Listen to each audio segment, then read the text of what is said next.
ESL StarCraft 2 Masters is brought to you in part by Monster Energy and the United States Air Force. Hello everyone and welcome to another day of the ESL SC2 Masters Spring Regionals. I'm Wardy, joined by Cats, Cardi Z in the house. Cats, how you doing, mate? How you feeling? I'm doing great. Wardy Cham. Happy to be here, early morning, but not too bad, 10 a.m. Some would argue not that early morning. How are you? Oh, I'm good, mate. I'm definitely not early morning for me. It's 3 o'clock, so I'm having a late start, honestly. It's very rare. I start stuff at 3 p.m., so mid-afternoon beginning because we're going to be going through some Europe and some Americas action today, so that's the lineup that we've got coming up. Before we have an exact look at that, let's just say thank you very much, though, to our sponsors, which are going to be in the form of Blizzard Entertainment, Monster Energy, United States Air Force, ESL Shop, and actually that's all 4 of them. I thought there was one more for some reason. I was on a roll. I was ready to shout out all the sponsors that ever existed, but that really is apparently just going to be it, so we'll just cut it right there. And also quickly mention that we do have tickets available. Nope, that's the GSL promo. I completely forgot that was a thing. All right, well, tickets are available. I don't have the graphic for it right now. The tickets available over on the website at dreamhack.com/Dallas. You can get 15% off with your code StarCraft, so get your tickets for Dallas. That was a great start. That was the one thing I didn't check, Cats, I was like, oh yeah, the ticket thing is all set up and everything, but we did GSL shout out the other day, so it wasn't all there, so that's wild. But I tell you what is not so wild is the schedule, because we do know what's coming up, and it's going to be these 8 matches. DNS versus Strange, Showtime versus Christiana, Goblin takes on HeroMarine, GungFuBanda is going to battle against Aristori, uThermal going to battle PtitDrogo, Rodzyn battling NightPhoenix, Mana versus MilkyCow, and then ForJumy versus Wayne throughout Europe. We've got a few best of 3s from America we'll talk about later. Cats, what are we loving from our European section today? I want to say Mana versus MilkyCow sounds interesting to me. I think that's that's a match that could go either way, I feel like. Or do you think Mana stomps? Or do you think MilkyCow? Yeah, I don't know. Oh, I actually think that's a really fun one. I think that's back and forth. I think that's really fun. I'm kind of into it. They're both 0-1 as well, but the kind of players that can have that underdog run. But that kind of needs to go from 1-1, not 0-2, So definitely going to be an important one for those guys later on in the day. I'm excited to see uThermal's random take on Drogo. I think that's going to be a great time as well. That's true, the random, yeah. It's great because we just don't even know what matchup we're going to be casting. So that's always I know it. A fun time. But yeah, for now, we're going to be starting off on that left-hand side. We've got a couple PvPs to begin the day, and we're going to go into DNS versus Strange to start us off. DNS and Strange both 0-1 in this round-robin Swiss group stage after the first round. DNS lost out to Shadowin in a pretty close series. Strange lost to Spirit in a little bit more of a one-sided one. But I feel like in a PvP like this, Cats, this is very much so the kind of matchup that can go very well on either side. Yeah, for sure. I mean, stylistically, I think both players are a little bit different, with Strange being strange in the way that he plays sometimes, and DNS a little bit more straightforward, a little bit more standard. I'm not sure who to favor here either. I feel like I like Strange's playstyle a little bit better, and I feel like DNS is traditionally a little bit more stable. But I don't really know about their form right now. No, it's an interesting one because I feel like they're players that we've had in the European scene for a very long time. I feel like they're at a similar place, but then when I think about what I've casted of them lately, pretty much just in this event, or probably like last season, they're not huge participants in the online cup. So when they are, they're not necessarily in the rounds where you see them every single time. So yeah, we don't get to see as much of these guys as I would like. But we're going to get to see a whole best of 3 of them today. So without further ado, Cats, this is what we're going to be doing all day. Jumping straight into StarCraft 2 action. I'm going to be starting off here on Golden Aura. My StarCraft 2 will show up in a second. There we go. Just having a black screen for a few seconds. That's okay. StarCraft just didn't want to be on the screen, but it's going to be on the screen for the next 8 or so hours. We've got a lot of SC2 planned, and it all begins in the top left-hand side of Golden Aura with DNS. DNS. Oh, the double spin. And in the bottom right-hand side, his opponent, it is Strange. That was the knee. Where's his double spin? How did he... Oh, the double spin was I realized that I forgot to go, because I was waiting for my StarCraft to load, I forgot to go on Nial's camera, so I was like, crap, I'll do the spin, and then I found Nial, and he was mid-spin, and yeah. Oh, wow. That was a beautiful, double spin. It was kind of like a, like a double twist type thing. That was an act of serendipity. This is new. Just complete accident, but beautiful. Yeah. Beautiful accent. So yeah. Beautiful accent, indeed. PvP gets this matchup is kind of fun because of the sentry. We got an update. The sentry, that is true. I mean, yeah, it's that unit just kind of kills everyone's shields, and there's no stopping it, right? Like a lot of people don't like it. It is fun until it's not fun, or is it just fun? I don't know. What do you think? Fun. Do you think it's like healthy? It's good. I think it's good because the sentry encourages you to expand, right? Or it encourages just aggression in general because typically sentries are very good at expanding, force fielding units out, getting you information with the hallucinations. So I think it promotes all the good parts of PvP rather than the aggressive, I'm gonna one base you and stuff. And that's still viable.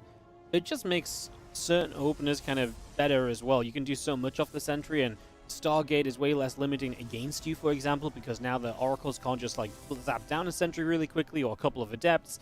So you don't just end up getting like punished for going for the sentry as much. So I think it just kind of opens the door in a pretty cool way. And I don't think it's so like oppressive that it's just like you're building an army of sentries to like fight everything. They're still pretty terrible going across the map, right? So I think they're in a pretty good place right now. I kind of like them. Okay, I dig. So it's just a little bit of a nudge towards macro and less kind of like less rock paper scissory stuff in the very early game. Yeah, pretty much. Just kind of excited, like I said, to the cool stage of the game, you know, the part of the game we like to watch. So yeah, just a little bit different. As openings like this as well, the 2 adepts used to be so powerful because when you used to go double adept, right, you would be kind of able to kind of pressure the sentries in a big way and threaten the mineral lines, whereas now the adepts are way less of a pressure at the front because the sentries can hold their own. So just, again, it just broadens the horizons of what you can do, and you don't kind of end up taking like super huge damage to like 2 adepts which kill a sentry, then they slip in, then they're killing workers, and it all falls apart. So I don't know, it just feels like you have a more stable way to open, and like I say, I think that's always a good thing to encourage the macro play. Yeah, well, the good news is we're going to see exactly what you're talking about. It's going to be 2 stalkers followed up by 2 adepts on the side of DNS already crossing the map. So looking to apply a little bit of pressure. There's already a shield battery, however, for Strange in the natural base, so I doubt that'll do too much unless there's nothing to defend it. So the stalkers can actually get started on working on this shield battery. It's kind of a freebie for the time being. The adepts are going to threaten inside of the main, so the units have to stay pinned back there, and that's $100 for free. Yeah, nice little grab. Always good to be able to get that stuff for free, right, and just be able to pick up those kills. So some early pressure is benefiting here, and the couple of adepts will threaten the base. Do they want to commit? They will. They'll go for a couple of workers here, and they will just get a couple of those before time is done. So nice little grab. Anything adds up, and now the Oracle's going to come in and double down, and that's DNS really hoping to get a bunch of damage done early. Although this is going to be that hallucination tracking of the units with that to turn this Oracle away. So that's overall a decent defense, I'd say, for Strange. Yes, he lost a few workers initially, but he stopped it from being anything more than that. And that keeps this in a very playable position. Yeah, I wish DNS could have like kind of stopped his Oracle for a little bit and seen at least if some of the units are gonna go to the natural, because you know all the units are concentrated in the main. They just kill your adepts, and I think he had just the Oracle rallied, right, and didn't really stop it. But if that Oracle arrives like 5 seconds later, it actually probably finds less opposition and maybe a couple of probes. Yeah, if things have already had like a chance to move around, exactly, it's gonna give you some more opportunity than what it did there, where you're right, he kind of already set up the defense for his opponent, then showed up with the Oracle. Exactly. Like, well, yeah, you've already done the hard part here. You know, throughout all of this, we've seen a bit of damage, but it is going to be equal workers coming out. It's a much faster blink for Strange. That's his advantage, so I'd say I kind of like this a lot for Strange, right? Blink his way sooner. He's going to have control of this map for the foreseeable future. However he wants to use that, whether that's to kind of take a faster expansion with, whether that's to go across the map and pressure with, this is really in his own hands now. So this is all on Strange to decide what he wants to do. And as DNS drops an expansion, I'd love to see Strange step on the map a little bit. Yeah, for sure. I mean, that is a very fast and greedy third. I think he's relying a lot on the Oracles to kind of like threaten. Strange is just gonna match the expansion instead. But and Blink is here. If you can catch one of those Oracles, then you can just go and kill your opponent's expansion pretty much, right? Like the only problem is while you have 2, it's gonna be always the threat of if you don't leave enough stalkers behind, like at least 3 or so, then you're gonna lose a bunch of probes to them. Yeah, that's very true, and that weakens the numbers, and that might be enough to even, you know, with Blink, not be able to push in on the other side. So makes kind of sense to be, you know, a little bit respectful around those moments, and so that's what we see. and nothing really too wild happens. DNS is going to get to finish Blink. It is starting to edge out a little bit of a worker lead, but minimal enough. I wouldn't say that's going to be too decisive just yet. So TLDR, we've still got a long way to go here as we get set on game number 1 of this opening best of 3 today. Maybe a full day of action, so sit back, relax, enjoy. This PvP is already brewing to be a good one. Yeah, for sure. And there's a move out actually from DNS who will find a pro probably at the 4th or whatever. I guess that's an observer at the 4th. So it's actually Strange that sees it. Will start with some force fields to try and delay. DNS is just gonna hold behind the force fields, but gets choked up a little bit. So taking a little bit more damage than he should. The one of the oracles will go down, so that's nice. Only 2 probes fall to it, and now there's an immortal on the side of Strange. So power shifting around here as Immortal's not yet available on the side of DNS. Robo only about to finish now.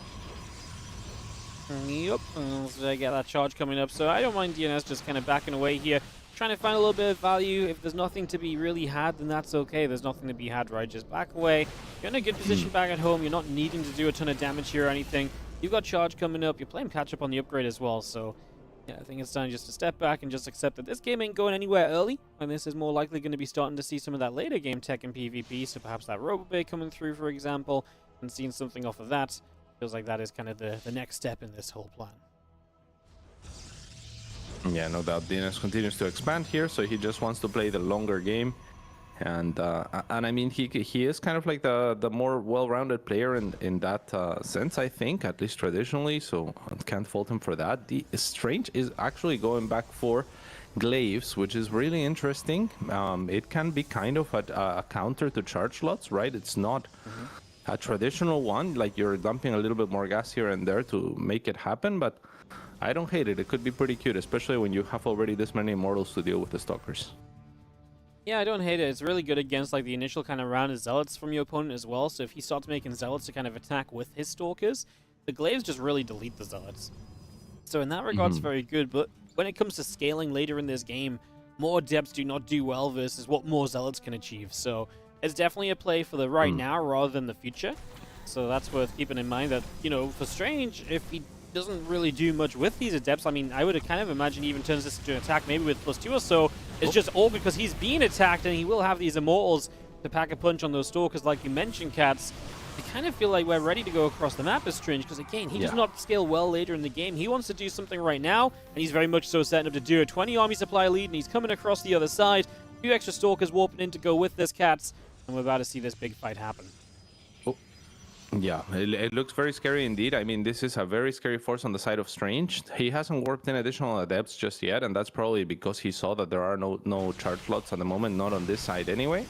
There was a warping just already thwarted on the other side, and now he is getting those safety adepts, if you will, just to make sure that he can thwart whatever it is that that Strange goes for, that DNS goes for. A blink forward as well to gain himself a very good position, a very good concave here is Strange. Now funneling a little bit deeper than he needs to. He can just step back and take the Nexus for free, but he might just have enough to end the game regardless. It looks good, Wardicho. It does look good right now here. Strange is looking fantastic. He's taking a great fight thus far, and it looks as though he's just going to double down with that as he keeps pushing through. Immortals are continuing to whack away on the Stalkers. The base has already been cleaned out of workers, and Strange is going to take the first game, Cats, just with a very solid timing. He took his upgrade lead, he ran with that, and he really just went with it. He said, cool, you know what? I've got my upgrade, I've got the glaives, which obviously, like we say, comes into play sooner but falls off afterwards more quickly. And he just hit that really good time where DNS just didn't quite have enough to do anything about it all. And that was that. Strange just comes across the map, says, yep, I'm not messing around today. And he's got a 1-0 lead. Yeah, what a cool guy. I mean, that he really wasn't messing around. Just looking at the graphs here, like trying to understand where it all went wrong for DNS. What do you think, Wardicho? Is it the fact that he was trying to take that fourth? That he also bled a little bit of units on the other side of the map, right? Tech was a little bit later. The Stargate didn't do enough. Bit of everything, isn't it, right? Because he's trying to go into Immortals. Well, sorry, Strange has gone into Immortals successfully. DNS was very much so about the more basic units, right? DNS was behind the upgrade the entire time. So when it comes down to it, everything for Strange was in that moment. The 3 Immortals were in play. His Glaives was there. +2 was there. DNS trying to be aggressive and hold map control, like you said, lost a couple of units. The Oracles haven't added anything for a while as well. I just think there was so much investment for DNS that never really saw the light of day, whereas everything that Strange wanted was in that fight, everything he'd built for. And like, Yeah. you know, again, as we say, if DNS holds in that moment, you know, then he gets +2. Then he gets away with the 4th base. Then he's got charge over Glaives. That's way better for the future fights. But it comes down to that moment, and in that moment, it did feel as though Strange had everything ready, and he's going to set himself up 0-1 in this very important match for these guys as well, because they are 0-1 in the group. So this is the difference of going 0-2 or 1-1. Obviously, could make for a very big difference in their future of this tournament. As in the bottom left-hand side, with that 1-0 lead here on Alcyone, our Red Protoss player is Strange. And in the top right-hand side, it is DNS. Beautiful. Domain name service. Love it. Love it, love it, love it. Love it, love it, love it, love it, love it, love it, love it. Cool first game, Both man. players are going to be opening with Diego. I was just gonna say, like, to me, that's very strange as well. Like, in terms of how he played, to like hit a timing. Like, he's not always like an all-in or like a timing-based player, but like he is very good at that part of the game as well. You know, and I think he's at his best when he hits these timings, or he has this plan in his head from the start. Like, I want to go at this point of the game and do this. Or if this happens, I want to hit at this timing. To me, that's when Strange really does his best sort of work. And I think it was just such a great example of what Strange is as a player. So that was really cool to see. Yeah, for sure. Very methodical as well. I loved how he kind of just was always on the oracles with his entries. So he gets his entries, and then there's a purpose that's, you know, they're purposeful, but adapted to whatever his opponent is doing, right? It's like, okay, you got a Stargate, you got an oracle. I'm just going to hallucinate a Phoenix and put it on your oracle and move around with it. And they really didn't accomplish anything as a result, the oracles, right? So I like the idea of DNS to try to make something happen as well with the two stalkers and the adepts. But Strange also dealt with that pretty well. I mean, he did lose the shield battery. I don't know. Do you feel like DNS could have just stayed on the bottom, like pressuring the Nexus, or was there something better to do than shading the adepts, or is that just still faded to open up like that these days? Yeah, I mean, I think it's just one of those moments where I don't think you can stick around forever. So I think you kind of take what you get and then leave before it's too late. Because if you stick around too long, then you're like, you can really get punished, then you lose out in a big way. And if that happens, I think you end up in actually quite a bit of trouble. So, yeah, I think I'm kind of okay with how that part of it went down. Just, I really think, like, it's almost what you said. Like, he got a few probes, and the Oracle showed up almost too soon. And then it felt like we never really saw the Oracles do anything else, right? They would just constantly push back. And this whole Oracle tech never really achieved anything. You know, the Adepts got work done, the Oracles didn't. Maybe it kept Strange at home initially, but Strange did the perfect thing for staying at home, which is just building up a good, strong army to eventually go with. Yeah, he went for those Immortals, and yeah, even adding the Glaives was pretty cool. It's like you're saying, I think he identified his position. He was like, okay, I'm not going to move out for this long, so I'm just going to, you know, go ahead and prepare for when I can move out. And did that beautifully for sure. Yeah.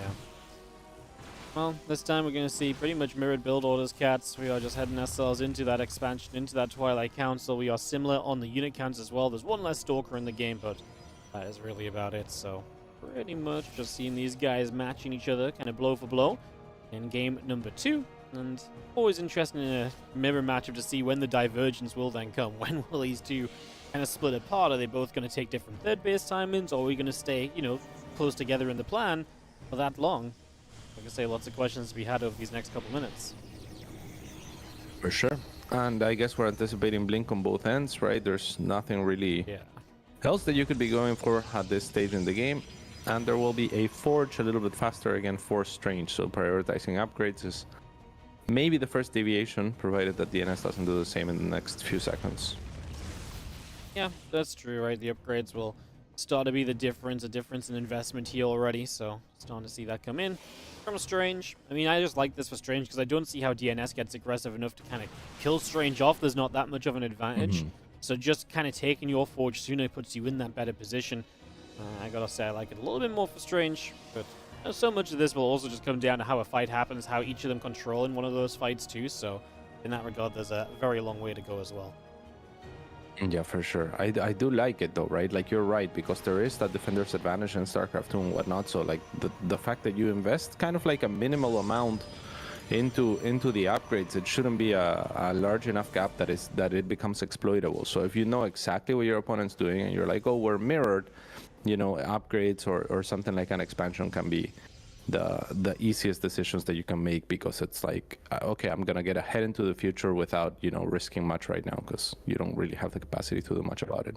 That said, they both go for an expansion, and this is trending maybe a little bit dangerous on the side of Strange, because DNS thinks that he can do something about it, and this is expansions plus upgrade.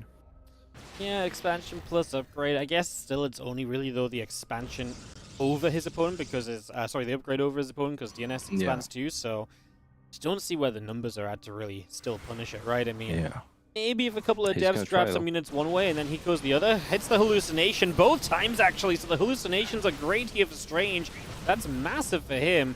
Wasted damage output from DNS, and in the end, it's still enough for DNS to kind of get through, because Strange has to go and deal with these adepts, so maybe this is going to work out. Honestly, I didn't really see the potential, but DNS did, and for now, it's working.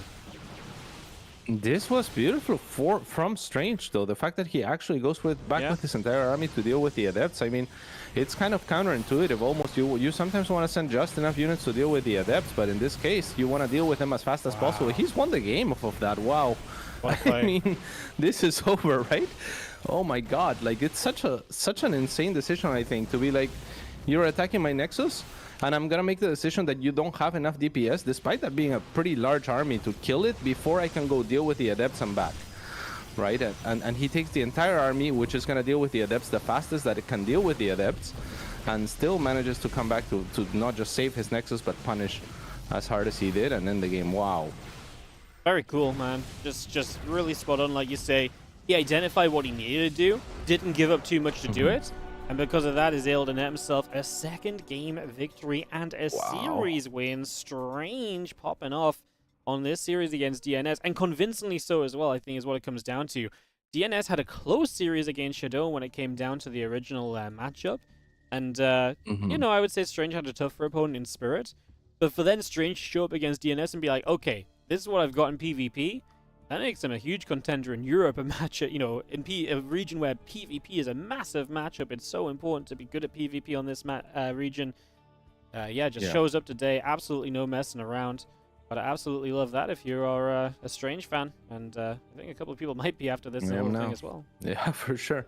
I mean, that was so cool. Because again, like, there's no better decision, right? You can't, like, split your army, because then your army on defense gets crapped on by the amount of stuff that DNS had siege in the third, right? So you can't be like, oh, let me just, like, you know, like split off, like shave off like 3 stalkers to deal with the adepts, because then you're losing probes to the adepts, and you're losing the fight on the other side because you have 3 less stalkers.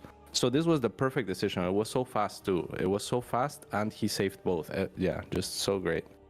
It was just the right time to do it as well. Like, pulled back, didn't let the adepts do anything. Like you said, knew you had time to get back and defend. And it's absolutely spot on. That's the tough part, no, absolutely spot on. And that is going to net him a victory. And we get, I love this. On the schedule graphic cats, we have these little dots to, like, signify who's won a series or lost a series. So now I've just gotten to give my second dot to a player. So Strange is a loss then a win. DNS is on double loss. And that is big, because that does mean that DNS, next time he plays next week, will be fighting for his tournament life. Strange at 1-1 will have a little bit more wiggle room throughout the course of this, with that 2-0 victory here today. With all of that said and done, cats, that's our first series all wrapped up. We've got so much StarCraft 2 to come that we're not going to delay too much getting into the rest, so we're going to head straight into a break. When we come back, it's going to be more StarCraft action in the form of Christiana taking on Showtime at 1-0. Both these guys looking to get to 2-0 and potentially start vying for playoffs. So we'll see you guys in just a few when we come back with that.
ESL StarCraft 2 Masters is brought to you in part by Monster Energy and the United States Air Force.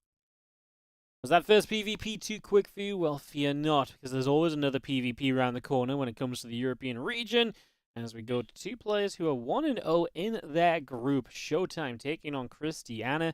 A European showdown here, Cats. Showtime with the all-time history, definitely over his opponent, but we'll see what happens going into this one.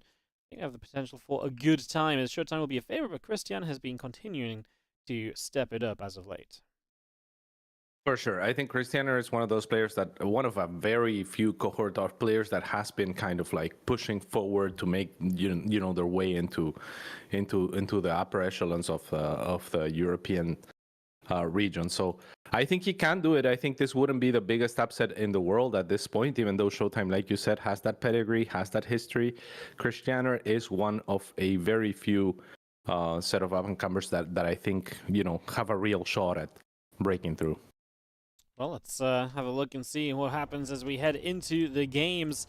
We're going to be starting off in the bottom left-hand side because Nia just doesn't like starting in the top right, apparently. In the bottom left at Red Pros, it is going to be Showtime.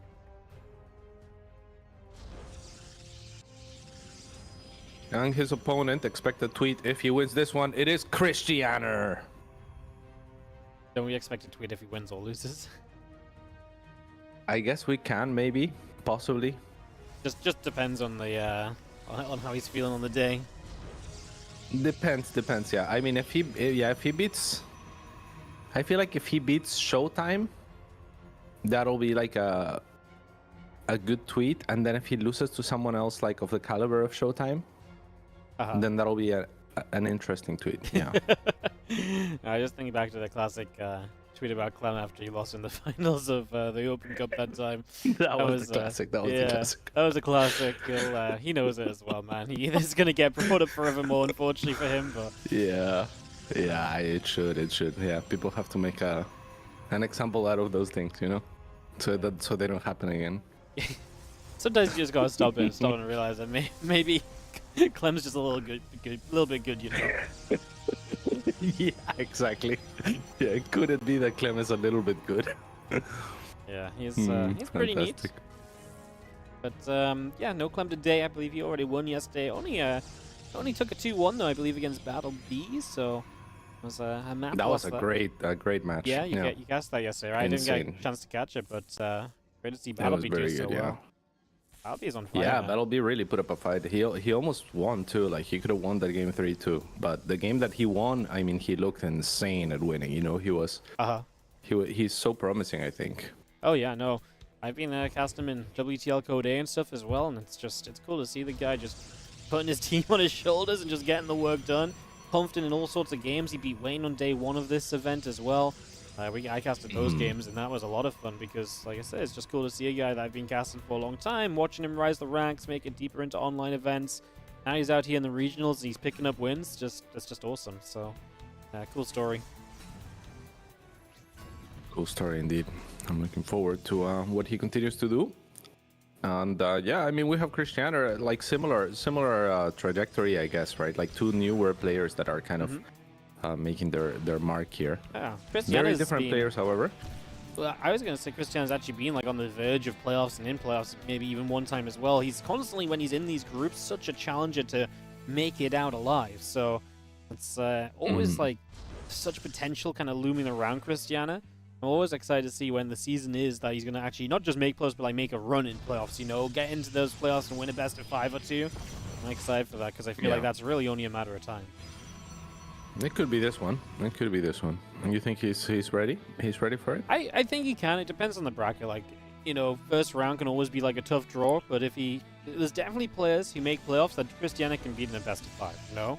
So, bracket dependent, yeah, I think he can make a run, which is why, like, one season, I just think it's going to happen. It may not be this one, may not be the next, but at some point, I genuinely think it will be the case. For sure. Now, interestingly, Christiana has always liked this kind of opener in PvP, right? Like where you get the adepts, and he hasn't seemingly like much adapted to the Sentry change, or is this still viable? Is this still good? Do you think? Yeah, I guess it's still good because you still keep your opponent back. It's just there's less potential in what you can pick up because Oftentimes right now he'd be like, oh, can I grab a sentry? Now that's just out the question. So there's less potential with it, but the idea is still good, right? You get map control, you're threatening mineral lines, you give yourself a chance to get your oracles in position. I mean, in this case, Showtime defends very well, but yeah, I mean, maybe this is one of the weaker points because you can actually leave the sentries alone on the low ground. The adepts aren't just going to be able to kill them, while having Stalker split in the main more easily to deal with the oracle, right? So in that way, it's maybe a bit weaker, but I think, in general, its goals are still fine. What it can achieve is still okay. Yeah, I mean, in this case, what Showtime did was so cool, right? Like, he actually sent the 2 stalkers out, and the Christianer thought, maybe I have a chance, but hey, he's actually going to shade into the natural, into a lot of units, but trying to combo with the oracles who arrive a little bit late, and Showtime with beautiful micro as well, tucking the probes when he needs to, still loses 7 of them, so it's not nothing, and the oracle does survive, so when all is said and done, was that worth it? Good question, Gats. Was it worth it?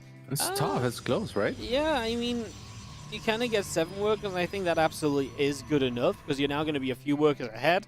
It loses you your unit count, but it's not like Showtime has anything to immediately go across the map with. Blink will finish, but by the time Blink is done, you have your own Stalkers up, plus a battery defensively. I think the problem is what Showtime is doing, which is immediately taking the 3rd, because Christiana may struggle to take the 3rd. So I think it's kind of fine on both sides in the end, because Showtime recognizes, like, oh, 7 probes would be bad for me, but now I can get away with the slightly sooner 3rd base, and if you can get away with that, put a bit of pressure on with the Stalkers, I think overall we just net ourselves into a fairly even position still, 1 or 2 workers difference perhaps.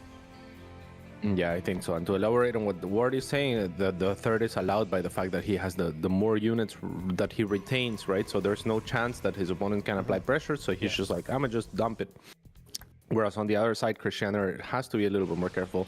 He does have still both oracles, which is huge, right? Again, if he just had the one, or if he had lost both and one stayed alive by the skin of his teeth, then that would be an opportunity for Showtime to have also made use of his larger army that he had for the last couple of minutes to be like, hey, you are not allowed to take a 3rd. But with those oracles looming and out on the map, much more difficult as well for Showtime to utilize that power. Yeah, and Showtime didn't, like, rock across the Blink, right? So, like you say, he's just going to chill. And this is going to lead us to this position now where Showtime actually has a couple workers lead. The army supplies are even enough. Showtime's on +1 faster, but then Christiana goes double forge. So you could argue that there's one advantage from Showtime in the faster upgrade, but then eventually Christiana will have double upgrades. So we're in a position where very much so the lead is still kind of interchangeable. We're in for a bit more of a macro-focused PvP, right? 3 bases each. Our last couple games of PvP were a little bit on the faster end of things, so this one might get a chance to see something a little extra. Yeah, for sure. Christiana trying to bait a little bit there with the Stalkers, and he's actually going to go into a mineral line with the Adepts onto the other mineral line with the Stalkers. He has Blink available into the main as well with the Oracle. 5 probes all day. Very nice job from Christiana.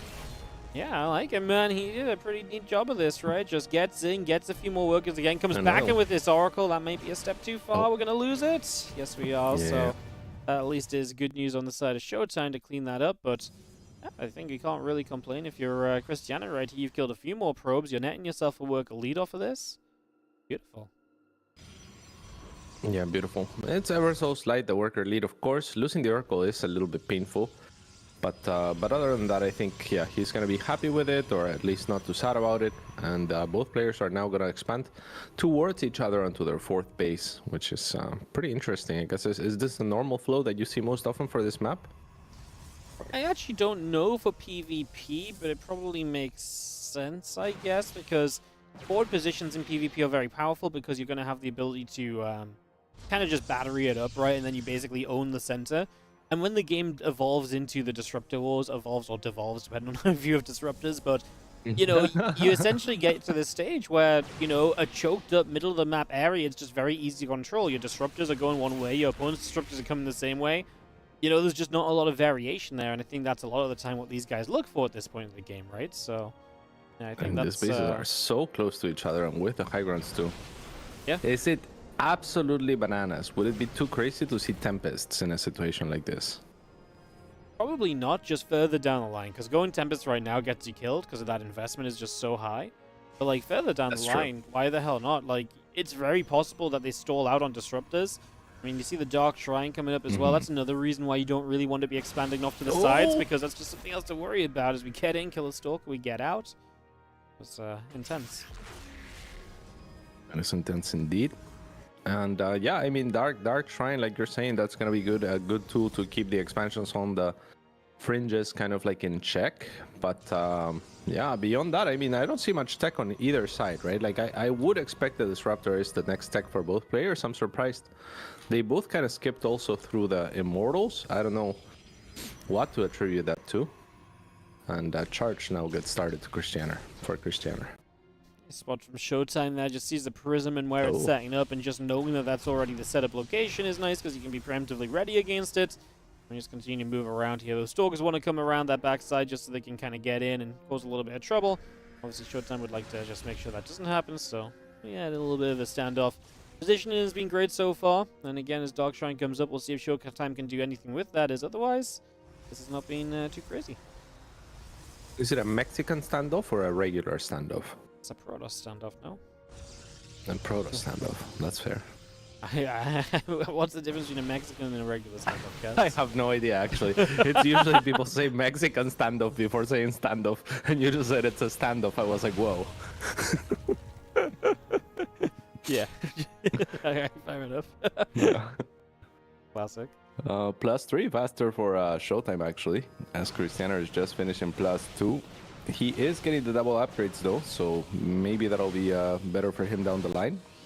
Breaking some rocks now as well, so maybe charge lots will be a little bit more powerful as the game progresses. But the ET's into the main, and there's no observer or cannon here where they chose, so this is getting nasty fast. Yeah, I like this a lot for Showtime. You show up, and this is going to cause disruption, right? Because now you can go around the map and take fights, and Christiana has to deal with that aggression in his main base while also dealing with this fight in the center, and this obviously becomes just a problem across the board, and that's exactly what we are seeing. That problem is going to just be resounding for a little bit here as they do take this larger fight, and it is Showtime to continue to come through, pushing back this army in the middle. Pins forward, he's going to get the prism, and Showtime is just netting himself a good supply advantage off the back of all of this.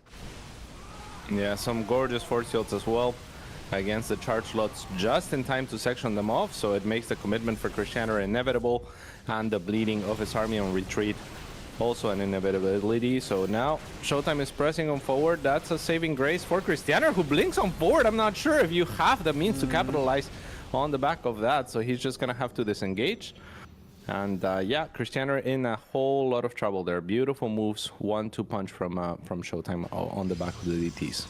Yeah, just great play, right? He knew the moment the DTs dropped in, he's like, oh, this is my opportunity, right? As this fight does have the Zealots there for Christiana. Does that make enough of a difference? I think we've got enough Stalkers here that we are just loving life right now. We're able to take out all those Zealots. We're standing fight. We started chasing Stalkers down afterwards, and this is looking absolutely great. So far, so good. So, yeah, looking good across the board, and Showtime definitely looking like the favorite right now in this game number 1. Yeah, absolutely. It's looking difficult for Christianer to recover. He is making an extra Nexus right now, so gutsy man indeed in the face of how much is at his doorstep. And Showtime, I think, can do a blink forward here if he wants to. Tends to be a pretty conservative player for the most part, but I think now I think Christianer GG's before Showtime blinks forward. It really speaks to how conservative he was being with the blink there. Recognized exactly what was about to go wrong. He was like, "Yeah, you know what? I'm good. Let's get out of this one and live to see another day at least." So, tapping on out, that is going to be Showtime to take himself the 1-0 advantage. So our favorite is going to be the favorite so far, and I look exactly like that. Just well played. I mean, early game, I think Christian had some cool moves, but Showtime kept his cool. He made plays based around what his opponent did, such as taking that third base, right?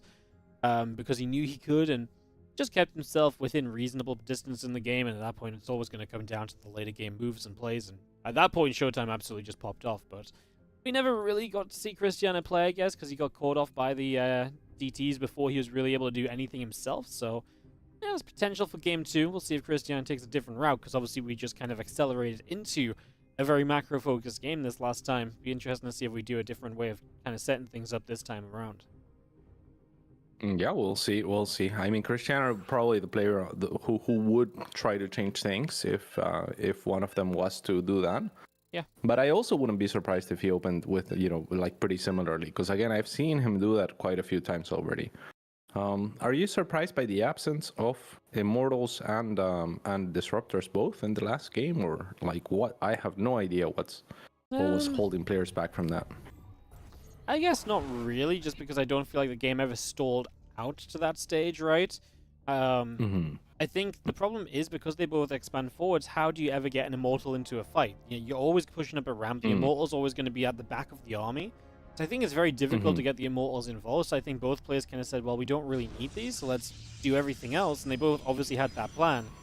And from there, I think if the DTs don't do much, we do start to see a Robobane Disruptors, because that's the natural next step. But like I say, for that part of it, I just think we didn't really get the chance, you know. Yeah, for sure. Makes sense to me. All right, we are loaded in. And yeah, Niall's camera is on Showtime, so it is Showtime. And it is Christiana in the top left-hand side of the map. He is down 1 in this best of 3. Let me keep this off in a sec and see just exactly how things are going to pan out. See what the plan is going to be across the board here for this game number 2. Like I said, we probably expect Christiana to maybe mix it up a little bit, but we'll see. I mean, he was confident in the first game to do what he did. If he still believes in that, and he can say, well, I'm not going to die to DTs this time, he could go for the same thing again and approach that macro game. It's just he's playing against a terrifying opponent. To play against, you know, to play a macro against anyone, Showtime wouldn't be my pick. Yeah, I mean, yeah. Showtime is one of the best macro players to have ever done it in Europe, for sure. So, and I mean, he is just that kind of player that is so conservative, right? Like, again, with the blink, that really, to me, shows kind of like his personality. He's like, he wants to defend, he wants to be safe, he wants to, you know, what's the next step? What's the next step? Run into me, you make the mistake. It's kind of like his philosophy a lot of the time, it feels. Oh, absolutely. He wants you to be the guy that's like, hey, well, you know, if you want to come kill me, you're very welcome to come kill me, but that's on you, you know? Like, that has to be your play. Yeah. And, yeah, otherwise he'll just play the macro game, and he knows how good he can be in the macro game as well, which is such a powerful, like, move to be able to make it like, well, I'm super comfortable here, so either you've got to be comfortable against me or, you know, do something different. And he's really good defensively, so he's so good against these different things, but now he's the one to mix it up. He's that robo. I mean, this is powerful, right? Like, this is what you want to see from Showtime. You want to see him play to his name, to his image, and then completely do a complete flip, and then be like, okay, I'm actually gonna be the one that's doing something sneaky. And it's not like he's incapable, but it's rare.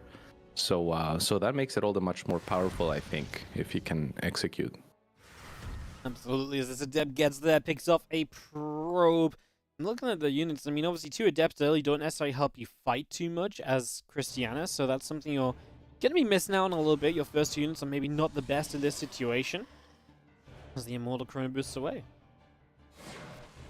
Yeah, 2 Adepts are going to try to shade in here. There's already a shield battery to block. 2 more Stalkers coming out on the side of Showtime to continue to apply pressure. And Christiana doesn't actually finish, or actually finishes the shade, which is going to force a recall there. Does see that his opponent does not have a Nexus and drops his Nexus, which might as well be a death sentence. I mean, it's going to be difficult to hold this, to say the least.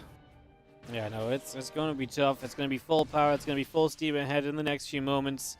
Just going to be seeing that Prism Chrono Boost now. The Robo Facility, the Adept Immortal joining us. I mean, the Oracle doesn't really help you much here either, right? Like, it can go across the map, but right, it's only just about a pop, so maybe you even have to use it as a stasis ward or something, try and buy some time, but that would be very obvious, and I just don't love this at all for Christiana, as he's going to absolutely be in trouble on the low ground. Yeah, start a Void, or I guess he waits for the Robo to finish, and then he build an Immortal. Yeah, I mean, it's tough. I mean, I think the Void Ray initially would be the better call, but yeah, right now you're just losing this expansion, and this is already an investment that you're now missing out on. It's big, and on the other side, there's already a battery, so it's not like this Oracle has much chances to equalize. There's a battery and a Stalker, so it doesn't even allow for the Oracle to start trading its energy and start lowering the battery's energy, because the Stalker is gonna out DPS that. So that makes the Oracle completely worthless. Basically, on the other side, well dealt with from the side of Showtime, neutralizing the Stargate, and now Christiana just, you know, like you said, going for that Immortal, trying to do what he can to stabilize on his high ground. So now we can just expect Showtime will be like, okay, I'm chilling then, I'm just gonna expand and run home with the advantage. Yeah, and of course before then he can do stuff like this, right? Couple force fields in his favor. He's got the Prison and might go out of trouble here, you kill 2 Adepts, and obviously that gateway is what you really want to get. Every gateway you knock down is just less production for your opponent. So if you can just net yourself a gateway kill, Hero's taking advantage from being the aggressor. He's really just pushing up this ramp, but with an Immortal there, I think it is time to just kind of lay it off a little bit and just sit back, let your Immortals whack that gate, and then just go from there. Yeah, he started pro production again, but now goes back for an Immortal and a Stalker again, does Showtime. So I think he wants to continue to apply a little bit of pressure. The Observer will be dealt with, so that is nice for Cristiano. That will relieve some pressure. Now it's just the War Prism for Showtime. The rest of his army can't really partake in the poking. It is 2 Immortals in the War Prism, so it is a strong tool, but Cristiano has 2 Immortals of his own, so if he's properly positioned, there shouldn't be too much that he can do. And now Showtime should just look for that expansion as soon as possible, I think.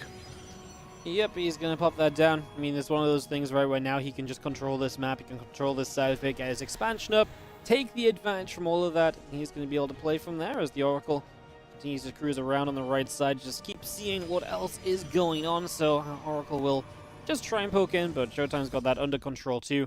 And man, triple Immortal being here is just such a powerful combination of units.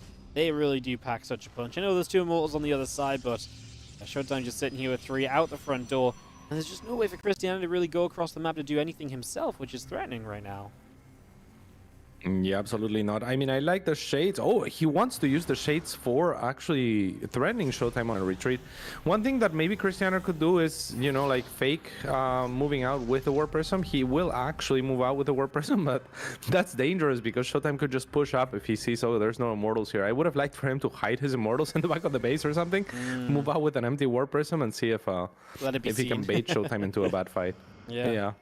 Oh, that's actually a cool idea, but no, he's just going to actually go across the map. The thing is, Showtime's realizing I've got enough of a lead.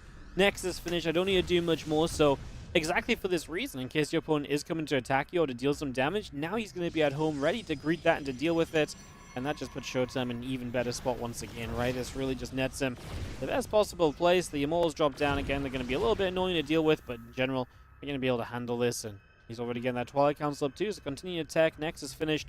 Showtime actually down a few workers, but Cristiano has workers not even utilized just yet. Yeah, we got to be careful playing those games as well. Yeah, for sure. I mean, he did kill 3 workers. Could have almost knifed that Immortal, and then all of a sudden Cristiano wouldn't be in the worst position. In fact, he's on the back of killing those 3 workers. He's actually 35 workers to the 31 of Showtime. So as soon as he does get that expansion from relieving that pressure that Showtime was putting on his natural, maybe this is still playable. Well, Sentry gonna nibble at that Oracle a little bit.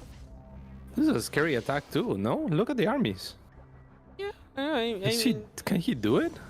It's definitely possible, right? But there is that defense advantage. Just being the defender here, I feel like, is a big deal. You don't have to be pushing into your opponent.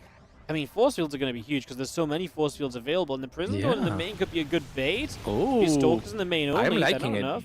Okay. I'm believing. Are you believing? Oh, I believe. No way. If you're believing, type 1 if you're believing in the chat. Okay, if people believe in the chat, type 1, and if people don't believe, type 2. Oh my god, he's going for it. I mean, I like it. This is so crazy. He's been making an army for a while, but there's a War Prism for Showtime with very good micro to save the Immortal. These 2 Immortals in the front as well for Cristiano, putting out a lot of damage. One of the Immortals of Showtime will get taken down. More Adepts are being warped in, which means the probes are going to be easy pickings. A lot of good force fields on the side of Cristiano, and the War Prism for Showtime getting quite low actually, but does manage to micro back one of those Immortals, 1 sliver of health away from dying as the Phoenix now lifts another one to try to contribute. This Immortal is putting out too much damage with no HP, and that might just be enough. It's so close. As well.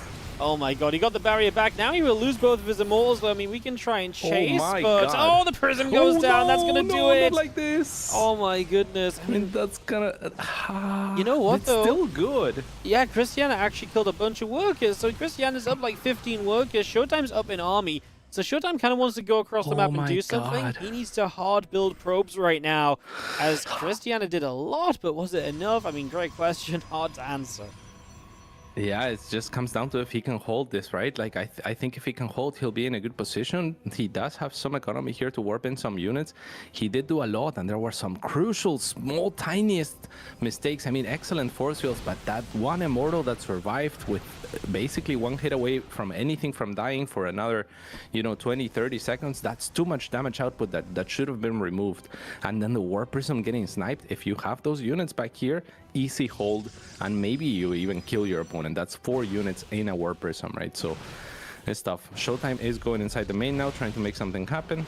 And Cristiano looking for maybe a little bit of a punish on the low ground. It's just going to send his Immortals to defend his base. Yeah, Showtime just going to blink out. Does know that he's still got the army lead, but wants to be careful. Shame he couldn't finish off the Robo. That would have been a nice catch. As he's going to try and come in at the front. And again, Stalker numbers are good for him. So he'll absolutely look to kind of continue to utilize that in any way, shape, or form that he can. He do drop a third base down as well. So he's saying, hey, you know what? Nothing else. I've got map control. And he's just going to go straight at trying to use that. Yeah, Showtime can poke here with his Blink, trying to snipe one Stalker at a time. Does successfully get that plus, a sell it for his troubles. And Cristiano repositions to try to defend his natural expansion. I mean, he's not down and out, but he is going to continue to be lagging behind. Showtime does get that third with his move out, right? So making use of his map control. Yeah, I mean, he doesn't have gases at his natural, even though Showtime. So he is not mining super efficiently as compared to Cristiano. I don't know. Maybe this is still doable. What do you think, Wardicho? I or think is he dead? No, I think it's playable on both sides. Like, I think Showtime overall is in a better spot. I kind of expect Cristiano to almost know that he needs to do something, but if he's going to wait on Blink, for example, I think that's going to take a very long time to come through, right? And that's maybe where my biggest concern comes from. If we end up waiting that long, I'm not sure if them realistically have a way to do anything, because by then Showtime's really mining off of this third base and everything as well. So yeah, I think at that stage maybe it's just too little. But if he actually tries to attack one more time, similar to last time, right, where he's like, right, I'm going to send it, and maybe that's just the plan with Blink anyways. Immortals. Yeah, maybe it is just going to be strong enough. There's potential there, man. He's, like you say, 5 Immortals, but Showtime's going to have Charge, and Charge and Zealots are going to be way better against those Immortals than anything he had last time around. Yeah, that is a big problem because the sentries have very little energy as well, so it's not like he can easily section off force fields like Showtime was doing so expertly in the last game against charge slots. But maybe by the time you cross, I mean, maybe if Showtime overcommits a little bit, and you know, like you can get rid of those charge slots on the first set of force fields, there is yet a chance. Because I mean, 5 Immortal as a backbone is insane. Blink is now done. If there was ever a go time, it's now. Yep. If there's ever a go time, now would probably be. I mean, the longer you wait, the worse it gets, because Showtime's in that worker lead. He's on the third base, so yeah, you kind of got to send it. Showtime's going to come across. He's going to get a pylon or two. Just try and force his opponent to be in a very difficult position. Obviously, you can recall these Stalkers, and he will know he'll have to do this.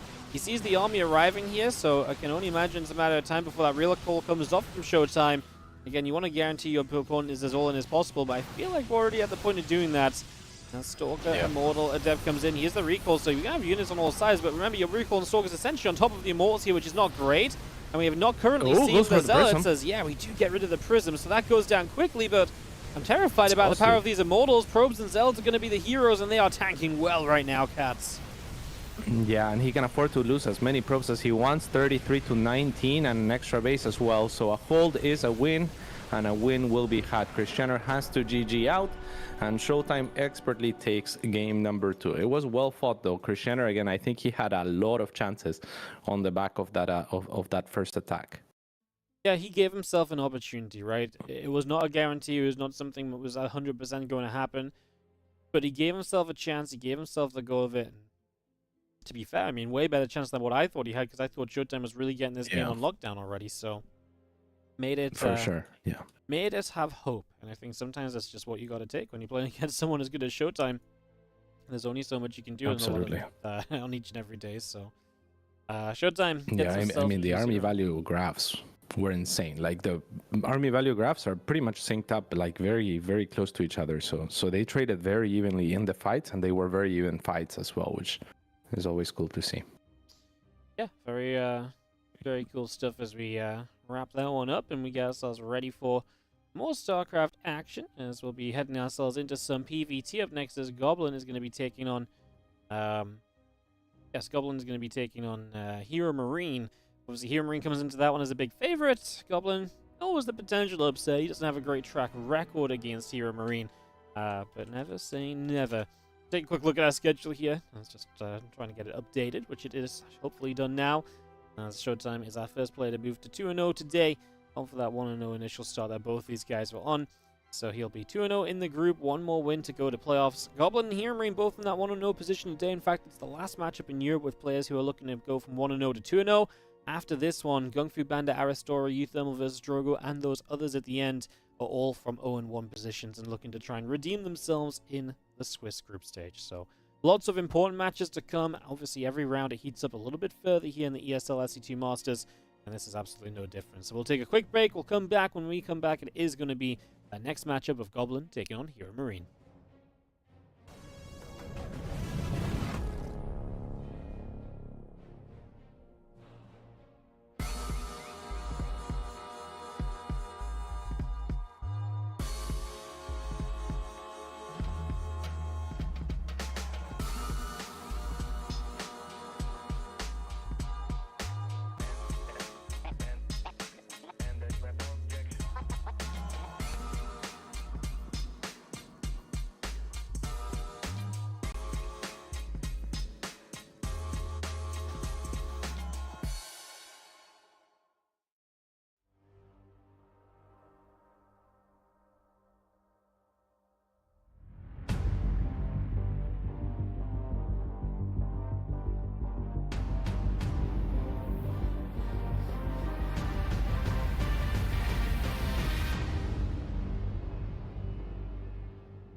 ESL StarCraft 2 Masters is brought to you in part by Monster Energy and the United States Air Force.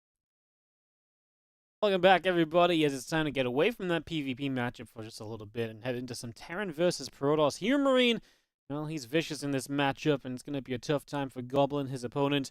HeroMarine has a great track record against him. We'll see how this goes as we get this set up in just a couple of moments, cats. This one is pretty much set to go, so we'll have these two starting. HeroMarine Goblin, do you have any belief in Goblin to take this one down? Any belief in Goblin? Ah, genuinely, man, like, this is a tough matchup for him. Well, it is a very tough matchup for him, right? I was watching Roddy stream the other day when Goblin walked into the chat and he was like, "Hey, Roddy, like, did you watch me beat Mana 2-1, you know?" And Roddy's like, "No, actually, that's the only match that I didn't watch, and I didn't know about the results." And then, like, poor Goblin. So like, I feel like, you know, like, he's lost all belief in him at this point. Wow. If Roddy's now following his matches and whatnot, and now I was checking out Roddy stream in between as well, right? Like, in between the matches, because Goblin's there too. And Goblin said anyone who bets on HeroMarine will get banned.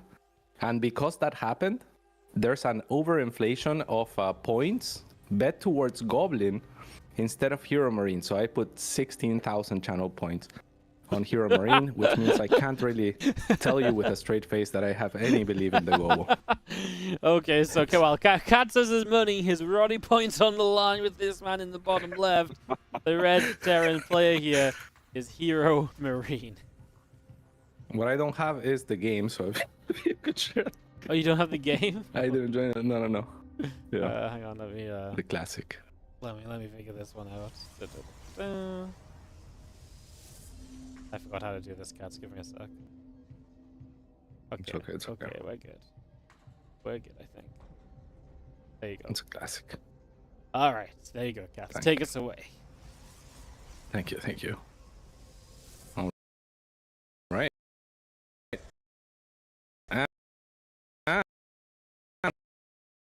And in the top right hand side of the map, it is for platinum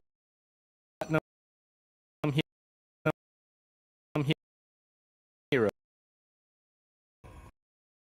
Goblin.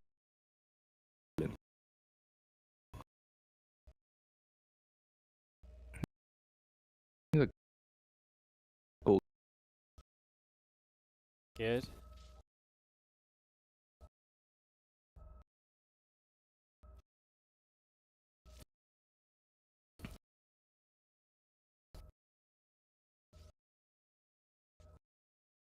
This was map demo, I was love. that it?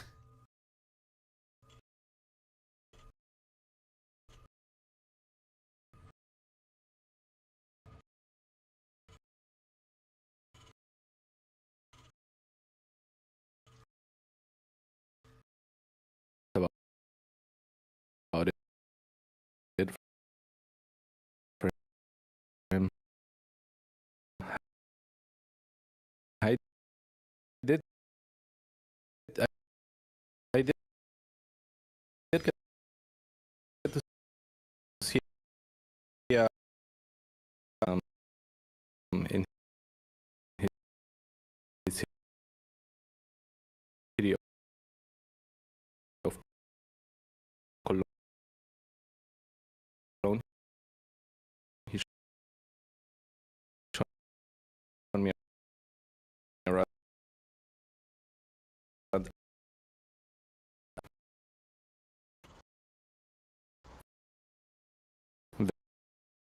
vegetarian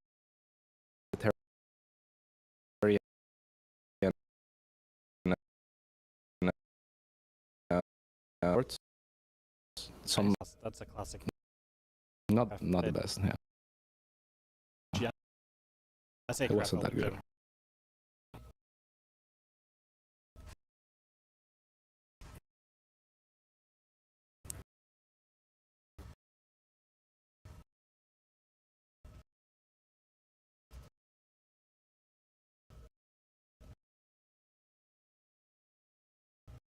in Germany, they seem to have... Kebab's pretty good, man. If you go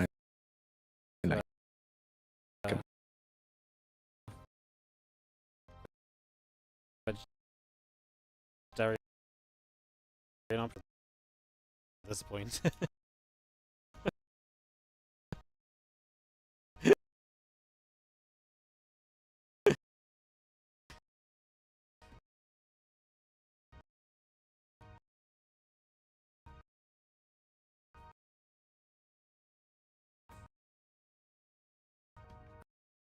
I only heard bad things about Craft. I think he just didn't put enough effort, you know? Like, I think he had all the ingredients to make it happen. He just didn't grind, you know? He's always, I think, struggled with that part of materializing his potential. Because I think, yeah, I really thought Goblin was gonna be, you know, like the Clem, the Rainer, and then he was Goblin, you know? Like, he could have been what could have been. I mean, he still could be, like, technically, right? But yeah, he just doesn't put in as much work as his peers, I feel like, over time. Yeah, I just feel like he got satisfied with where he got to, right? And then he was like, cool, I'm very happy being where I am. And now I'm, you know, you know, right? Like, it's kind of a weird one, but he's just like, yeah, you know what? I'm kind of happy with this. You can just settle down here and just, yeah, felt like he lost the kind of the will to keep improving, I suppose, in a weird way. Yeah, the magic.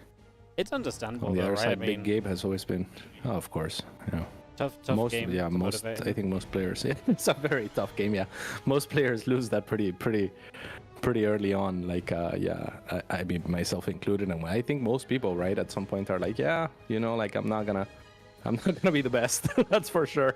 So it's a tough thing to aim for. So for sure. But HeroMarine, I mean, he is the type of player that has put in a ton of work over time. Like, for the longest time, he is an individual with a lot of, like, integrity on those fronts, and he has had the peaks to back it up as well. I think at the moment he's maybe taking it a little bit more chill. Like, I think he's considering, if not already started, going to school. Like, when I got to see him in Germany, it was like right after his gym session, you know, like I basically went by his gym to pick him up there to get some lunch. So you know he has that dog in him. He has that discipline, and yeah, it has shown throughout his career. That is one of the things where it's like, you look in the future and you're like, hey, I used to play like SC2 at the pro level, right? And I'm like, if someone says that to me, I'm like, god damn, that's impressive. Because yeah, the discipline to be able to like learn and to improve to that extent and to get to that point, because there's also just that huge difference of getting good in SC2 and having results in SC2, right? Because that next level of push, you've got to really dedicate. Like you say, you just got to really be able to break down what it is that your problems are and what you need to improve on, and you've got to stick with it for a very long time. I mean, we're talking about players that have dedicated years upon years of their lives to this game to be at the very top right now, and that's why we do sometimes have trouble finding newer players. Europe obviously has a few new players, but, you know, it's very rare that they then rise the ranks to the very top. Absolutely, and more on that after this drop. Let's see what happens with the first couple of Widow Mines. It looks like evacuation will be successful, and Goblin, I mean, loses one more pro than he needs to, but not the end of the world. At the end of all things, it's pretty good, and the Stalkers have put on a lot of pressure onto this gold base as well. So, well done by him, kind of punishing, you know, the fact that HeroMarine went for this mine drop is what allows him not to have enough units of the right variety to get rid of the Stalkers until now the tank is out. So yeah, well done from Goblin, and yeah, nice early game. Yep. Nice early game, just going to be setting himself up under some pressure. Prism coming through as well, so he can continue to apply this pressure right now as well, so we get that to continue coming through. That Stimpack is starting, a couple of bunkers coming up. The Raven, Marines, and the tanks just going to sit tight, and the Stalkers are going to actually deny an SCV trying to build the bunker. We still have these Widow Mines though, and that's something you've got to keep on top of here, because last thing you want is to suddenly lose even more workers. But that's going to be okay. We blink away, so we save that Stalker too, and the medevac goes down, so there's going to be a full cleanup in that regard as well. Yeah, absolutely. So very, very nice from Goblin here, as he is putting up a great fight against HeroMarine in this instance. A couple of Stalkers even being micro to try to take down a supply depot, which is, you know, a lot of effort exerted for potentially little gain, and in the efforts of HeroMarine to try to save it, he loses an additional 2 SCVs. So really nice for Goblin. They're really pushing the limits. Yep. Put himself in a, again, just a decent spot, just getting some damage done, just trying to edge out any advantage possible. These adepts still trying to come through, and look at the defense you have to invest there, right? The bunker, the siege tank, just to try and protect that position. So yeah, you're getting a gold base, but at what cost? It's coming at the cost of a huge investment defensively. That is the price of just having that up. The Stalker's now going to come in around the right, so Goblin really trying to take advantage of all this. Yeah, I think that tank is a little bit of a step too far in terms of attacking in. He's going to go again, though. Yeah, I mean, does deny the tech lab on the or the reactor on the starport for a little bit longer, so that's gonna stall out the move out potentially from HeroMarine just a bit. And now he's gonna split his Stalkers onto the natural while having the War Prism in the main to threaten. So 4 Stalkers, that's enough to one-shot SCVs in the back of the mineral line. And on the other side, we might blink onto the tank and the bunker. No, he's just gonna be happy trading 4 SCVs for the time being, and does so successfully. 6 all day. Goblin playing a wonderful game of StarCraft here. Yeah, keeping it going, just keeping it up throughout. Love to see that, and yeah, just making this a good old time for himself so far. So definitely some impressive stuff as we do see those Stalkers trying to get in once again. Again, the SCV count dropping for HeroMarine. And the big thing is, of course, Goblin just taking 3 bases comfortably behind this. His own economy is looking good. He's not just stuck on this Stalker phase of the game. He's going to have the charge up before HeroMarine can move across the map. And these are the things that really make the difference in the end. Yeah, he's really playing a very, very good game. And now he has pulled back, and now it's maybe defense time, and let's see if he can make that difference. I mean, there is charge on the way, almost done. There is 4 gateways almost finished as well, soon to be morphed into warp gates, and there is a Colossus on the way. HeroMarine is looking to hit with combat shields, and +1, about 70% of the way done. Remember, those medevacs were also delayed a little bit, which, you know, buys Goblin a little bit more time from that snipe onto the reactor we saw earlier.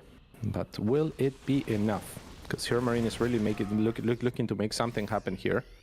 The 3rd is almost finished for him, but not yet on location. Bio coming around the bottom side, +1 attack because of shells coming up. Extended thermal lance and the Colossus coming through. Anti-arm missile just going to strike a couple of those units, the Immortal and the Sentry. And the Zealots have to back it up. Still a lot of power here for HeroMarine. Just can't really keep on pressing forward.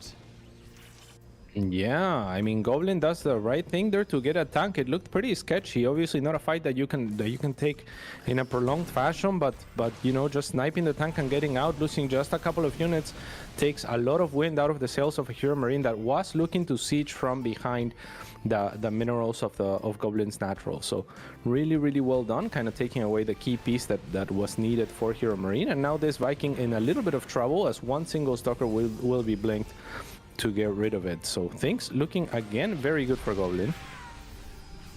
Yeah, no, just able to be out on the map, of course, is a great little factor as well. HeroMarine having to hold it back. Do you see a few more weapons coming through? As we only get a catch on a bunch of Marauders. They just didn't get brought back at all. Yeah, this is actually a huge deal. Yeah. So now we're going to have to play very defensively here from HeroMarine, but he is just so busy running. I mean, the choke point's going to be good for him. Gets an anti-armor missile off as well. I mean, this is actually a great fight for HeroMarine Cats. Goblin went in too far and didn't really have the splash to back it up. Loses the prison. This Colossus is still in trouble. Okay, it's still fine. I mean, there's still a Colossus coming here. These 2 Vikings are trying to do what they can. The bio is very, very bruised. Gotta try to get. Oh no, but no, they both the Colossus fall. Wardy, no. Okay, the Raven gets taken down as well. What a scrappy fight. I mean, that looked so good. And then, like you said, I mean, he overextended just a little bit. And on the retreat, I feel like, yeah, if he could have kept those Colossus alive, it could be a different story. But he does get a 4th base on the back of this. This is still a playable game, I think, for Goblin. In fact, do you like it better for Goblin or HeroMarine at this stage? Honestly, I like it for HeroMarine because I feel like Goblin's work account wasn't that strong until maybe just now. He's getting into a better spot as well. But throughout all of this, I feel like he could have done with an extra few workers already, you know? So missing that's a little bit painful, as you do see the bunker here firing up on the Stalkers. 4 SCVs going down already, make it 5 and counting, as we just have the medevacs now boosting back down to the bottom side. Zealot Stalker He's going This to is come over, dangerous. and this is actually, going to be a huge catch for Goblin, who gets in there. He's going to get a medevac. Massive. Oh my Oh, god. how does he not? That's a misclick. Not enough stalkers, right, initially. Maybe if he got that one medevac, the other two still get away, so not as disastrous as it could have been. Yeah, I feel like he could have gotten that medevac with an extra stutter step, but maybe not. I would have to rewind and see. And yeah, I mean, that was still pretty nice for him. And now there's an opportunity as well where the gold minerals are getting mined behind the natural expansion of HeroMarine. So you could straight up attack move through there instead of through the what is, I guess, the third.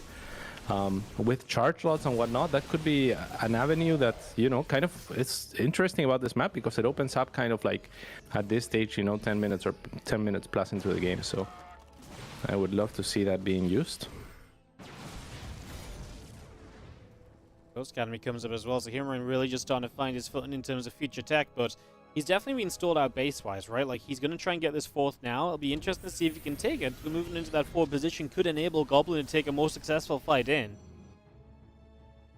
Yeah, because now there are 3 potential prongs for Goblin to use, right? Like, he has the natural, now he will have this relatively open 4th base. Would have been nice to take down those rocks perhaps earlier, but he's just going to engage as HeroMarine is just trying to get set up in the middle here. A lot of the tanks are exposed, but actually not focus fired by Goblin, and on the retreat, he's just going to end up bleeding a lot of units. Still ahead in supply, but I can't help but feel like that could have been a much better fight. At least could have maybe gotten rid of those tanks, left the Zealot stack behind to get rid of them before backing out. But on the retreat, I mean, he is still making magic happen. The next wave of reinforcements allows him to push HeroMarine back without the aid of his own tanks, which are now getting sieged, and Goblin is going to use that opportunity to leap on forward with the Blink Stalkers and take him down finally. And now it's looking like Goblin has done it. HeroMarine has to tap out, and wow, yeah, I mean, that was a cool game. Yeah, man, Goblin able to kind of take the lead. Struggled in some of the fights that he took, but had enough behind it all to come through and win in the end, right? But it was a little concerning that despite the advantage, he did definitely give up a couple of fights I don't think HeroMarine really should have been able to have. So getting into game number 3, that's something to look at. The Goblin needs to be a little careful with how much he decides to commit forward sometimes and all the rest of it. So we'll see how this goes heading into, like I say, map 3 in a second. Goblin tying it up, though. And again, both these guys 1-0 in this group. Being 2-0 means you are 1 series away from making playoffs. That'd be huge for Goblin to have 3 shots at making playoffs already. That'd be sick for him. That would be insane. It wouldn't be so good for my Roddy points, but I'm rooting for him a little bit. I mean, I always like for the underdog to do well. This would be a fantastic result for him, I think, to take down the big Gabriel. Yep. As we get ready to go into this map number 3. Yeah, it would be huge because Goblin is like 20-1 unfavored against HeroMarine. HeroMarine's won 20 series while Goblin has won 1 all time. So this would be like a huge time to get a win. And a great position would put you in a great position in the group as well. Yeah, that's a big deal as we count down. HeroMarine and Goblin, round 2 coming at you. Or round 3 coming at you as Goblin tries to get 2 in a row to move on through. How many maps has Goblin gotten? Do you know? Does it show there? Like how common is for him to take a map? I think it's like 8 maps to 30, 40 something. I can tell you again when it comes around on the ticker, but it'll just take a moment. Sounds good. Yeah, he takes maps often. Like, I say often, maybe not like super often, but like maybe half the time he takes a map. Winning the series is obviously that push too far, so we'll see if today's any different as we do start with the blue Protoss in that upper. No, we're not. We're in the bottom right with the red. No, you can go back now. I found your camera. You're good. In the bottom right, the red Terran player is going to be from Mouse Sports. It's HeroMarine. And in the bottom right-hand side in the red, no, it's the top left-hand side in the blue. Meow. It's Goblin. That was in the top left. I was trying to trick Niall and it didn't work. You can't trick Niall. Niall knows, man. He knows that we're more likely the idiots than he is. Yeah. Amazing. Goblin is gonna be scouting pretty early on here. And yeah, I mean, what do you want to see from Goblin on this map, Ordicho? There's no like super special features about it, right? So just kind of a straight up map. 3rd and 4th actually get quite spread out from one another, and they're both up different ramps and stuff. So also the problem is the drop into the main base is quite scary because there's like dead airspace from like the right top side of the map into the main. So you've got to be kind of careful with your expansions. You've got to be very well defended. This is absolutely the kind of map where Terran can kind of spread out, start splitting, and hitting you in different places to really fire hard, you know? All right. Then let's see if HeroMarine can do that. But what about Gobo? What does he have to do? What's his win condition? I mean, obviously then just defend well, right? I would imagine he plays Phoenix to try and shut off some of the drop play. And if he can shut off some of the drop play, then he only has to defend kind of frontal positions. And then a lot of the directions you attack in from as the Terran are quite choked up. So if you can do that, then obviously if you play Phoenix Colossus, the Colossi can really succeed. So I would say that, you know, if you can play a game where he also just takes smoother fights than in the last game, I think he's got a good shot. Yeah, and he does like his Phoenix quite often, so let's see if he goes that route yet again. The Reaper is now going to be crossing the map through its Reaper pathways. It's a map designed for them specifically and marked. And yeah, it will find that there is a Nexus, nothing too crazy or out of the ordinary, I suppose. So first Adept will be out to try to chase the Reaper around, and a second one now in production, as well as a Stargate on the side of Goblin. Yep. As we have ourselves the couple shots coming through, Adept continue to chase this Reaper down for a moment. Around. Yeah, second Adept is out. So maybe Goblin, after taking down the Reaper, is you know, feeling adventurous enough to move out on the map and see if he can apply some pressure. There's already a bunker on site for HeroMarine, so not too much should come out of that, as the Wolof is also finished. The Adepts shouldn't be able to find too much, but maybe you can go to the mineral line, to the back of the mineral line, and deny a little bit of mining before his opponent gets fully situated here. As there's only one Marine in the bunker, I think you can just shade past all this, but there is a Hellion now popping up, so he will think better of it. Or do you still go for it? No way, right? I think you can go for it, man. Why not? You can? I don't know. I ain't scared. He seems scared. Well, we do have a couple Cyclones coming up from HeroMarine, so he's going to get a couple Cyclones on the way. The Medevac coming through.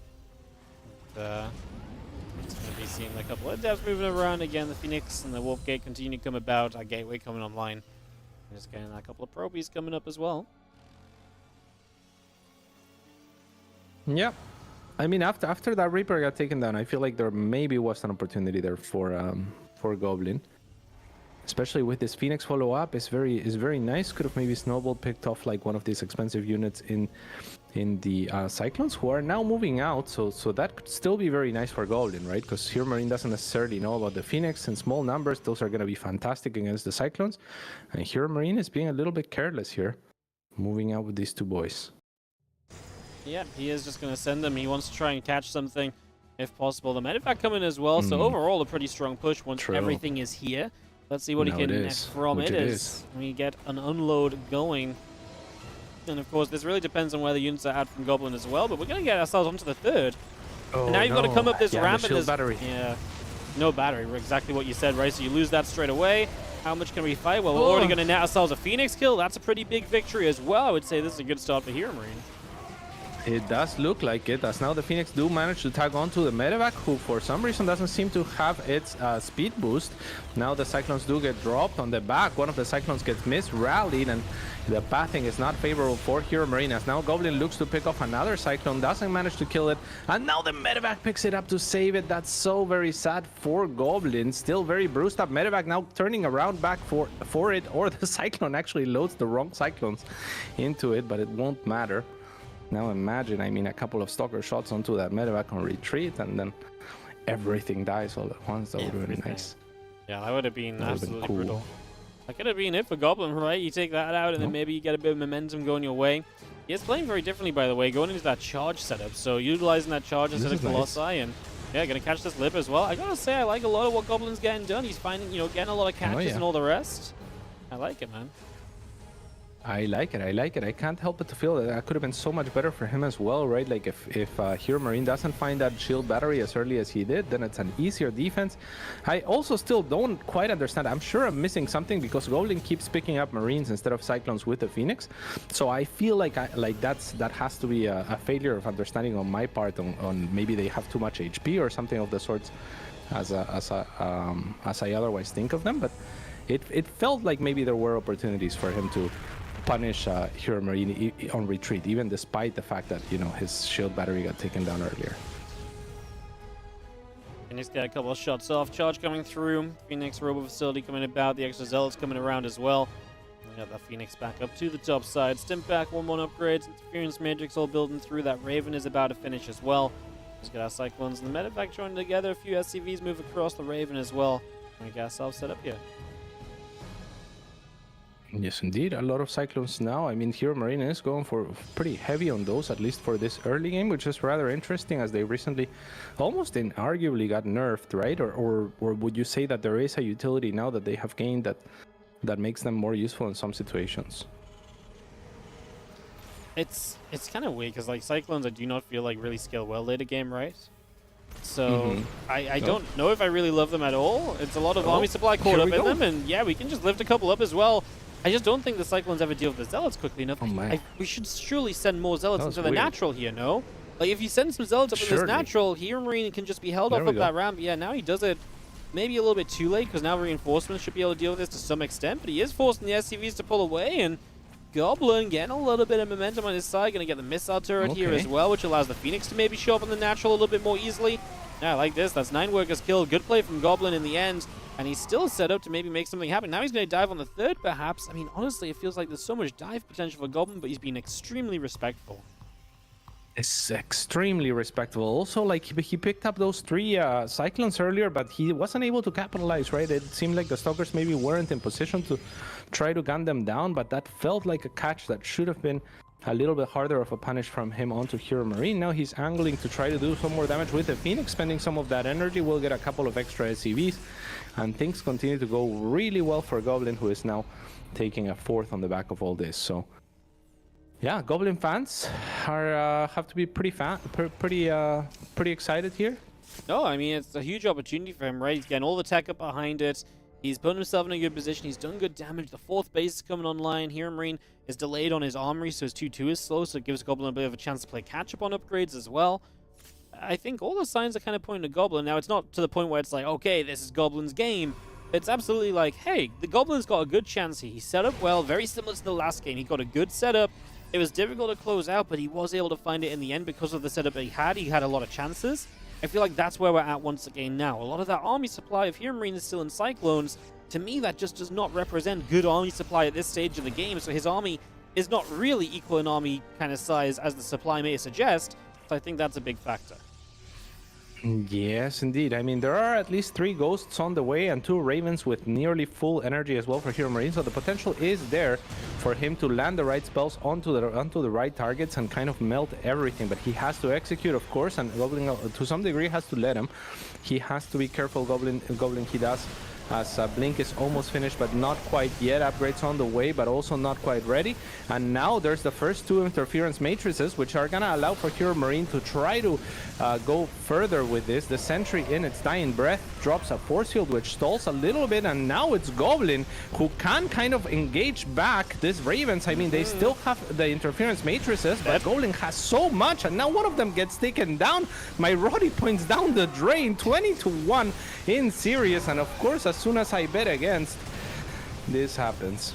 This happens. A couple of Widow Mines hit nicely, but this is a good turnaround from Goblin, and he has 3 Colossi still powered up and ready to go. The Phoenix count is hurting a little bit, which might be the one reason you kind of stumble here as Goblin. He's also not got a good way to kind of see Widow Mines, right? I don't think there's an obs in this army, so that may cause him to kind of hold back a little bit as well. But a 4th Colossus, his army's so good right now, but he's not going to send it. He will just take a 5th. Maybe he relocates around the center and just finds a way to fight into the 3rd base. That would not be a terrible thing. Yeah, I mean, 2-2, 90% of the way done now for HeroMarine. So if there's ever going to be a timing for Goblin, it's probably right here, right now. That bunker gets stopped, so no choke for you, says Goblin. There are no Vikings here either, so I am with you. Press on the advantage as 2-2 is really not finished yet for HeroMarine. I think that if Goblin goes for it right now, then he might have it, but instead he's gonna play it conservative. He backs away at 200 supply right before his opponent finishes his upgrades, right after killing a bunker, when he sees no Vikings out on the field. I don't know. What is he waiting for? What's the... What is it? Like, I don't see anything in production that says to me, like, you should be waiting, right? You should just go, man. He's got like 2 Vikings against 5 Colossi and a bunch of Phoenix. And Widow Mines are going off. A couple of cells getting cleaned out. Yeah, go get it. Okay. Takes a stalker Walk into here. anything. Okay, okay, this is nice. Walks the Zealots into the natural, right? That's gonna force an evacuation. It's gonna force for HeroMarine to kind of like have less mining at the time being. He also pushes the 4th back.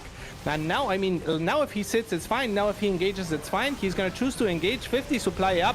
Goblin is about to cause a huge upset as the army of HeroMarine melts at his 3rd base. Goblin has done it for the Platinum Heroes. What an absolute beast. 16,000 Roddy points down the drain for me. Shouldn't have bet your Roddy points, man. Should have listened to Goblin. I mean, I would have bet on Goblin. I always bet on the underdog, you know? Yeah.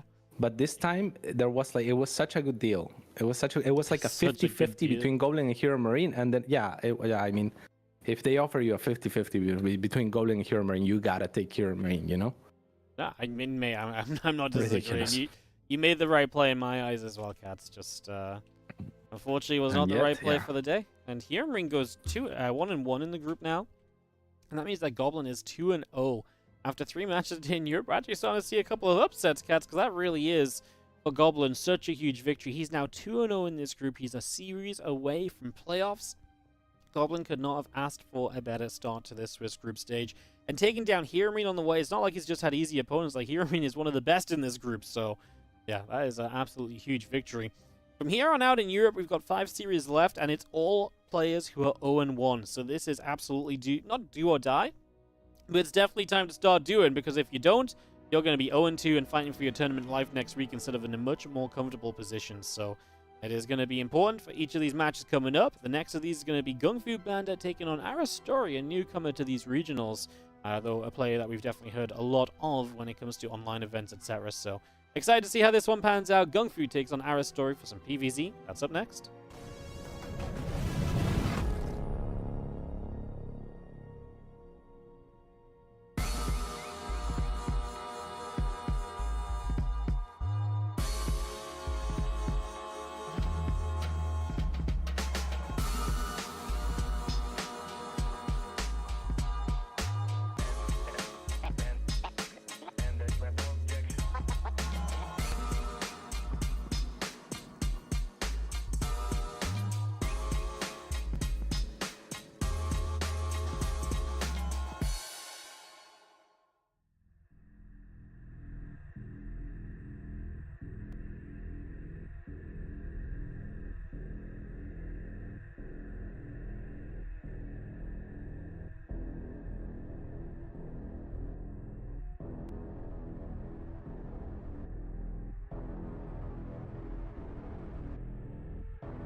ESL StarCraft 2 Masters is brought to you in part by Monster Energy and the United States Air Force.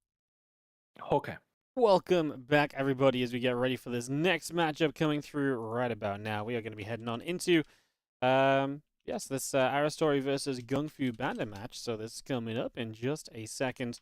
And looking to see what is going to be happening in this PVZ as we get this, like I say, ready to go, cats. A couple of players who we don't see as much of. GungFu has been around a very long time, but has also kind of, comes and goes, kind of mostly only plays in the bigger events. Yeah.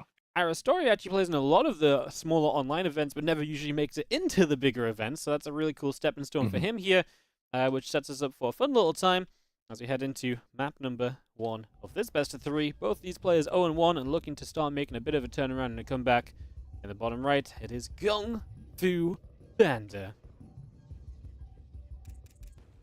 And in the top left, the up-and-comer, the grinder, that he is trying to carve his way into the scene. It is Aristori. Good luck, have fun, says GungFuBanda. And yeah, GungFu is kind of like the type of player that, like at some point, put in a lot of work to get as good as he did. But yeah, you're right. Like he kind of just activates here and there, he'll take breaks. Otherwise, he'll play the large events. Then he'll practice a little bit. And so he is the type of player that can activate, like kind of like Massa does in North America, for example, right? Where he'll just come back and play the event, and he played for 7 years before that, so he can kind of get back into shape fairly fast. Whereas Aristori is one of these class of players that is on the grind, right? That is trying to make it, that is trying to make up for the 7 years that he didn't practice as much as GungFu did, and he's kind of on the rise. So we have, I hate to say like a player on the way out in some sense, but that's kind of what it is, right? Like players that are kind of like not as full-time against players that are now full-time but still have a lot of room to make up for and a lot of time to make up for, and they're here now. Yeah, no, it's really cool to again, obviously see new names often, and that's what happens in this European scene more so than in the others, right? To kind of see these guys that actually do break through.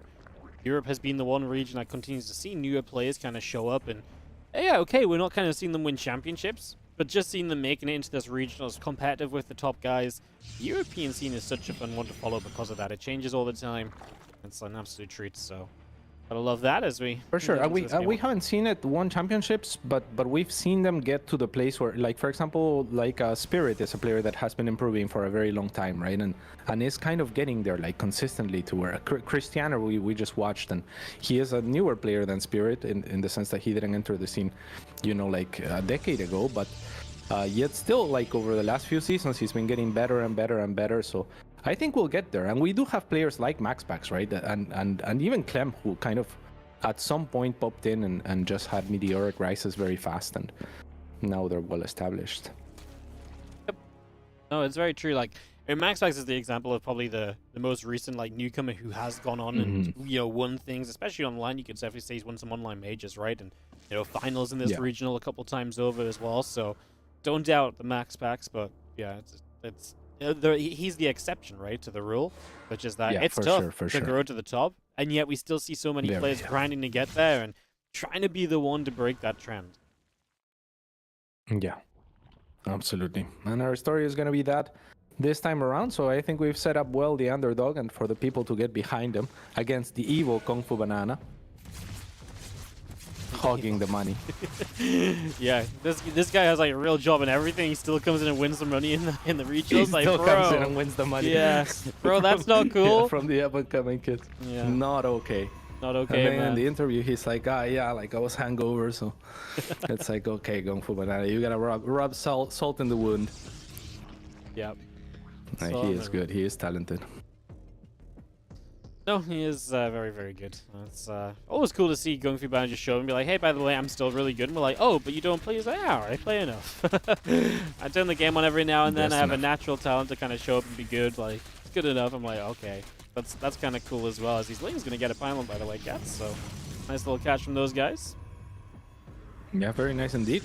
It will not supply block GungFuBanda, but ever so barely, so it's still going to be a little bit annoying. and on the side of Aristori, a lair already on the way, Wardicho, and nearly finished. So that is a fairly quick one, and I'm not sure what to make of it. Is this like a Nidus or something? What is this? Yeah, I mean, it's a fast lap, but it's not like an overly quick lap, right? I mean, it didn't start at 3 minutes, started like 3:45 or so. What can you do? I mean, So he's it's got a a quite Hydra, then you reckon, or? fast 'Cause it's Hydras here, into a the lair's timing. here. Oh, it is a Nidus Cats. It's a Nidus, yeah. I mean that makes a little bit more sense to me, because like look. I mean, like, you look at the setup, right? Like, he's not really set up to go for Hydras at all. Like, there's no gases there. The economy is not really there at 31 workers, and now just lost an extra or 5, right, to shave off from what was 36. So very much it's gonna be a Queen Ling all in through a Nidus, which is rather interesting. I'd love to see it. But it's been spotted too, so it probably won't work. Overlord at the natural, looking to be the culprit here. Yep, getting that brought up, getting that ready to go. But we're going to Nidus out the front initially. Aristori just wants to try and bring Queens across the map quickly, noting that this is obviously a pretty Oracle-heavy defense, so just going to be having the Oracles move around, the few Lings get pushed across. 8 drones on the way, a couple of Queens coming out. Gonna see how Link's coming back down. has been good and careful, right? Like, he only turns 1 beam from the oracles at a time to make sure that he's preserving the energy for when he will actually need it, and not wasting any of that on turning off on the beams. Link's now going after one of these pylons. There are 2 of them at the moment. And the Queen's now pushing in. This is going to be difficult actually for our story to make work.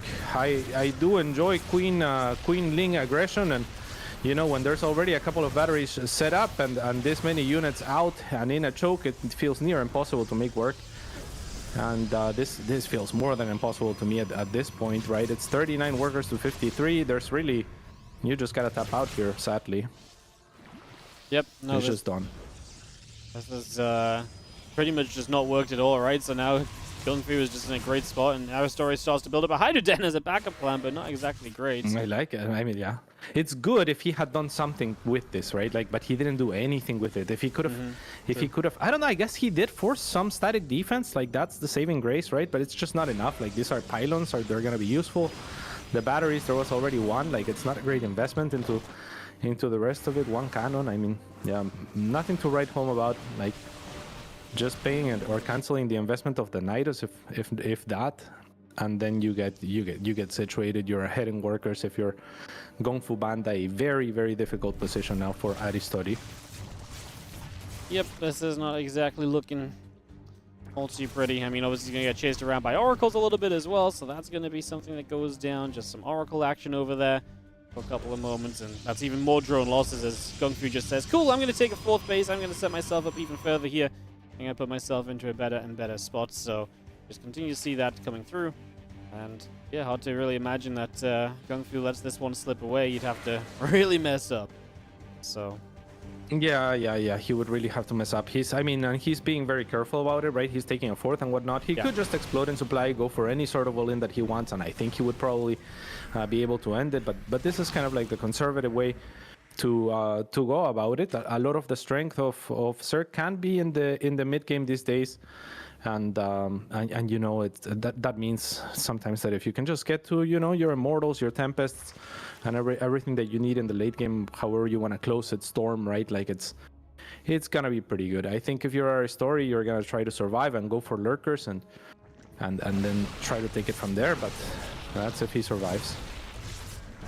yeah, well, we see a couple of Queens going down already right now, as we do also have ourselves the Stalkers pushing in, and it's obviously Lings and Hydras that are going to be in a whole bunch of trouble. GungFu applying the pressure and applying it well at the moment, pushing up and again putting himself in a good old spot here. Because he knows he's got the numbers, he knows he's got the setup to do this, and so he just keeps on improving his position. As he pressures this, it's going to be very difficult for Aristori to hold him off forever, essentially. And that's the problem that we face. Yeah, it is so difficult. It's such a difficult position to play from. I think that the supply is rather deceitful here, as Aristori tries to do what he can. This is not GungFu trying to kill Aristori, right? It should be mentioned as well. This is Aristori trying to survive against GungFu expanding another time now on 5 base while taking up and doing his thing. So he's not really looking to kill Aristori, and he's killing Aristori is kind of what's going on. Yeah, I mean, it's one of those moments where it's like, well, I've got units, I may as well pressure. It's like, if you don't have enough to hold off, I'm just going to keep trading effectively. Make your game slower while I expand myself. Yeah, there's no pressure to win the game off this, but there's a very good chance he puts himself in a better position by doing it. And that is very much so what we are starting to see just pan out from everything here. So, yeah, kind of feels like this one is just a matter of time. It is. What a beautiful setup as well to do exactly what you're mentioning, Wardicho, to try to trade and you know, just get a little bit more value out of your army. Blinkstalker is kind of like the obvious candidate for that, right? Especially when your opponent has links, because that means if any one of their army is invested into those melee units, they're gonna bleed out, and you always have the blink to back away. So a full-on engage is how you break this, kind of like what's happening right now. And that's why the stasis traps are so beautiful, because you just back to them, and when your opponent is ready to take on a full-on engage, you get your disengage after making them bleed for a long time. So just a beautiful setup from GungFuBanda here, and yeah, he's gonna kill his opponent, but really it was a cool attempt from Aristori. It was a cool idea. Unfortunately for him, it gets scouted, and you know, it was perfectly dealt with, but I appreciate the thought. Scouted, figured out, defended, and GungFuBanda takes the first game off of Aristori. Like you say, cool idea. You gave it a go. You mentioned the Nidus as a plan or part of the plan. Works out, and works out to be that, and doesn't actually work out on the map because GungFu just gets the defense going. And these things are a bit of a roll of the dice, right? Like, you roll the dice, and if it isn't gonna hit, then you're just in trouble. Like, that's what it comes down to. So yeah, GG's. Yeah, and, for sure. Time to kind of go back to the drawing board, see what else Aristori has kind of planned out for us here. Yeah, and to be completely honest, the attack that we saw from Aristori, I don't think, like, the Nidus here is so expensive, right, to actually get to, that it has to be the kind of piece that is more of a surprise of, I'm gonna drop this in your main. I doubt that this is like, yeah, I mean, I'd be surprised, I guess I should say, if his plan all along was, I'm gonna drop the Nidus to try to kill your third with it or something like that. Because if you want to do something like that, I feel like there are better, cheaper, more reliable avenues of doing similar stuff with a slightly better economy, right? Like what the Nidus does that other things like the Queen drops wouldn't do, is it can get you straight into the main type thing. So I think that would have been a different story as well, but again, it gets scouted and it doesn't work. Yeah, we never really get to tell the rest of this tale once the fact it's been scouted, right? So unfortunately, that was just the brutal ending of it all. As it gets set up to the top right corner of the map in the red from Berserker Esports, we have ourselves GungFuBanda. And his opponent, it is Aristori.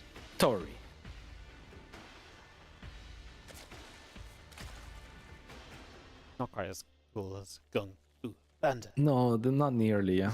I watched GungFuBanda 4 on the plane back, actually. Did you? It was, or is it 3? I'm not sure. Whichever one the newest GungFuBanda is. Yeah, but there's a new one that I met GungFuBanda in Universal Studios like a month ago, man.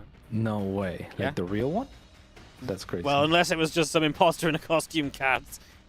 No chance. There's almost no chance of that. No, if it was a Universal, it was the real one. That's how that works. That's what I thought. I mean, he definitely looked real. I'm not gonna lie. Yeah. So yeah, I'm gonna assume. Yeah, pretty good movie it was, I thought. And the probe is now gonna scout, and yeah, I mean, I think GungFuBanda is gonna probably want to keep tabs on Aristori after that. And Aristori, it's a difficult position, right? Because that's the kind of build order that you hope to start a series with that will get you an advantage, and then you can keep your opponent on their toes, and then you can be like, oh, you know what? Now you're paranoid. I'm gonna macro type thing. You know, I'm gonna show like my regular old style, and instead you're down 0-1, so now your opponent's just kind of probably more confident if anything else, right? Like your cheese didn't work. Oh yeah, absolutely. And it's like, you're also given that feeling of, you're also given that feeling of like, hey, like, I kind of feel like I needed to cheese against you, and now you kind of tell with that, right? Yeah, so, exactly. Yeah, that's a little bit rough. Exactly. You need the momentum from those, from those surprise moments. If you feel like the underdog enough to open with Queenling Nidus, you know what I'm saying? Like, if we're there, then it's tough. Yep, absolutely. We have our Twilight Council. coming online, so we get that started up and get that underway. Nexus is coming through as well. The Fuelings are going to go after the probe. Just going to be seen the Adept, the Warp Gate coming up as well for the moment. Twilight is obviously a fun way to play it differently as GungFu. It's a little bit more risky, but it could be very good. I would imagine this is going to be Glaives. Maybe there's some Wild World. He actually plays into like a fast Dark Shrine though, so kind of down if he wants to play the mix-up. We'll see. But like I said, would be a little bit surprised. Yeah, I think Glaives would make sense, especially seeing as how fast the last layer was last game. Right? It's like kind of playing into DTs against a player that's willing to do something like that. Might be sketch. There's the Glaives. And yeah, I mean, I like it. Why do you think that is this map particularly good for Glaives, or why is there any reason you see this being his choice? Maybe. Just. I was gonna say maybe if your opponent takes the gold, then the Glaives is kind of nice to punish that a little bit, but he's not taking the gold, right? So in that regard, I don't think this map is necessarily like any better for Glaives than it would be like any other map per se. And even if he takes the gold, it's kind of a weird goal to get to. You've got to mine out on the south side, and then, you know, then you take the gold. Maybe just having the Adepts with Glaives for later in the game is useful to harass that gold, because you can harass it from the other side, right, of the mural. So maybe that's part of the plan. Maybe he just wants to mix it up. It might just be that GungFu's like, hey, you know what? I'm up a game. I feel confident. Comfy, maybe. And I may just be in a situation where he's like, I want to see if you can hold my Adept attack, because if you can't hold my Adept attack, I don't have to play the long Stargate game, you know? Right. Yeah, that might just be it, to be honest. Not completely out of character, as now there's a lot of links in production and a Roach Warren on the side of Aristori. So he's at 39 workers and not making any more for the time being. GungFu is at 40 and still producing workers. So I mean, he will have the defense here. Aristori most likely. Is he looking for an offense after the fact? I guess is the question. And it looks like maybe. Or there's a possibility, right, where you deal with these Adepts, then you've built units anyway, so then you go and like, hey, make sure you've actually got some units to defend me, because there's a lot of the time where there's just Adepts, and that's not enough against all the Roaches, right? So. Yep. I think we should have that, right? Like, there's been such an investment, still no drones in production from Aristori. So I feel like you kind of have to look for a push soon here. And GungFu's actually taking a third, and Aristori knows of it too. There's no way you let this stand. Nope. Now he makes seven workers. He's going to be happy with, I guess, just pushing it back and defending, and he's going to try to sneak out with his links to at least get a cancel onto the third, perhaps. Yep. So that's nice. That's nice. Links come moving across that right-hand side. Just going to go and jump in. Going to get a wraparound on this Nexus, and meanwhile the Adepts drop into the main base. There's going to be Adepts on the third, so we're going to cancel this third base. It's a big play by Aristori. Just needs to defend at the same time, and honestly, 2 drones lost in evacuation. I feel like that's okay. It's beautiful, yeah. I mean, that was a great reaction, right? Things action in 3 portions of the map there.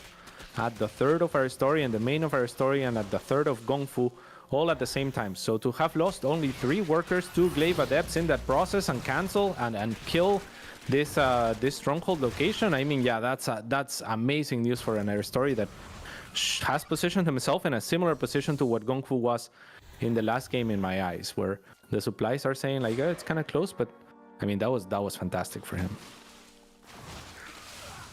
Yeah, Roach is coming across. The Adepts taking a couple shots of damage. We're finally going to get the cleanup. But yeah, Aristori doing everything right here so far. As now we start to take a little bit of extra damage, and GungFu just keeping it up. I will say Aristori does not quite have the drone count that I'd love to see for him. I may just be off the back of the Adepts early, right? But being equal on workers or behind on workers right now, that doesn't feel good. And in that regard, that's why I'm a little bit concerned, because I feel like a lot of what he's done has been nice, but the macro behind it is now maybe slipping just that little bit. Yeah. And that could be the deal breaker here. Just a lot. Yeah, I mean, you're still on 3 base, right? And you were just floating 1,200 resources while trying to make as many roaches as you can. And now you're in a, like, mentally, you're in this position where it feels bad to make workers because you were floating 1,000 resources. So you're thinking, and this is like me projecting mostly, but when this happens to me, I think, wow, like, you know, if I was a better player, I would have had another 20 workers working for me for the last couple of minutes. So now the only right decision that I can make is to instead just use my larva as if I had been making units the entire way through, and all in. And I mean, in some sense, you will have the maximum amount of units that you would have had with this number of workers. So you're kind of turned into making a decision that that, you know, like, I feel like if he had just made workers, etc., he would be in an unlosable position. Now I feel like he will have a very strong attack, but whether that will be enough remains to be seen. Gets across with this group of Lings to keep an eye on things. I mean, as the disruptors come up from GungFu as well, it makes it so difficult for Aristori to ever realistically go attacking in. So get that underway as we have ourselves the Blink. He has to, right? Like finish. yeah. I mean, yeah, he pretty much has to go, but then there's going to be Blink, there's going to be disruptors. I don't see that as really an answer for Aristori to attack in. It's so sad, right? Like, and just now he's spending all of his money. Like you said, like, I mean, if we look at what happened on the field right until before those adepts killed a few extra workers, it was looking really, really good on defense and on reactions from Aristori. If only he could have kept up mechanically to inject to make sure that, you know, that he can spend his money after the fact. Then that would have been fantastic to take a fourth, to have the presence of mind to continue to drone up, maybe an extra hatchery if you really need it. And now here he comes. Will this be enough? The disruptor shot goes off and clips about 5 roaches to start. Not what Aristori wanted. He is gonna get into the mineral line of the natural, so that does have the presence of mind to turn around to do that, but unfortunately gets back aggroed onto the cannon after the fact, so that ends up being a waste. There is another disruptor shot looking to connect onto just a roach, but on the retreat as well, the units take a little bit more damage from chasing stalkers and immortals, and this looks harder and harder as the next disruptor shot goes off. It's the best disruptor shot ever. And that should be it, Wardicho. That was so sad. This was a heartbreaking game. That was the defense from GungFu, and now his army is way better than his opponents, unfortunately, and that is just where Aristori is going to run out of options, run out of answers. We do have the +2 missile still building up on the side of Aristori. The hatchery coming in, the Baneling is about to be done. 12 more Lings are building. The Nexus will go down on the fourth phase. These Stalkers come over to grab a Ling. Yeah. Middle of the map, and GungFu is kind of just set to go, man. It's tough. It's tough. Yeah, I mean, yeah, if you're Aristori, I don't know. Like, I feel like he's just dead, right? But it's tough. I mean, he did a few things right there. I mean, he thwarted the attack of GungFu. He had one less worker than GungFu at that point, so that's what you expect. But then that's a beautiful move as well to breach that location on the third, to kill the pylons there, to cancel that third. That's where you really feel like if he had just macroed and if he could have just injected and made drones and taken a fourth and whatnot instead of, you know, just banking up that money, it would have been an easy cleanup for him.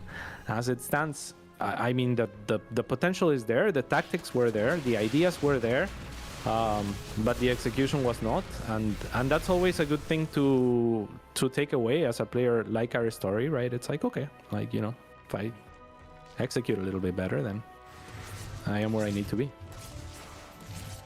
Yep. As can be seen now, drones continue to come about. A couple of them going down as well. The depths are just everywhere, causing trouble. Going to get rid of the gold base. Going through removing options at the moment as we get this set up.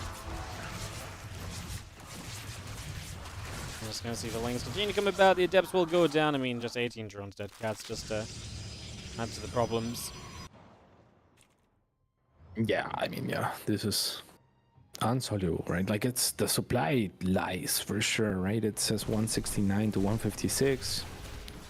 If you're looking at that, you're like, yeah, okay. No, barely any difference. They're yeah, it's 161 to 167. This same.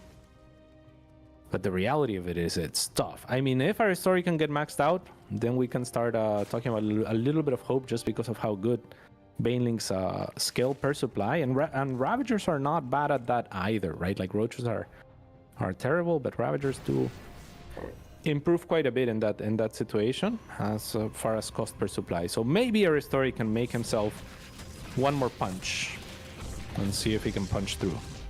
Yep. Just, I mean, at least he's going to have another shot at it, right? Like, he's going to be maxing out here shortly. Don't get me wrong, it's maxing out on kind of mid-tier units, while his opponent's units are fantastic in comparison, but yeah, I mean, like you say, at least there's an opportunity, and maybe if GungFu overextends on a fight, maybe that's where Aristori can grab something, but it is really getting to one last attempt because he doesn't have the economy to keep playing a longer game or to rebuild into multiple fights.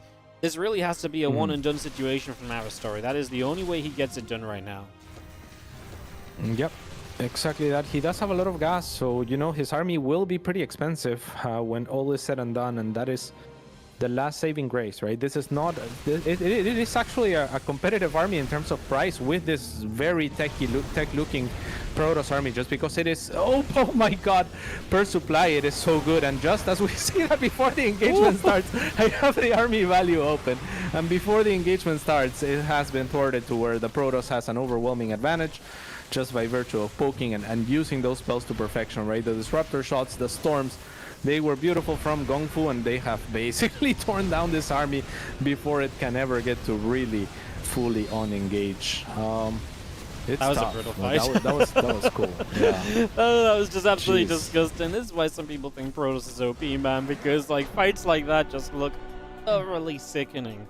But the reality is that GungFu, worked his way hard to get into a position where it was going to come down to a fight like that, and puts himself at 2-0, which means that for GungFuBanda, he is going to be moving on into that 1-on-1 situation. And Aristori, our newcomer to these regionals, is unfortunately not quite going to be having the best starts. But, I mean, expected, right? You know, you're the underdog coming into this whole tournament.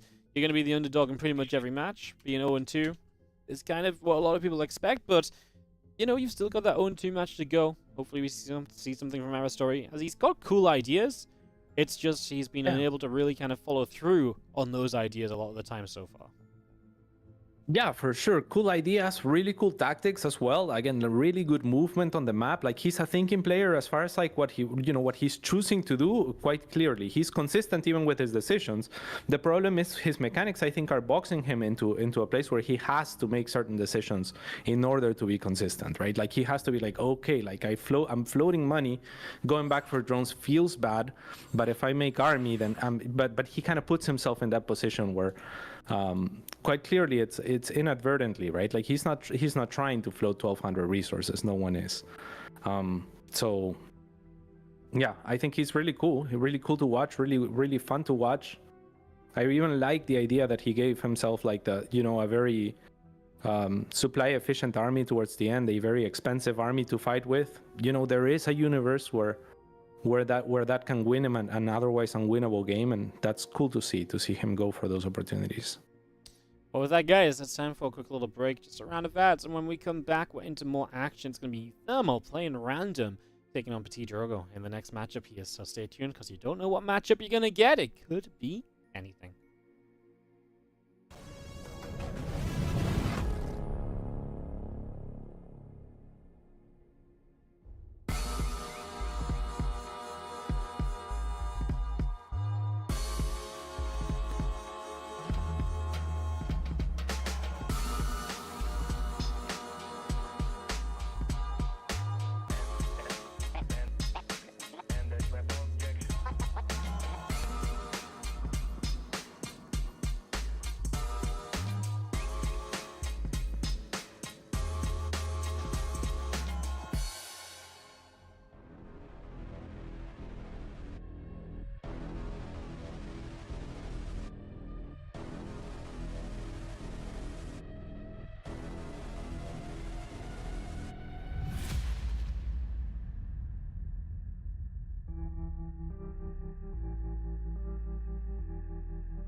ESL StarCraft 2 Masters is brought to you in part by Monster Energy and the United States Air Force.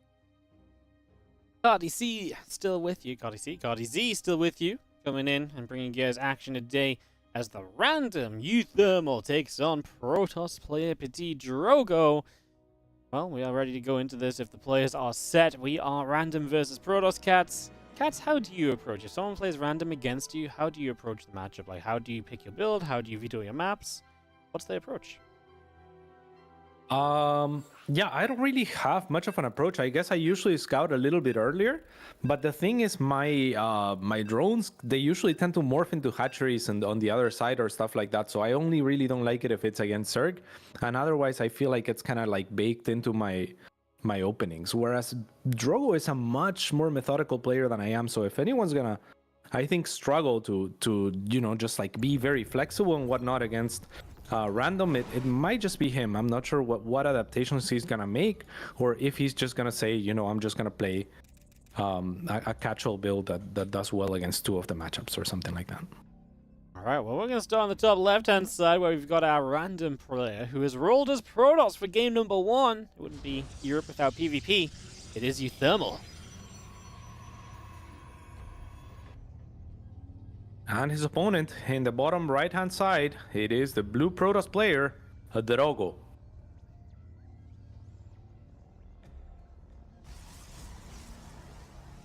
And yeah, I mean, he's playing, I guess, PVC, which is kind of strange, right? Because PVC is not that good against PvP or PvT.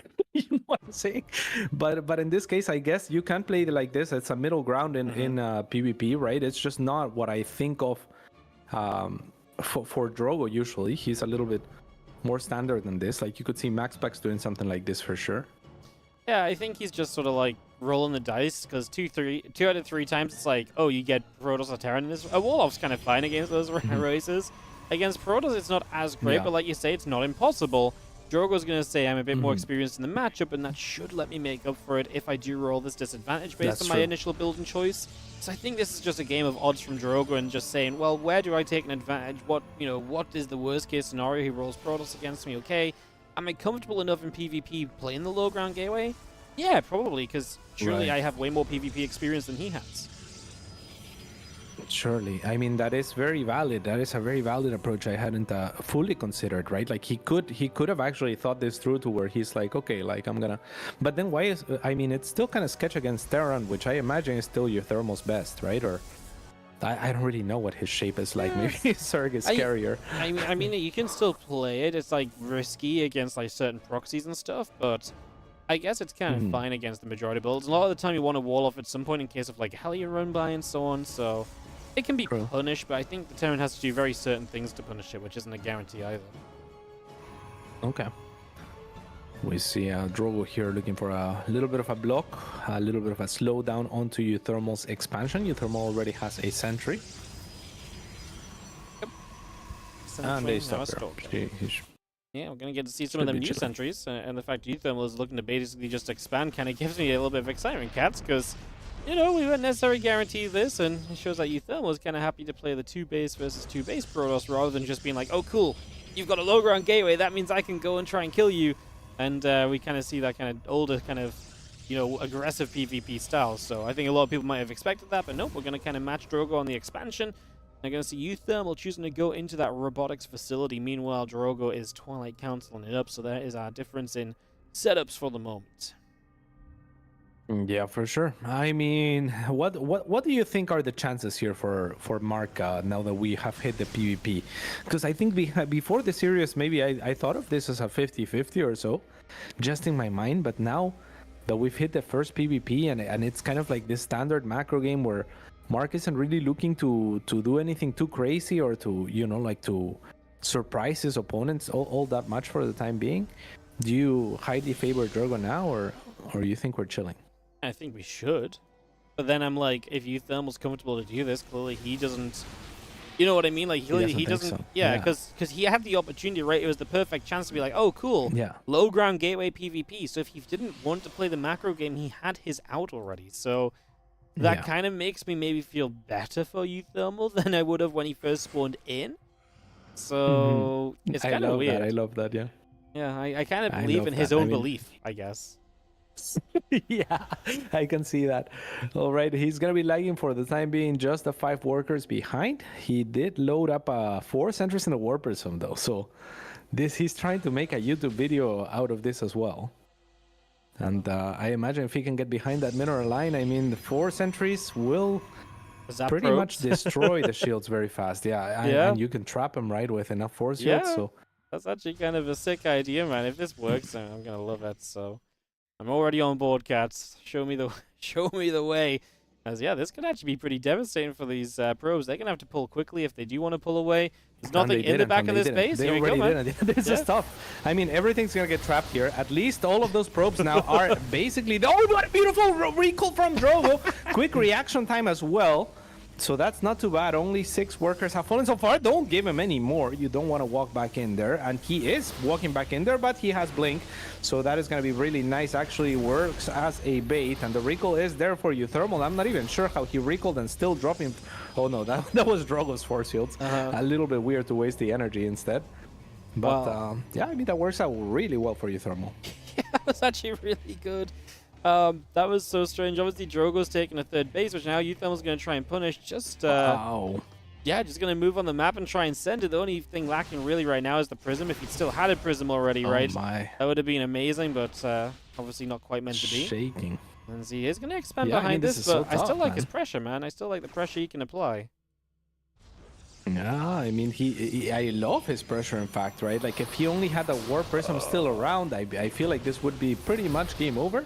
As it stands, though, without the War Prism, he's still in a decent position to apply some pressure. It's those force shields that have done wonders for Drogo on defense, but he only has a couple left now. Yeah, a couple left over, so maybe we won't see too many more of him, which is a good thing for uThermal, because it's definitely stopping him from being able to move through in any sort of further way. Stalkers, sentries, and a couple of mortals continue to move about over around the left, and the Forge and a couple of gates coming up as well.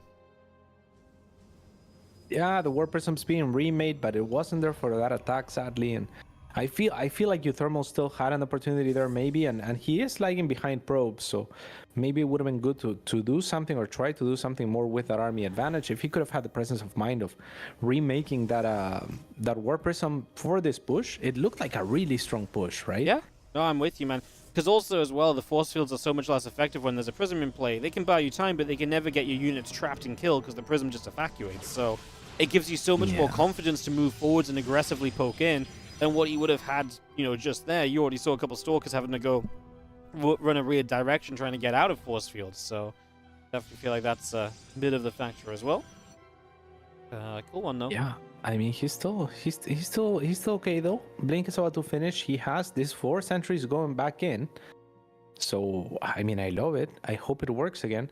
4 Stalkers on the other side are trying to do what they can to make things annoying, to make the 4th difficult to take for Drogo, and actually now going into the main for Stalkers to one-shot a probe, and also 2-shot apparently a Stalker as well, as now uThermal is in position, so are the sentries. Wardicio, how many will be killed here? Bro, I don't even want to make a guess because I feel like I'm going to be so wrong. Like, if I say a high number, I'm going to be ridiculous, but if I say a low number, I think I'm actually going to be wrong. He gets 9 worker kills! What are we witnessing? Yeah.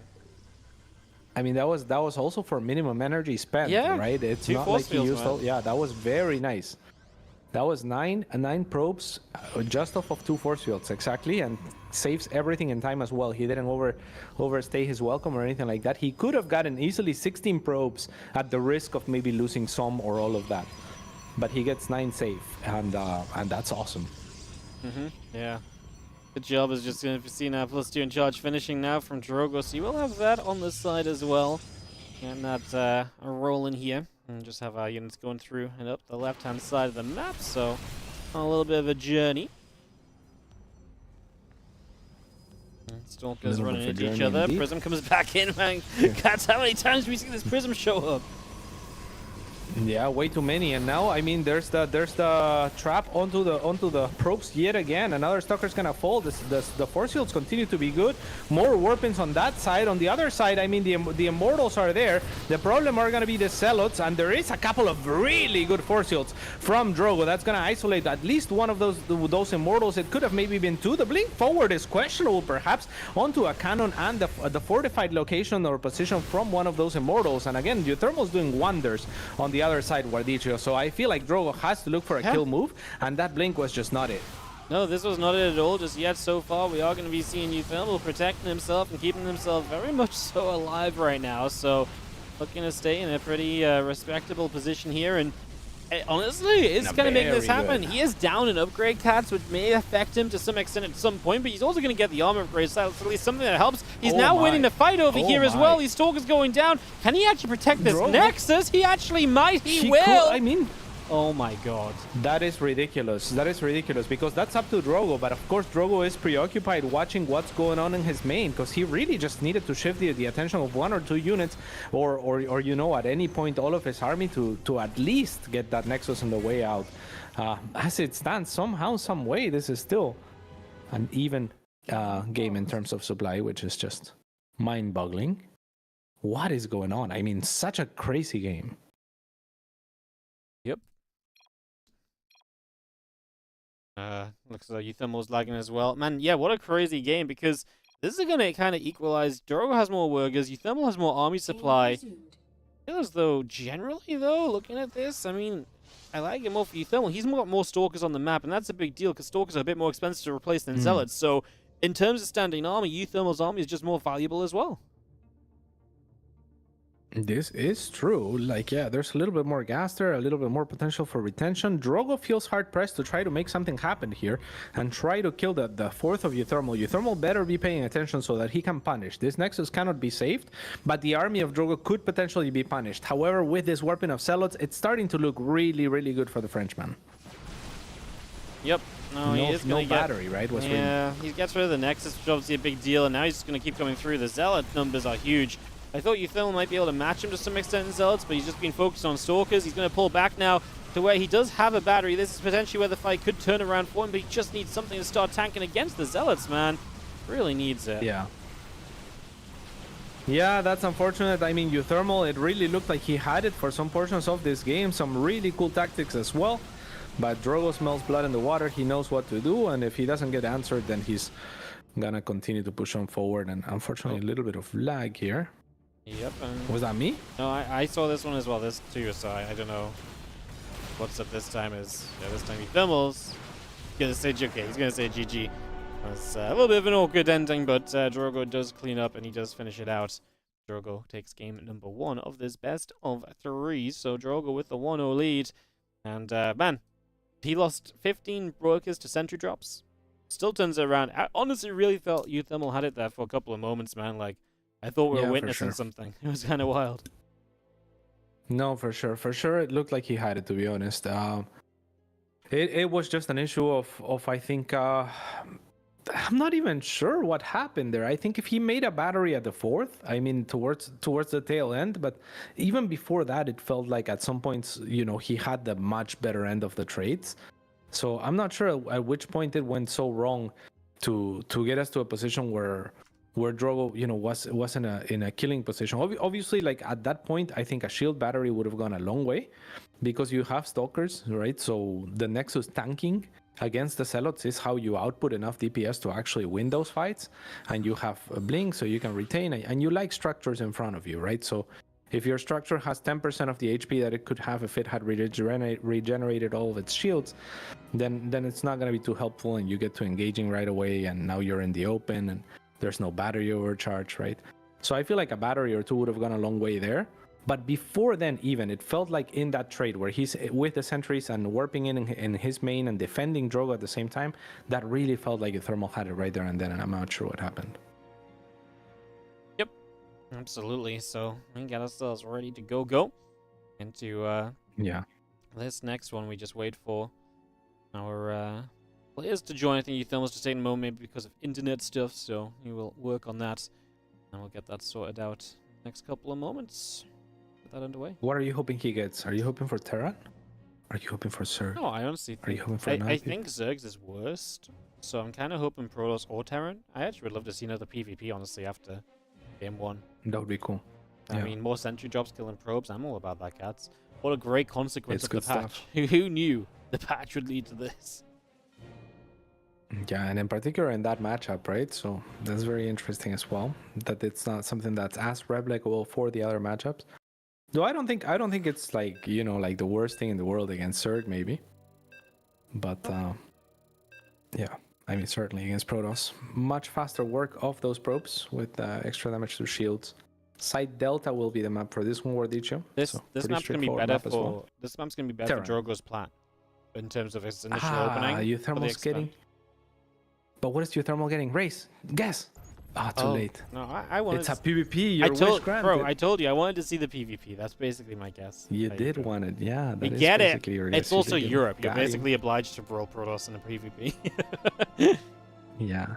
All right. Now, okay, we can do intros right now, but I have a theory. If you're uThermal at this point, do you anticipate that Drogo will low ground gateway, and do you look to punish it blind?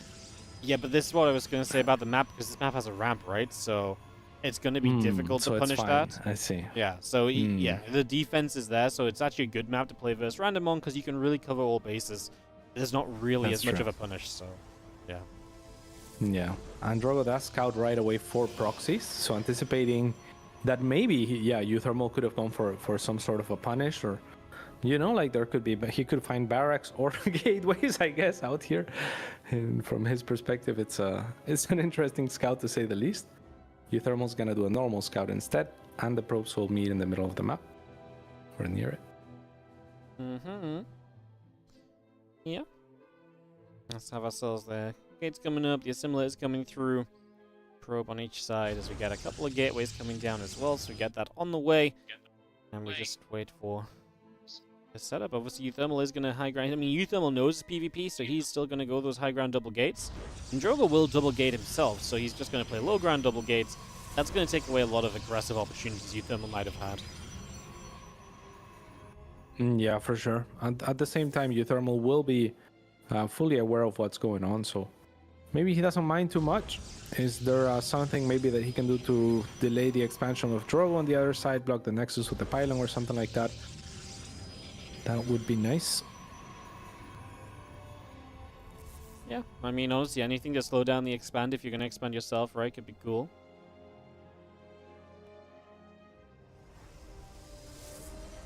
Just going to see our Entry Sentry and Stalker. Stalker coming up. Yeah, might be seeing a mirror here. It will be Sentry Stalker against Sentry Stalker. 23 workers of Drogo to 24 of uThermal, now equalized, so things are very, very mirrored. Both players are going to block each other's expansions. This is a standard PvP, Wardicho.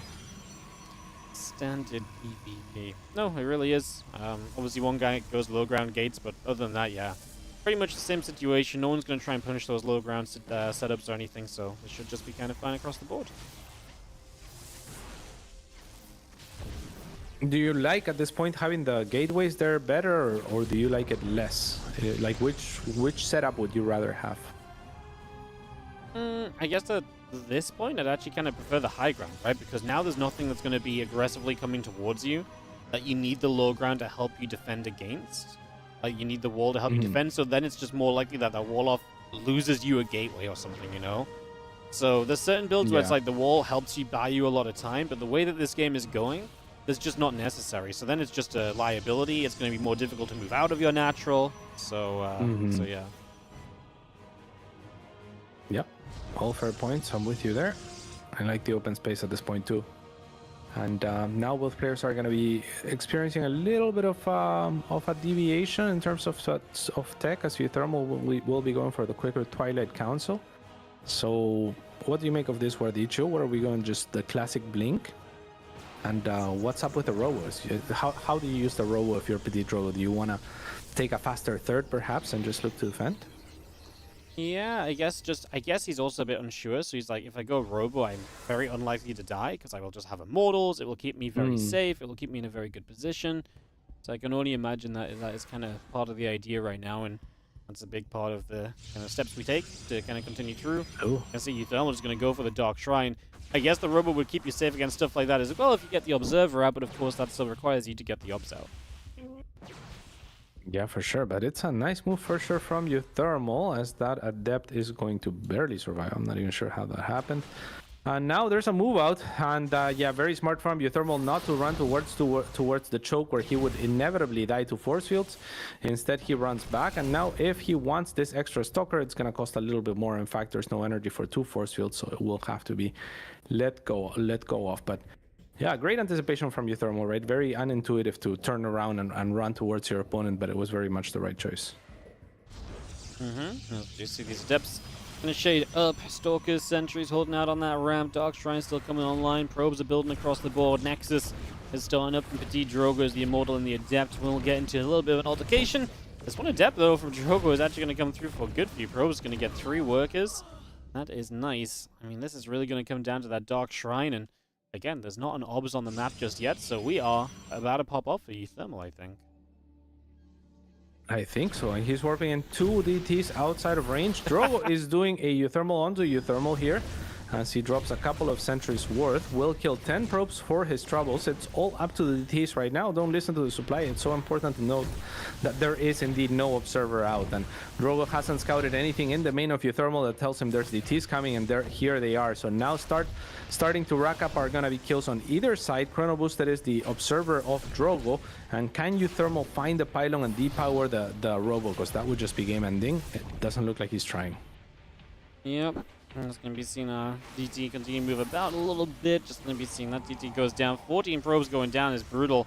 That's only going to equalize the worker count, though, and Drogo has a much faster third. Unfortunately, that third base also under attack from DTs. This really has been a major problem. This Dark Shrine has worked beautifully for uThermal. He is getting so much done from the Dark Templar, and that is a huge changing point of this game. Drogo has a larger army, but how do you get across the map to use it at this stage? That is a great question. That is a great question, Wordicho, and it looks like he's just gonna use 1 Immortal for the time being, and that guy is chunky, so uThermal's gonna have to bring an Immortal of his own to try to dislodge. The Drogo turns around to snipe 1 Stalker on the way out very beautifully, and the War Prism is gonna be tagged as well for information. Now uThermal sees, oh my god, I'm leading him to my Dark Shrine, I'm just gonna go somewhere else. Instead drives towards him. But yeah, when all is said and done, I mean, it's even worker counts and similar supplies, similar tech. So things are looking maybe just better, looking a little bit better for Drogo, because he's the more experienced player, I feel like. But other than that, it's an open game. Yeah, Sentry Stalker is going to put a bit of damage out. We do have our Prism back into the center. uThermal is again still lacking on army, and Drogo does seem to move forwards here a little bit. That Prism's going to fly by, though, and keep him distracted, it would seem.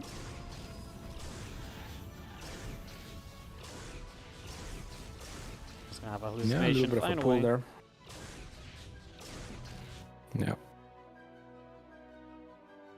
Couple of Immortals and 3 sentries now making their way onto the middle of or the third base of uThermal, which he wants to try to defend. Yeah. It's a mirror here. Archons are nice, I guess, right? Yeah, Archons are great, especially because Drogo's about to hit Zealots, right? So Archons are actually a very important part of this. You need to have some splash to clean out your opponent's Zealot frontline, and that's what we're starting to move towards. And that's really nice, because that's just off of the investment. It's further payoff from the investment of those DTs that were already so useful, right? Like the ability to make Archons, your opponent isn't there. He does have 2 Adepts, however, in your middle line, and that's going to cost you at least 3 probes for the time being if you're uThermal. The Adepts will also continue to shade in and try to make it into the main to cause further trouble. And great force fields to start off from Drogo there as, or from uThermal there, as Drogo's forced to pick up and turn around. Depowered are going to be 2 of those gateways as well, and uThermal with a very, very good engagement on the other side of the map. 3 or 7 probes have fallen on his side, and it kind of stopped there, so he dealt with that fine as well. Shield Battery Overcharge is popped, but no fear on the side of uThermal as he continues to move on forward and focus fire units with his Immortals, completely ignoring the Battery Overcharge for now. Gets rid of it, and he's doing it, Guardicho. He is doing it. 4 Immortals are just so powerful right now, and there's no buffer So his opponents Immortals have to keep hitting the Zealots, and because they have to keep hitting the Zealots, it's just a waste of time. The Zealots get cancelled. Now the probes are going to pull. That might be the best thing that could happen here for Drogo. The probes can tank a lot of damage, but uThermal's going to get a warp in his Zealots as well. Micro in the Prism. uThermal is a top-tier micro player. We knew this from his time as a Terran professional, and that is being shown right here as well. Micro was spot on. These Immortals are going to recall to death, and that is going to be uThermal to close this one out, because Drogo is down to 50 supply or so. He does not have enough. He does not have enough, and yeah, I mean, this is some emotional damage as well. If you think about it from the perspective of Drogo, I mean, this is a classic, right? uThermal versus Drogo. These are two storied players that have had very, very high peaks as far as the European region is concerned, and they've always been kind of competing with each other at different parts of their careers and different peaks in their careers, but they've always been around each other. So, you know, to lose to someone playing your race and that you've thought of as sort of an equal for so long, it's painful, Wardicho. No, it's brutal. As feelings are being had right now. Yeah. Yeah.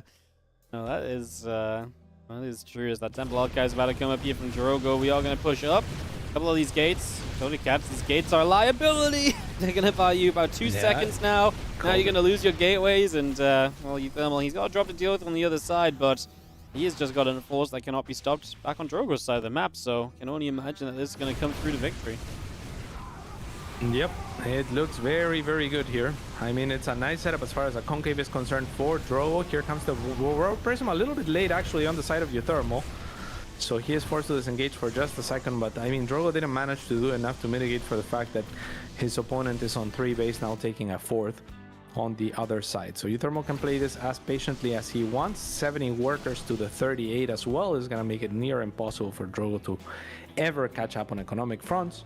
And as far as the army supply is concerned, he's also behind. So, like what can you do? It's tough. Nothing really. This really is just kind of done. uThermal's just going to work on some upgrades and just trying to secure his position. Obviously, take an extra base. He is taking a 4th while Drogo takes a 3rd. So there's no problem with uThermal just stopping, slowing, and just taking a moment. You know, this is absolutely fine for him. 100% something he can get away with here, and that's exactly what he's going for. There's a couple of DTs warping on the side of uThermal, and just going to be obviously able to use those still to harass with if he wants to. So, again, every option is there for uThermal, but it just doesn't exist for Drogo. Yeah, I mean, he is trying to carve himself an advantage little by little, right? Like, start chiseling away with a couple of Immortals. Those can one-shot probes if they ever choose to, but instead they're going to go after the shield battery, and on the other side there's a little bit of a Zealot contingency that also gets dealt with. And the main Drogo started to breach through, and oh my god, can you imagine a comeback here and the emotions that would be had? That would be insane, but it's a little unlikely still. Yep, and there's a couple of Zealots just going to go through. Pylon's going to be taking some damage. The Immortals firing back, going to get a couple more cleanups. The uThermal defense is going to be there. Okay, it cost you a few probes, but you're still up by 20. Doubling the army supply almost as well. That Prism will take a shot or two. It's going to run out of options of what it can do. As we have the blink starting up from uThermal. And, well, not starting up, but waiting to be resumed once the pylons get rebuilt.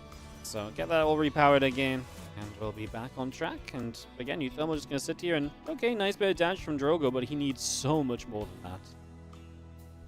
Yeah, but DTs, I mean, if there was ever a unit to make so much more than that happen, it could be the Dark Templar. I mean, there is an observer now that will spot Drogo's observer, so Drogo knows that uThermal has an observer. There are now 2 cannons going down in the main. There's one in the 4th. There's one in the natural. Okay, maybe there's no. I mean, there's no cannon in the 3rd triangle.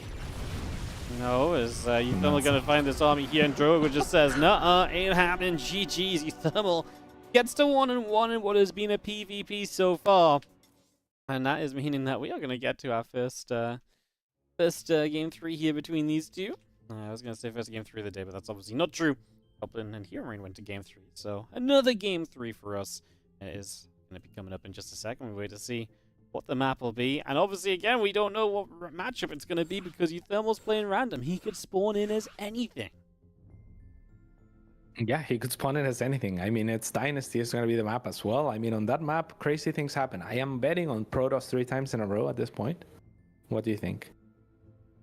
Yeah. Or are course, you man. the It's type Europe. of guy that would be like, we just got Protoss twice in a row, we gotta, it's, you know, Cats. the gambler's fallacy? Or do you subscribe to the gambler's fallacy? I know fine well anything is possible right now, so I'd say Protoss because I think Protoss is more likely because we're more likely to believe in it happening because it's already happened. Wow. Okay. So, You so know? you think that if we activate a collective belief in that Protoss will be the race that we get, against all odds, we will get Protoss 3 times in a row and 3 PvPs in a row. Yeah. And then uThermal wins. That's the magical touch, right? Like if we all sing together in that wish. Yeah, pretty much. That's it, cats. That's Okay, how let's I'm do it. believing it. I believe. Okay, let's go for it then. I do PvP. think the worst thing that can happen for uThermal is to spawn in a Zerg. Because I think A, Drogo's good PvZ, and B, this is not a great cheesy map either. Now you're bringing forth the Zerg thoughts onto the people, vibes. no? Yeah. The bad vibes. Now you're setting us up for a CVP. Wow. But imagine if it was a CVP and uThermal takes it with his worst race. Well, then I'd be The emotional damage. Emotional. Oh my God. Well, we're about to find out. What Good do the thing people believe in Drogo has chat? until next week to play again. Oh, this is tough.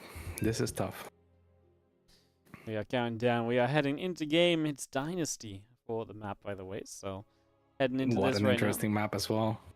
Yeah. I mean, the natural is a gold, right? Like the random advantage grows a little bit here in that sense. You can't as easily decide against random, I'm gonna drop my gold, right? But as random, you kind of know what you're going up against.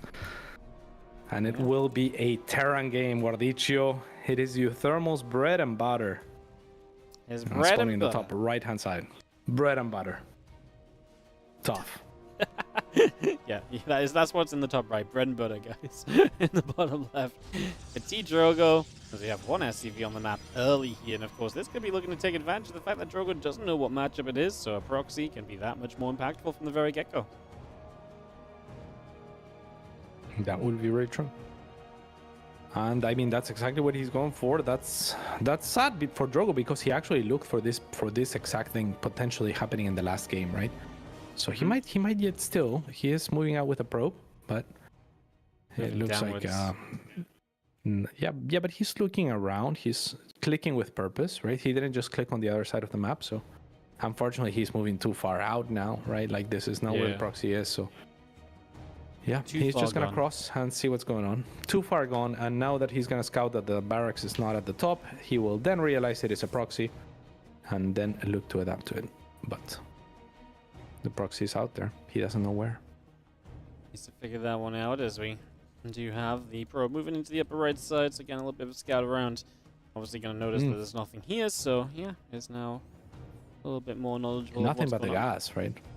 Yeah. Yeah, but there's gonna be a factory out there as well. Is what he has to start preempting, and or I guess you could drop the factory as well defensively if you're uThermal, but Yeah, maybe yeah, of course. less likely.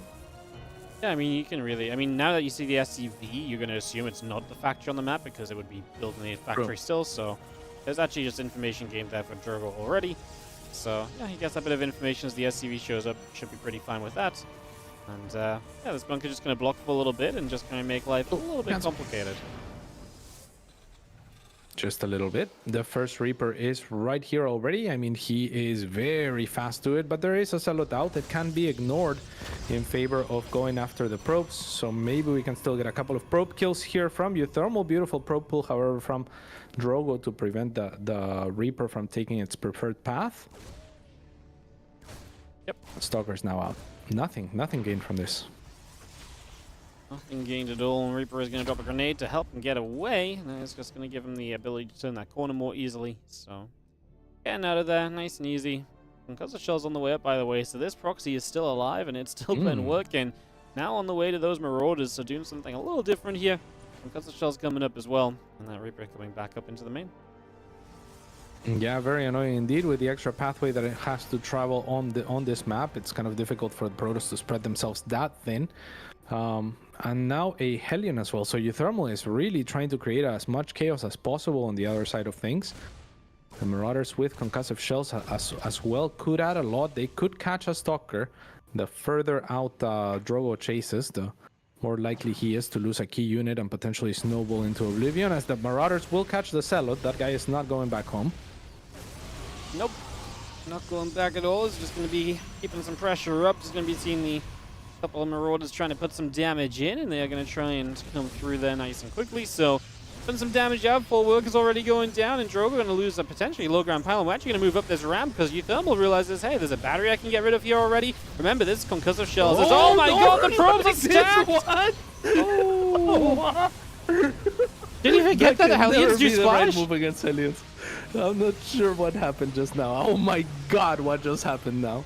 Oh my That is goodness, what. cats. That is the thing that you don't want to do, guys, against the Hellion unit. Did he? I just don't understand. What was he thinking? I do not understand. Like, I'm taking time to compute right now because I really don't want to be like, yeah, you know, like maybe someone out there's like, no, that made sense. Oh, please show me how. Yeah, I'd love to know. That was wild. I mean, that was insane. I understand that he maybe needs the probes to help fight, perhaps, but for sure. To do Just it the not way like he this. did, yeah, exactly, right? Like, not like this. As now these sentries are in trouble too because the Stalkers just lost the fight to the Marauder micro. The force field honestly wasn't even that spot on. A third Marauder showing up. Another probe is going to spawn into death, and uThermal's got this completely under control, cats. GG, uThermal is going to take the victory over Drogo. He's going to knock this one down, and that is a 2-1 victory. Sorry, the scoreboard wasn't set there, apparently. That's a 2-1 victory here for uThermal in the series. Gets his Terran, but he had to pick up a Protoss win to get this win, so there you go, man. There you go. I mean, that was insane. That was insane. What a great series. I really enjoyed it with you, and it's cool for uThermal to take it as well, and especially after winning a PvP and having a very real chance to win the first PvP as well, I felt like. So, big props to him. That's rough for Drogo. Obviously now 0-2 in this group, so you got to win on out if you want to keep going in this event. Otherwise, you're going to be fighting for your life, which is not exactly ideal. I'm going to have a look at the schedule here and just show and confirm what's been happening across Europe so far today. 5 out of 8 best of 3s done in this region. Rodzyn against NightPhoenix for some actual PvP guaranteed up next. uThermal gets the first ever random victory in the ESL Regionals. And with all of that done, we're going to be taking a quick little break. Like I say, Rodzyn versus NightPhoenix, Mana versus MilkyCow, and ForJumy versus Wayne, all to come still when it comes to Europe. And then we still have 4 best of 3s from Americas as well. So we'll see you guys back for more in just a few.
ESL StarCraft 2 Masters is brought to you in part by Monster Energy and the United States Air Force.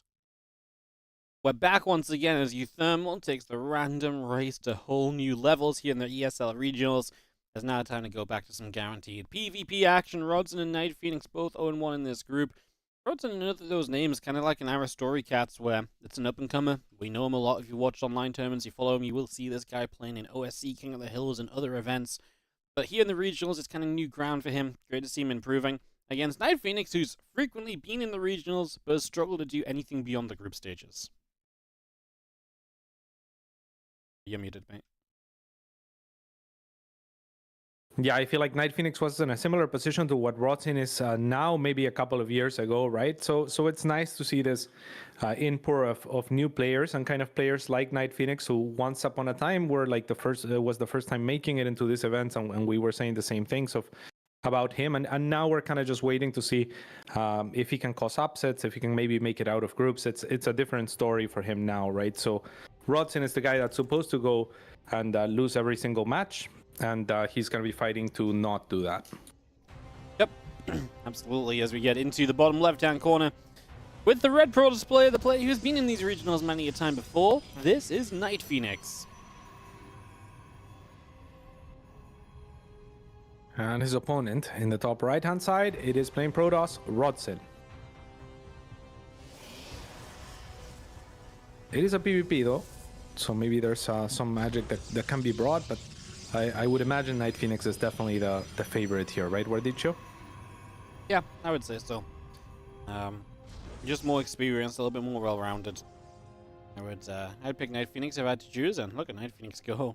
He's mining out the gold minerals. He wants to proxy something, I imagine, top side of the map, and just somewhere it's impossible to scout with a probe, right? Yeah, that's pretty nifty. That's pretty cool, actually. It would be impossible to scout indeed, and it's not too bad of a proxy location for something like a starport if he wants to go for that. Yeah. Yeah, that's kind of what I'm expecting, like a Stargate, super close to the base, and like I say, very difficult to know about unless you check for the minerals having been mined out, so cool idea by NightPhoenix. He gets through on 3 attempts, and now he's going to go up to the top, so that beginning of the proxy will form, and we'll see how this plans out.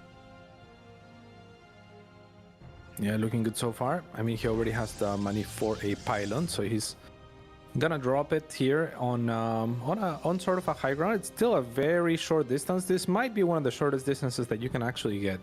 So this is pretty cool. I expected him to go to the top of the map, but really he only has time to drop it here and still be efficient with things, right? And it's still the distance is still very similar.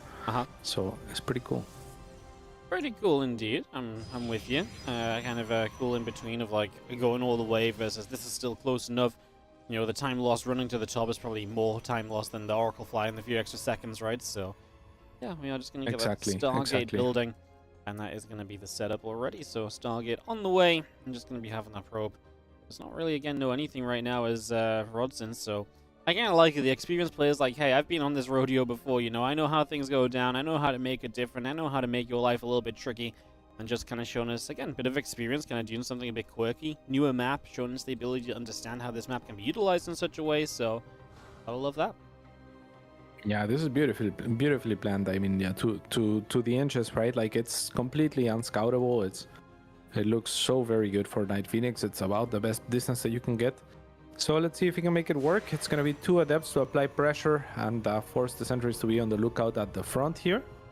Rodzyn is trying to expand as well. Okay, this is a good start actually for Rodzyn, as he is going to catch both of those adepts. Only 2 probes go down, and really good reaction time. That will free him up to potentially have a successful defense here, and this hallucinated Phoenix might just scout the Oracle as well on the way. That's beautiful.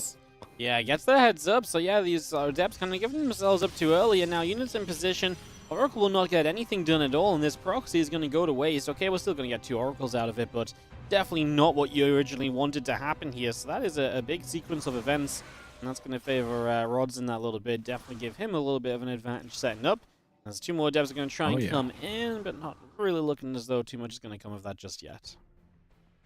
Yeah, good reaction there from Rodzyn, though it ends up being unnecessary as well. So nice bait there from NightPhoenix, as he's going to continue to pretend to threaten rather to shade in the Adepts. Instead, he's just working away at a pylon. It's unlikely that he gets it with the Stalker here trying to defend, and now a second one joining it.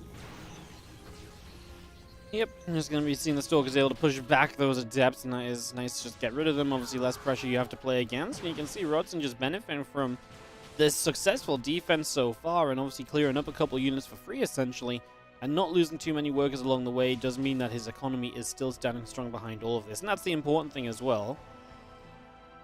As a couple Stalkers and the Adept come back over. Just going to see the couple Adept will Oracles threaten to shade in again. Yeah.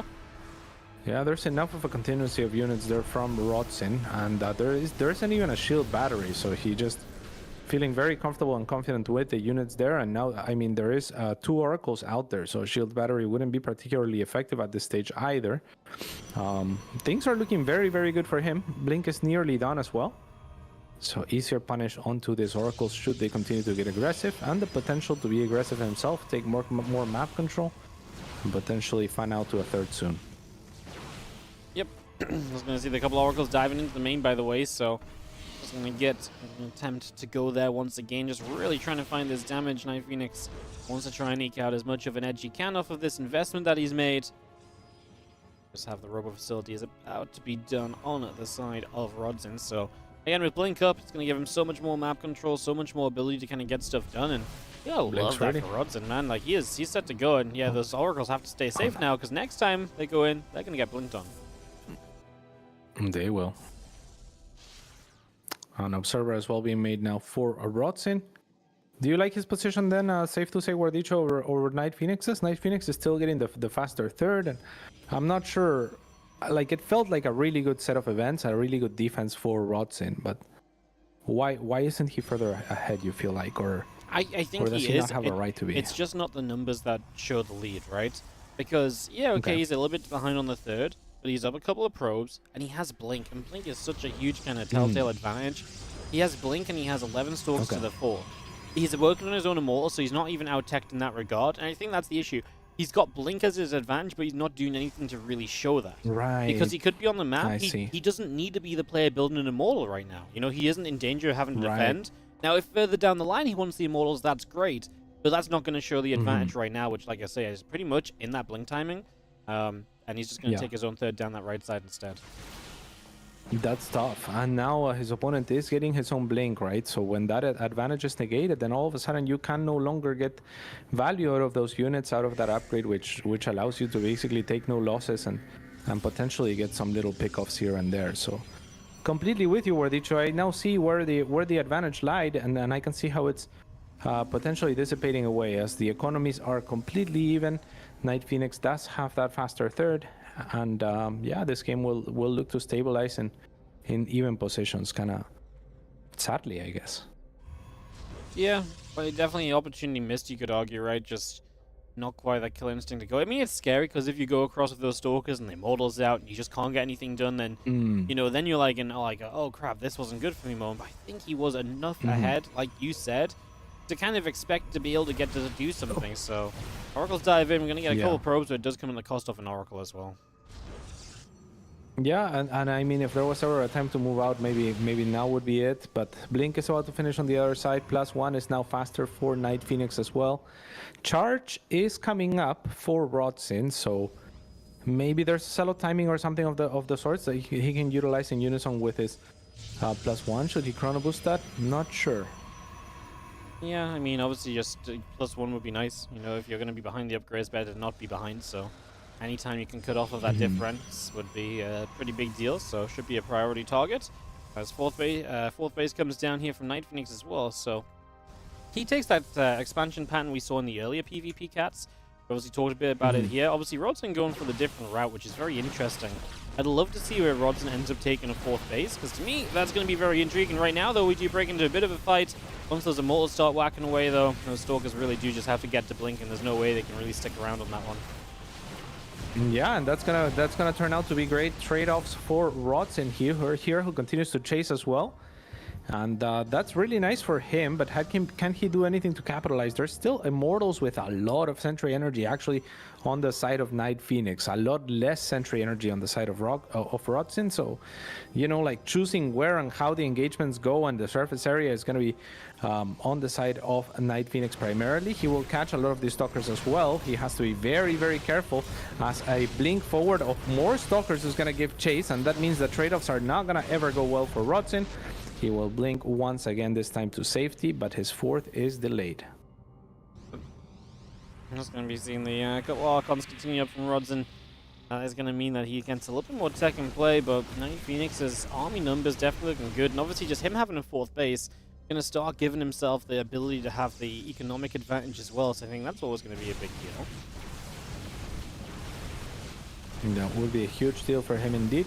He is already ahead in that regard, and will continue to lengthen that advantage most likely. Rodzyn is going to be opting into a robotics bay now, so perhaps an extra robo, so perhaps looking to transition now into disruptors. And I mean, that would be nice. That's what I was asking before on this map as well, like why aren't they going into disruptors or transitioning further?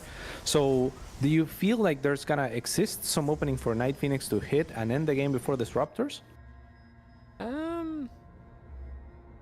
Yeah, I mean, his supply is good, right? I mean, you would imagine the only thing I would say is maybe annoying that is just the map layout, right? Again, it's just very choked up. You're always attacking up the same avenue. It's very difficult to do anything different. So in that regard, it might just be defendable enough for Rodzyn to buy the time to get there. So we will see, as we just have a few more Zealots warping in from Rodzyn. He's going to turn this army of NightPhoenix around. We blink down, we're going to chase after, and Archon goes down. Everything being chased about for a little bit. The Zealots coming around the left side from NightPhoenix. This is obviously where he wants to have his moment before the Disruptors are out, like you're suggesting, Cats. And he is chasing, and it just doesn't feel like the tech units are really here from Rodzyn. Really, because I guess we're, again, relying on those Disruptors showing up. Cancels the fourth phase. That alone is enough from NightPhoenix. He doesn't have to go any further now. Yeah, Disruptor shot will warn that those are out as well, but one has been utilized, so maybe there's still a timing for NightPhoenix to try to exploit before enough of those come out, and it looks like he does want to take it, so he's gonna go for a full-on engage here at the natural. The Disruptor shot barely clips one Zealot, and the next round of Zealots is there for Rodzyn, but so it is true for NightPhoenix. So I think we're gonna turn around and fight this. Disruptor shot will be massive, actually getting 6 Zealots. That's gonna allow for Rodzyn to blink on forward and actually catch the War Prism on the way out. 2 sentries and a Stalker get clipped by the next event there from the Disruptor, and it's looking pretty okay for Rodzyn to at least defend and look to stabilize. And if you're him, maybe you should also look for a counter attack right now. I mean, this was a very strong and unexpected to me cleanup. Yeah, no, I mean, that is a cleanup and a half, and he gets himself a chance again now, right? So there's once again that position where you're going to be in that good spot, you're going to be able to have defended. And this is what you need, because now you're on those Disruptors, so now your opponent is behind on tech, so you take the tech advantage. And now, maybe with Disruptors out, you actually have a real way to defend your fourth base. That was the issue previously, remember? So if you can actually get the fourth base up this time, that would be incredible. That would be incredible. And yeah, I mean, for the side of NightPhoenix as well, a lot of what, even though he did take a very strong engagement at the fourth, he had all of that sentry energy as well that he never really got to use, and Archons were out at some point as well. So I feel like there was a lot of dead investment in some sense into sentries. But I'm not sure if that could have been exploited before, or if he felt he already got the value from them just being alive and scouting in the early game. Yeah. Good point as the Nexus continues through. Nexus on both sides, in fact. Sleep Beacon coming up, and we get ourselves, well, the ability to kind of go into some heavier tech units in the near future. Just gonna see the Prism coming through as well. Disruptor about to finish. Archon still on the way. A couple Nexus building also. Again, looking decent in that regard, as we just have the army still gathering up and getting set to go into the middle now. Yeah, gotta be really careful. However, as he's gonna go in, they're gonna be going into Disruptor shots, and 2 of them already land. 2 of those Archons are bruised, and the first one killed a good chunk of units as well. So things are looking pretty good for Rodzyn on defense here, as NightPhoenix is opting into a mothership to try and make something else happen. Outmaneuver, perhaps. Yeah, I mean, one of those moments where I think you can just... You gotta find ways to attack around the map, and the mothership and recall plays could be one of those ways, right? That could be some way to kind of make that, go a little bit differently for you. So, could be a little bit of a factor. The army still gathering up in the center here. So, yet to see what exactly the play or plan is. A few Zealots going to charge up at the top. Yeah, I mean, this is, like I say, what NightPhoenix has to aim for, because he's not playing the disruptor game himself, right? So he's got to have some kind of a plan, and that's got to be, like, you know, like you suggested, kind of play the opposition game. My goodness. Oh no! Yeah, I mean that disruptor shot actually ends up shooting one of his Zealots and the Archon as well on the side of Rodzyn, who is trying to defend against an attack from NightPhoenix. 3 Archons are being left to their own devices, but yeah, everywhere stuff is happening here, as this disruptor is also going to be exposed and taken down. Good surface area and the better concave there for NightPhoenix onto that expansion favors him. On the other side, he also has managed to fan out, and on the back of Rodzyn, bleeding units here and there, he is getting pushed back. That last disruptor shot was very good, however, with the next set of weapons, he might just have enough to barely hold on, but maybe not. It's looking like NightPhoenix has a little bit too much, and kind of out of nowhere, and small mistakes and just bleeding out from Rodzyn, taking a few bad engagements here and there. It looks like this game has come to a complete collapse. Credit to NightPhoenix, because we were talking about this map not being an easy one to attack on, and he made it happen with a set of attacks, right? Like, he committed to this style that needs to be attacking, and he found a way to make that work, found a way to make that deliver, and that is obviously a huge factor there. Yeah, I mean, when he shows up into the 4th or the 5th now of Rodzyn, right, and it's just starting to build with a few Zealots, that was pretty nice. But then unfortunately for Rodzyn, I mean, the way that he chose to defend that area was, you have 6 Zealots there, I'm gonna send 8 and not even look, right? And the not even look part was kind of like the problem for him there, because NightPhoenix put his Zealots in such a position that they traded so effectively with a better concave time and time again, and Rodzyn probably thought that he already had dealt with that, and he didn't, and that caused so many more problems on the other side and splitting his attention, and yeah, ends up taking just bad engagements everywhere, bleeding some units here and there, and now it looks pretty close to impossible.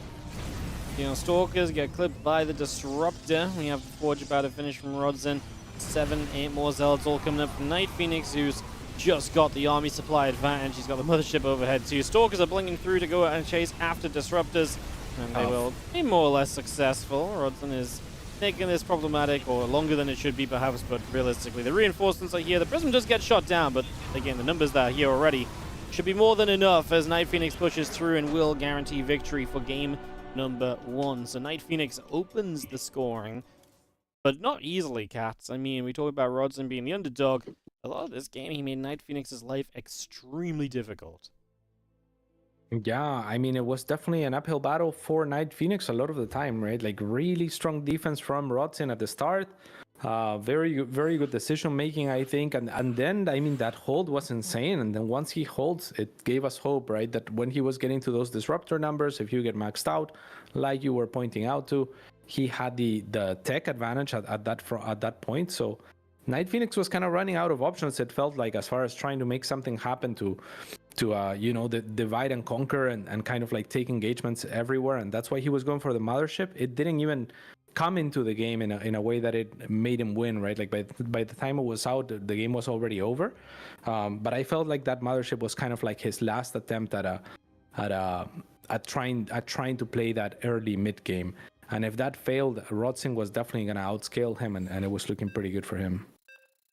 Yeah, no, I think Rodzyn just fell apart at kind of the final hurdle. You know, if he holds in that moment, it's very tough for NightPhoenix. It's only going to get better for Rodzyn because he's playing the more defensive style. As we get ready to go on Alcyone, which is going to be map number 2. NightPhoenix looking for hopefully a smoother run. He would love to get to 1-1 in this group and to have a good shot continuing in the Swiss matches. We'll see if he can do just that as we go into the countdown and into this game. We've got ourselves in the bottom left-hand side. I'm going to assume Niall is there. Yes, he is in the bottom left-hand side. Our red Protoss player up 1-0. It is NightPhoenix.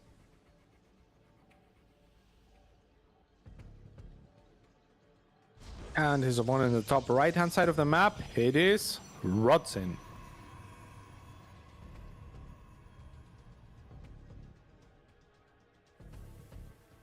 Alright then. Alcyone for the map. We'll see what kind of a PvP we're going to be getting ourselves in the next few moments as those probes come online. We'll see if anyone's going to get super aggressive, stay on one base. We'll see if we get to go 2 base each. once more here. Yeah, honestly, this map, if you're NightPhoenix, you got to like it a little bit more because it's definitely a more open map if you want to play that similar style of, hey, I'm going to be the aggressor, I'm going to be active, I'm going to try and fight into all of your bases if this goes late. So in that regard, I like this a little bit more for NightPhoenix than how I liked Game 1, just based on how he played there. But imagine he plays a similar style this time too. That makes sense to me. Yeah, I mean, for Rodzyn, it feels like a lot of what happened to him is similar to what happened to Aristori, right? Like where a lot of the ideas are there, but maybe like just lacking like the foresight to execute a little bit faster or lean on certain advantages, or maybe just, I don't know if there was so much a mechanical problem for him as it was for Aristori, but certainly he had parts of his play that were very refined and very well executed, and some other parts that were just ever so barely lacking. So if he can tweak those just a bit, I think he will be a very strong contender here, at least in this particular match. This time around, however, he is choosing to be sneaky with a proxy. Yeah, gonna get into that top left-hand side and just try and cause a little bit of trouble, a little bit of chaos early on. Just gonna get that set for the moment. Just a fake. Yeah, obviously in PvP, just hiding the pylon alone can kind of get your opponent thinking, right? So there's value to just kind of putting that there, then not doing anything with it. So that's not an uncommon play for the matchup. That is lovely. And instead, there is just going to be a normal transition here then, and NightPhoenix is going to be a little bit paranoid about things. He's actually going to look around for the proxy. I was wondering whether he would mine the mineral for some reason, but obviously if those minerals aren't mined, your opponent couldn't be on the other side as far as that proxy is concerned, which is something that NightPhoenix did himself last time. So yeah, he's not going to find anything. On the other side, actually he might. He does find the pylon. Second probe sent out onto the map. Cool. I mean, that's just good to know, because now you know the pylon is there and that there's nothing attached to it, so you just know that there's nothing to be really worried about here. As the Stargate comes online from NightPhoenix, taking essentially a more safe path to the expansion by going Stargate first. I imagine his expansion, there it is, already going down, so yep, he's going to follow up with an expand. So slightly faster expansion from Rodzyn, but obviously there is benefit to being the slower expander here, because you're going to have the Stargate units, and that's going to be something that can keep map control for you, something that can potentially deal damage for you as well. So not the end of the world if you're looking at this from NightPhoenix point of view, like, I built the Stargate, now I'm expanding slower, because yeah, having those oracles is going to be a major help. Of course, Rodzyn will start to move into the Twilight Council, so he's likely to head toward Blink from here, and so it does put a bit of pressure on those oracles to indeed pull their weight, because the opposition tech is going to be very good. Blink is almost always worthwhile in PvP. Yeah, for sure. Also, the freebie pylon out on the map as well, which is going to pay for a lot of the time that the probes of NightPhoenix spend outside on the map, as he now looks to apply some pressure. Guardian Shield is a little bit late to the party, and only one stalker remains here. There are 4 shields available, so maybe a little bit of a punish would be possible, but no. Rodzyn not using any of them onto the weaker stalkers, instead goes for the healthier one and won't even get it. This is a disaster. Yep, absolutely. Just losing a chunk of stuff right there. As the Oracle gets deflected too, so that gets pushed away. And defense is mood here, Cats, as Blink starts from Rodzyn, but even that is maybe not as quick as it could have been. Yeah. Very, very tough. I mean, now we have also the 2 oracles out and a contingency of stalkers that, you know, like, look at them. They all could have died, but instead it's 4 of them that are alive without any rights to be. And they are looking to poke further and to make things happen with the reinforcing 2 stalkers that just showed up. So things are looking insanely good here for NightPhoenix. I wouldn't even mind those oracles collapsing onto this location and just ending the game, right? Yeah, I mean, just whack a whole bunch of damage on this in any way possible, right? As we see the oracles coming around the back, so that's going to be probe damage done, and that is just such a great addition. Just getting so many kills here. 5 workers going down, damage being dealt. Blink halfway done from Rodzyn, but obviously just nowhere near being done soon enough. So yeah, just missing out on any sort of way to kind of bring himself back into this. Yeah, but yeah, exactly. There's no way, right? It's basically what you just said, and there isn't. 11 workers go down, 39 to 27 after all is said and done. And on top of that, I mean, yeah, you just lost so much momentum. There is a robo going down. At least he has Blink finishing, but yeah, I mean, it's tough. It is indeed tough. So yeah, a couple Stalkers continue to fight. There's a pylon going down. Blink is about to finish up on the side of Rodzyn. Robo facility coming up to being about halfway done. That's how our Stalkers are. Again, still pressuring it. I mean, yeah, Blink halfway done for NightPhoenix. At this point, you could back it up, build Stalkers non-stop, and then just go once he has Blink, right? Yeah, absolutely. Rodzyn going for the double stasis traps. Yep. We'll trap 2 probes in the process, and a couple of Stalkers perhaps. And on the other side, I mean, NightPhoenix, he doesn't have Blink, but he doesn't care. He has more Stalkers, so it's near impossible for Rodzyn to find anything. And yeah, this looks like it's going from bad to worse. That Immortal is the last saving grace perhaps for Rodzyn to try and stabilize. And he is chrono boosting it best as he can, but it's a ways away still. And Blink will be finished for NightPhoenix soon. And even if the Immortal comes out to stabilize, I mean, NightPhoenix can just easily take a third, and in fact he is right next to his opponent. Yup. Thanks to Stalker, and we have Rodzyn trying to get this Immortal would be such a godsend, but man, it's never gonna get you as we blink in on top. The Oracles chase away, the Stalker's already having a good fight. Okay, there's a battery, but we're one-shotting Stalkers, so the battery doesn't even come into effect. We do deny the stasis ward attempt. I mean, now we're just gonna go for the pylons, get rid of both of those. You lose the robo power, you lose the battery. Eventually this pylon will go down, and now the probes start to drop. It looks as though NightPhoenix is indeed gonna be done. GG's, NightPhoenix 2, Rodzyn 0. Yeah, very clean there from NightPhoenix. Never felt in that game that Rodzyn had much of a chance for Dicho. Yeah, what could he have adjusted? I mean, it was pretty unlucky or pretty unfortunate that he didn't commit the force fields, right? Like to killing some of those Stalkers a little bit earlier. I think you just have to have a bit of a better defense from the start, right? It just snowballed a little bit too hard, a little bit too quickly.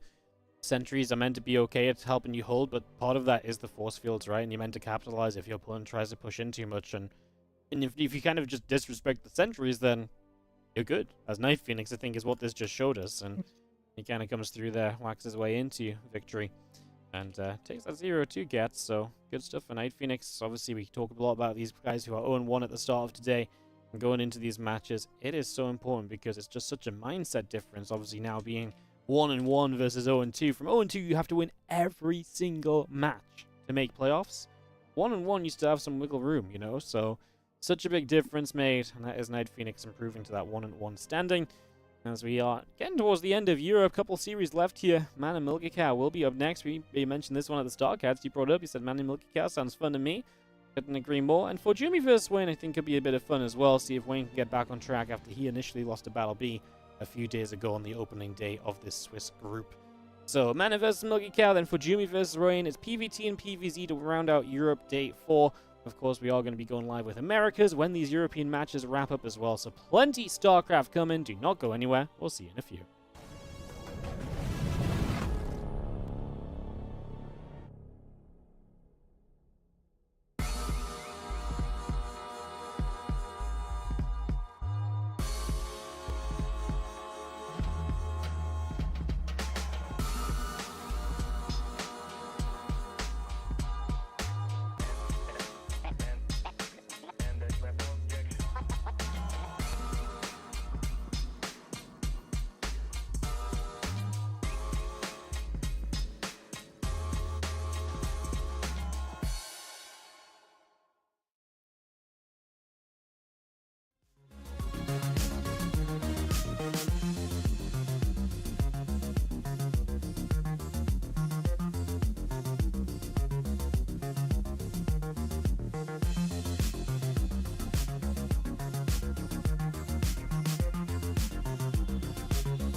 ESL StarCraft 2 Masters is brought to you in part by Monster Energy and the United States Air Force.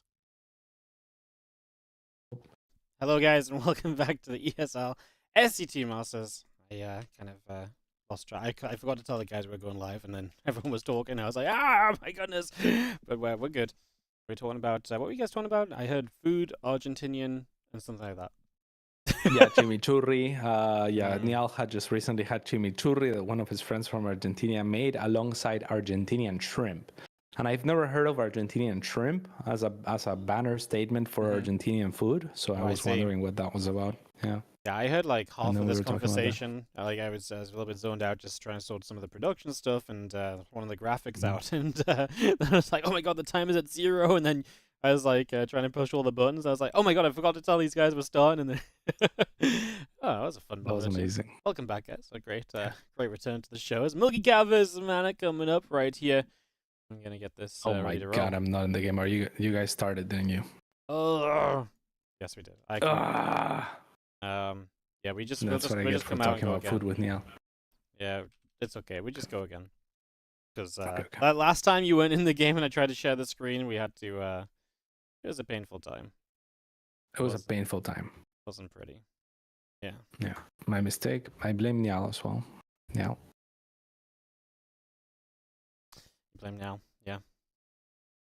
It's okay, cats. So we'll just be a moment here. We actually get a moment of calm then before Manaverse MilkyCow. We get to chill out for just a second. We'll take a moment or two. We get this up and running. Niall was saying that he's an okay chef. I was saying an okay chef. Like he said, "Are you a good chef?" Yeah, "Are you a good chef?" I was like, "I'm okay." You know, he was like, "I'm okay too." So we were trying to figure out what we do well and what where we are lacking as cooks. What about you? What did you do? You cook? Yeah, I'm pretty good at cooking, I would say. I wouldn't say I'm like amazing, but nice. I can get by. Helen always tells me that I'm really good at just following the recipe. Like anything, like if I try to make something, it'll just work out, you know. But I mean, I really like following the instructions exactly. So generally, I see. Yeah, usually if it says something, I will do it. Like, you know. Apparently, a lot of people are just like, whatever. Like, I'll kind of just do it. But I'm like, I follow it to the T, and I think that sometimes makes. I see. Yeah, I mean, I bet you're an excellent cook then. Yeah, that's all it takes. Yeah, really, because I see 2 spoons of this, I just eye it, you know. I'm like 2 spoons. Yeah, what's 2 spoons? Yeah. But if you're saying you measure 2 spoons and then you put it in, you can't mess it up. Yeah, I measure it exactly, man. They're like, it makes 500. I'm like, that's awesome. Dripping like the extra like couple drips in. I don't mess around. Yeah. And what if you are lacking ingredients? Then what happens? What if I'm lacking ingredients? Do you just do without, or do you replace them? Yeah, because sometimes it's like, like, you know, squeeze half a lemon, right? And then I'm like, well, I got lime instead. Well, yeah, I guess so. But we have lime and lemon juice in the cupboard. So. Yes. Might not have a fresh lime, but I have lime juice. Fair enough. All right. Yeah, it's gonna be Mana versus MilkyCow. This is pretty good. You can squeeze milk for their juice. That's how we'll transition. Biomolf would be proud. This was the worst 3 minutes of the show all day, I think. Oh, come on. I messed up everything coming back in, only to get here and we have this conversation. Cats, what are we doing, bro? What a transition this was. In the bottom right-hand side, it is MilkyCow. And in the upper left, our Blue Protoss player is going to be Mana. So see the proxy attempt from MilkyCow here right away. I'm gonna be doing a quick barracks by the looks of it, and proxying just Reaper maybe, right? Yeah. Or what's going on? You think something more devious? I wouldn't say there's anything too devious going on, Cats. Oh man, it's gonna get scouted right away. Well, definitely not too devious then, because it's gonna get shut down before we even begin. That's kind of brutal, isn't it? Yeah. That's not great.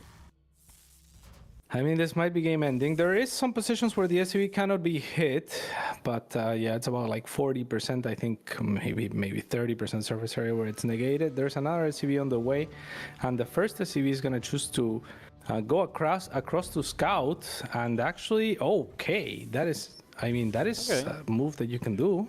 Okay. Yeah, a Little engineering bay block. We take those. And look at this. The SCV does tuck himself in the invulnerable zone. The other one, unfortunately, for MilkyCow is very, very weak. So lack of the draw here. He's betting a lot on the RNG for that SCV to stay in cover for the majority of its life duration, life cycle, and it does. So that is rather lucky for MilkyCow as the next one arrives right on time to continue on the building train. And at the end of it all, he didn't lose anything, but a little bit of time, right? Like, it's still good for mana, but not the end of the world for the cow. Oh, okay, that's the end of the world. That's a probe kill, man. He's just gonna go for it. You know what? He gets the Reaper on the way. Maybe not the ideal start, but he's still alive. He's still hopping and rocking, isn't he? So, don't hate it. Yeah, I don't hate it. I don't hate it. It's playable. Now he is also forced to make his command center on the high ground as well. There is a Zealot out after all, but obviously Mana is going to look to stay very defensive with that Zealot. MilkyCow recognizes the potential for that Zealot to be waiting for the Reaper at the ramp, and now there's a Stalker as well to accompany it, which means this Proxy Reaper accomplished only negative EV, and on the other side Mana is dropping a Pylon to get fancy and quirky himself. He's going to do some nasty stuff with what looks to be a gateway. What's that about? Yeah, just gonna put some pressure on, man. Maybe just says, you know what, you've not had the best start here, so I'm just gonna get myself set up to be a little bit aggressive, right? To kind of, you know, put some pressure on. I don't hate it, because, like, you know, MilkyCow does have to float that barracks home. He's gonna lose production time there. That's also potentially add-on building time, right? So don't forget that. That's actually a pretty big factor in this, so I'd say that's something to keep in mind. As we do have the off on the top side. Orbital command still coming through. The couple of gateways getting built up here. Get all of this established, and it's going to be seen now. Starport coming up, but again, there's just not a lot of anything like ready right away just yet is the problem, right?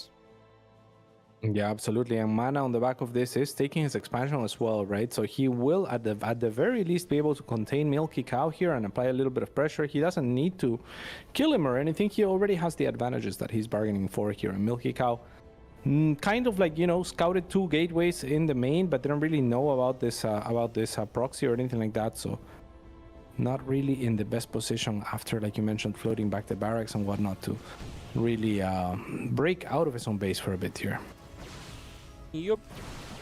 Absolutely. As you just see, our Stalker's going to come back through and going to go after those SCVs, so here we are, ready to fight, ready to cause some trouble, cause some chaos, and it's going to be a little bit feisty as we do get 5 SCVs. The Sage tank shows up, though, and that's going to be the end of this for the moment. The tank pretty much puts a hard stop to it, but you can't take the expansion right now. As long as you can't take that expansion, I'm going to go ahead and say that that's a pretty big victory on the side of Mana. Yeah, that's the big deal right there. The Viking will potentially scout this proxy, but that does Mana very little, or that does MilkyCow very little good. It really has snowballed a little bit, even though he was still alive after the proxy. Mana's transition was just great at punishing here.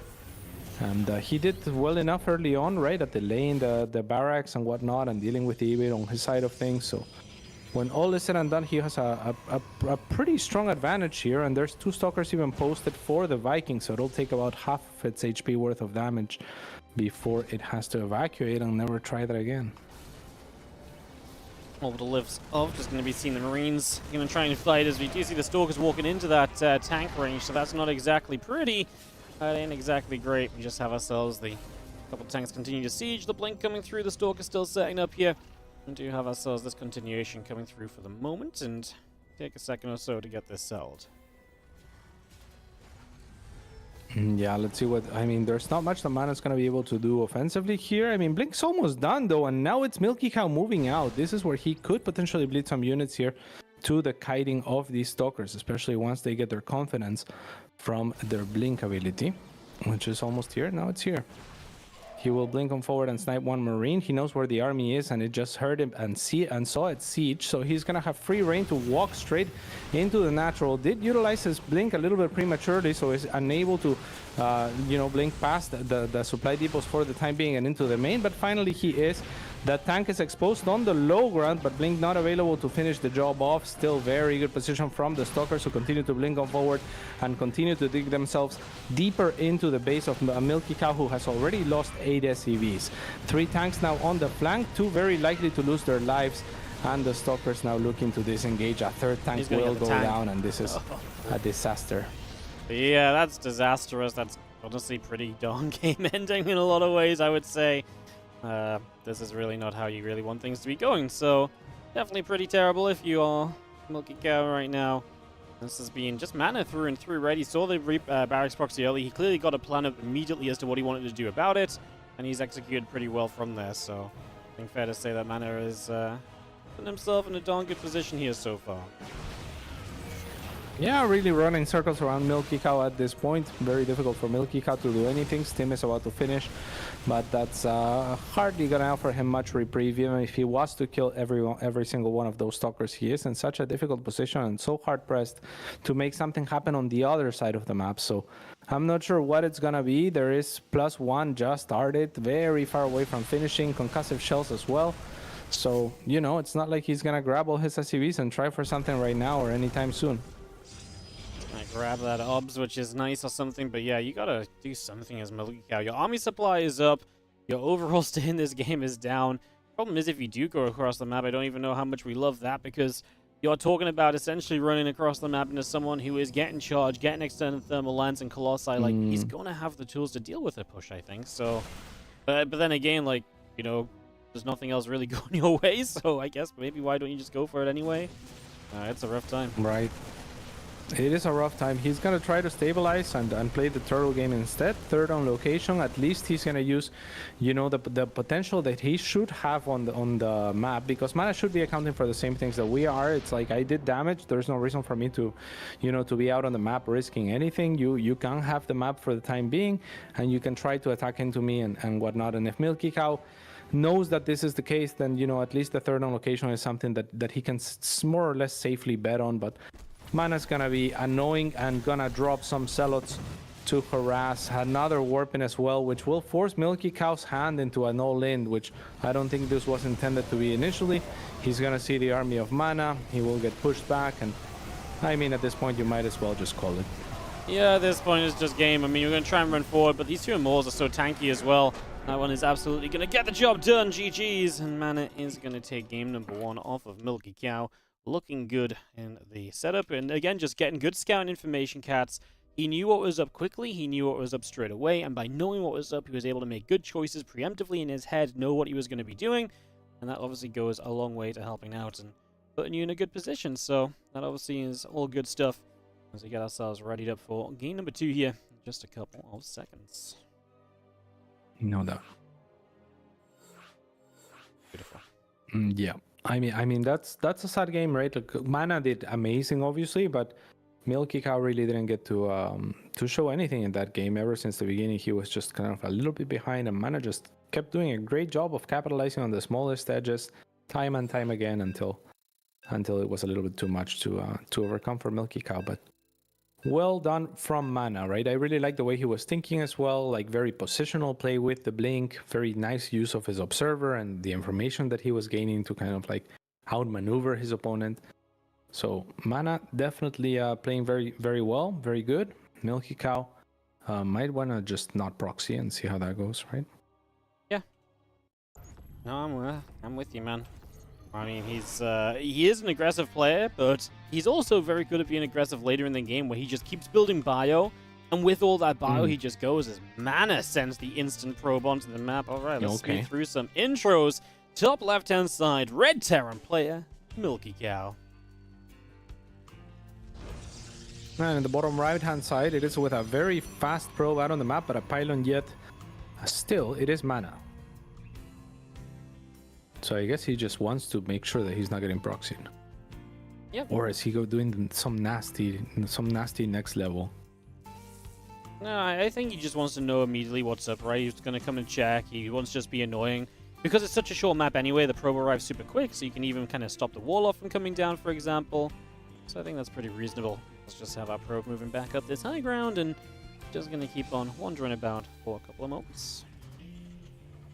Couple Okay, that's refineries pretty coming cool. through. So So you actually get all the scouting as well, so you see double gas on the way. That's something that you wouldn't have known otherwise as well, right? So that's something else you can think of here. Just information you can gather at the moment. that will work out for Mana then, as he heads on to the natural of MilkyCow, knows everything that's coming out. MilkyCow a little bit in the dark. It still is such an early probe scout, no? Oh, But I guess absolutely. delaying the wall is nice. Like, it was an immediate probe scout. So, yeah, sorry, I just need to put something, make Yeah, a it's noise. gonna be millions of dollars. No worries. No, it's Millions of dollars died from this probe. yeah, millions. Not sure if it's 5 million scouts. At least a few. Just a few. $40. Let's call it $40. I don't actually know how much mining time could be lost here, but It is significant, but you force a probe. it's a minute and yeah. You force an SCV off the line as well, remember, right? Because you've got to chase that probe around. So there is some gain, and because you get across the map quickly, because it's a short map, that is a benefit as well, where you're across the map super quick, so you're immediately aware of the fact, like, oh, I've got to pull this worker super quickly, I've got to get that, like, you know, immediately, so the sooner that happens, the more economic damage evens out, I suppose. So maybe that's kind of part of the logic of it, maybe that's part of the resolution, is now we do build a proxy as well, so here we go. Okay, I like it. And on the other side, we have MilkyCow moving with his first Reaper. This is going to be the guy that's going to gather him information for the first time in the game. And Mana is going for an Adept. So it's already out, in fact, and it's going to shade past the first Reaper. Going to know where it is, but actually the Reaper gets in, kind of, right? Like the next Adept, however, is not yet out, but MilkyCow didn't press on fast enough that he's going to be able to take advantage, I think, of that timing. Maybe one probe, and he does get it. That's nice. Yeah, of course, a probe is always going to be a nice catch. Anytime you can find a worker here, you're pretty much going to take that. So, hell yeah, we take those. And we just have ourselves another probe going down. The more that we do this, the better off we're going to be, man. Yeah, absolutely. But the Helion might be trapped here. It is very, very low, and now attempted at being cornered for the Adept, who gets a little bit too greedy, wanting both maybe the Helion and the Reaper, and in going and in searching for that next level play, he lets both get away and actually loses an extra couple of probes in the process. This Reaper is not stopping cats. He's going to get so much damage done. MilkyCow early game is popping. I mean, Mana is on that proxy game. He is going to put some pressure on. MilkyCow is still yet to expand to the low ground as well, so all this damage is somewhat necessary, remember, as well. Otherwise, this would have been a lot of a much easier time. So, yeah, I guess if you keep that in mind, maybe this is still okay for Mana for the moment. Yeah, maybe so. There is a single Widow Mine loaded in this medevac, and it's going across the map. There is a Helion as well now going into the natural expansion of Mana, which will be a little bit annoying. What might prevent one of those units from being warped in at the proxy and instead being warped into the Fen. And now, I mean, there is no medevac here because it's on the other side trying to put pressure with a Widow Mine. I'm not sure how much I like that, quite honestly. It did force two Stalkers to be warped in on the other side, but MilkyCow does not have the attention to spare to burrow the Widow Mine fast enough to make use of it, as he is preoccupied with Mana's attack at his own base, and 8 SCVs have already fallen there. Yep, that's a lot of damage done, so work is going down. Mana evening out some of the damage taken in these early stages, so putting some progress in at the moment. I'm just going to be seeing our Blink coming in, Raven coming out. I'm just going to be seeing our extra Marines and the Orbital coming through as well. Yeah, the Adept will shade in potentially, or at least just to scout the location of what's going on here. The few Stalkers are going to try to form a contingency, and the tank sieges and sieges, and then sieges again to make sure that he is going to remain safe. But quite clearly, the intent of MilkyCow is to at least push forward to where he can take his expansion and start, you know, like equalizing things on the economic front. 2 Adepts will be kind of sacrificed here for Mana. But a good move from MilkyCow as well to follow through with the tank so that the Stalkers don't have an opening if Blink was complete to blink onto it and kill it. Yep, I'm with you. It's slow going, but the right calls being made essentially here so far. Let's just see a few Stalkers are going to relocate a little bit and are finally going to get pushed away. But all this time, MilkyCow's just been battling to take his base, cats. That's obviously a long time. It all adds up. Just going to see another Nexus going down onto the third base as well, so we take position with that straight away and get that on the go as well. Yes, indeed. There is a Banshee now popping up as well. So we'll see if MilkyCow can make use of that. There is no cloak as far as I'm aware, right? So it's just going to be the Raven here, trying to drop some turrets to help the Banshee potentially, or maybe the Banshee just moving with the army by the looks of it. I mean, Banshee is a good high Works, DPS unit, so it's not the craziest thing to kind of see this being a decision to just sort of say like, hey, look, I'm just going to kind of bring this with Marine Tank Banshee. It's a high DPS army. If you can't get on top of it and kind of remove it quickly as mana, this can become very problematic very quickly, so... Okay. Let's see what the Banshee can accomplish here, as it doesn't want to get exposed, and that's a good corner to fight if you are MilkyCow. But on the way up, actually, the Banshee does get cornered and executed. The tank is sieged on the low ground, so Mana's gonna have to be forced to disengage here, and MilkyCow gains ground towards his third base as the Raven unfortunately gets rallied back to the army. We are just ticking towards the charge upgrade being done, right? And obviously the moment that charge upgrade finishes is a big deal for Mana. He gets on top of a tank here. There's one tank on that low ground, and he's got Blink to kind of close the distance, so that tank's going to die as well. And that's a cleanup from Mana. Yeah, cleanup and a half indeed. I mean, that's going to be very difficult for MilkyCow to recover from. That's a lot of very expensive pieces and 3 tanks that he loses in that push. So, yeah, they're not going to be easy to replace, right? It's not like he just lost some semi-disposable army. It's kind of like his defense, it's his anchors, and it's what he was hoping to make a siege happen with, and maybe to take down the third of Mana while he works on his own. Instead, it's going to be his third that's going to be denied by this little contingency of units inside of his own main. Yep. Absolutely, as we just have ourselves the attack in. Tank already going down. Mana's numbers are looking good. Is he looking for a 2-0 here, Cats, if he can get this win? And he is going to get another tank. Every time a tank dies, I'm just like, man, that's surely so painful for MilkyCow, because he just needs some way to hold on, some way to find a defense, but Mana doesn't let him have any of it. GG's, and Mana is going to take this victory just like that.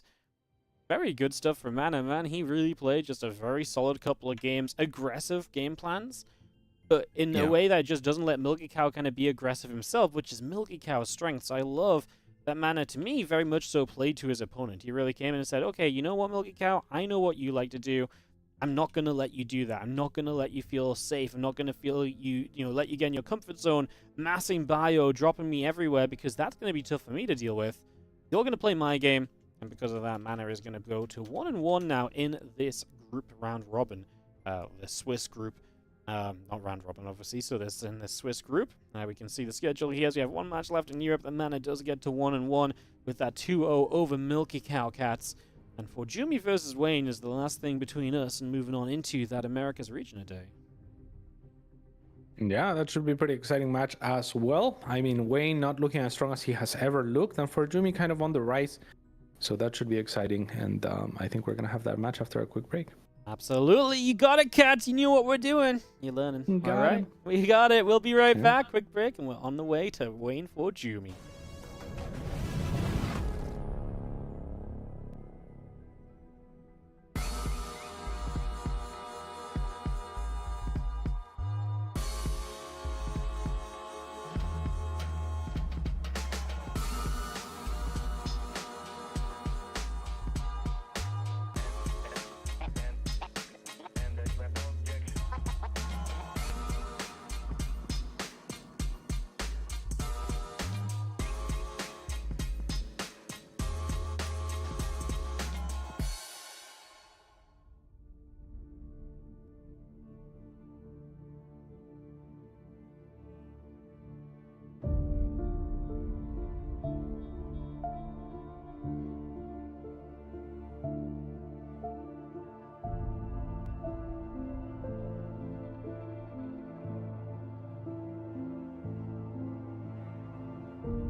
ESL StarCraft 2 Masters is brought to you in part by Monster Energy and the United States Air Force.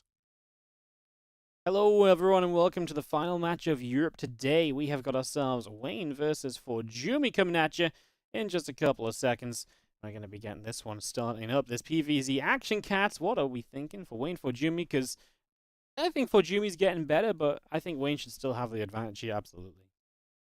Yeah, for sure. I mean, Wayne should have the advantage. He is a kind of a veteran and has had very high highs.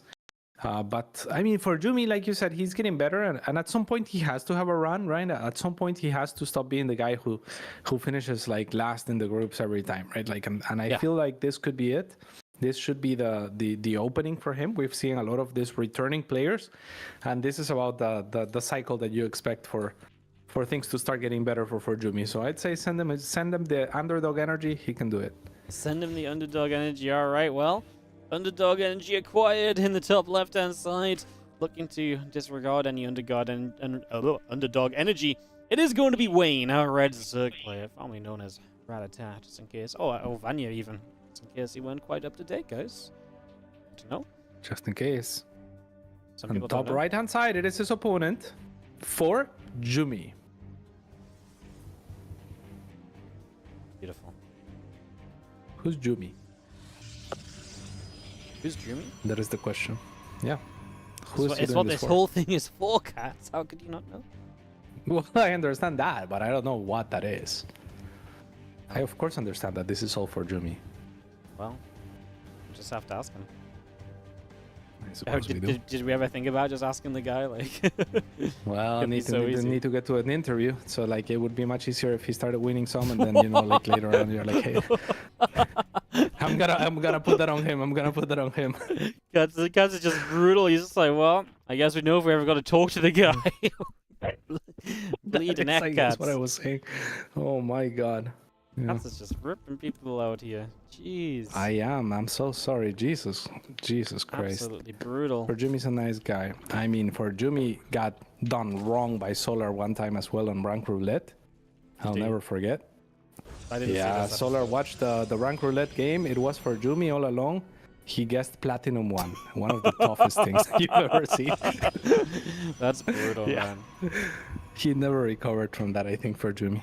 This goes two ways, though. You remember Halston uploaded that video of Bunny vs Ragnarok, but called it like he called it Bunny vs Ragnarok, but it was actually like Baby Marine versus I can't think of the Zerg, but like, you know, and everyone was like watching it and like had the viewership of like a top Korean game. So you know what, the masses can't tell that the Koreans are very good apparently. So yeah, you know, of course. Yeah, that was a great experiment. Very cool by Harstem. And it is easy to get good games if the opponents are evenly matched, right? And like the mistakes at the highest level, they're oftentimes forced, so they're difficult to see, right? It's like I think that a diamond player can macro very well against another diamond player, right? Yeah. Does that make sense? Yeah.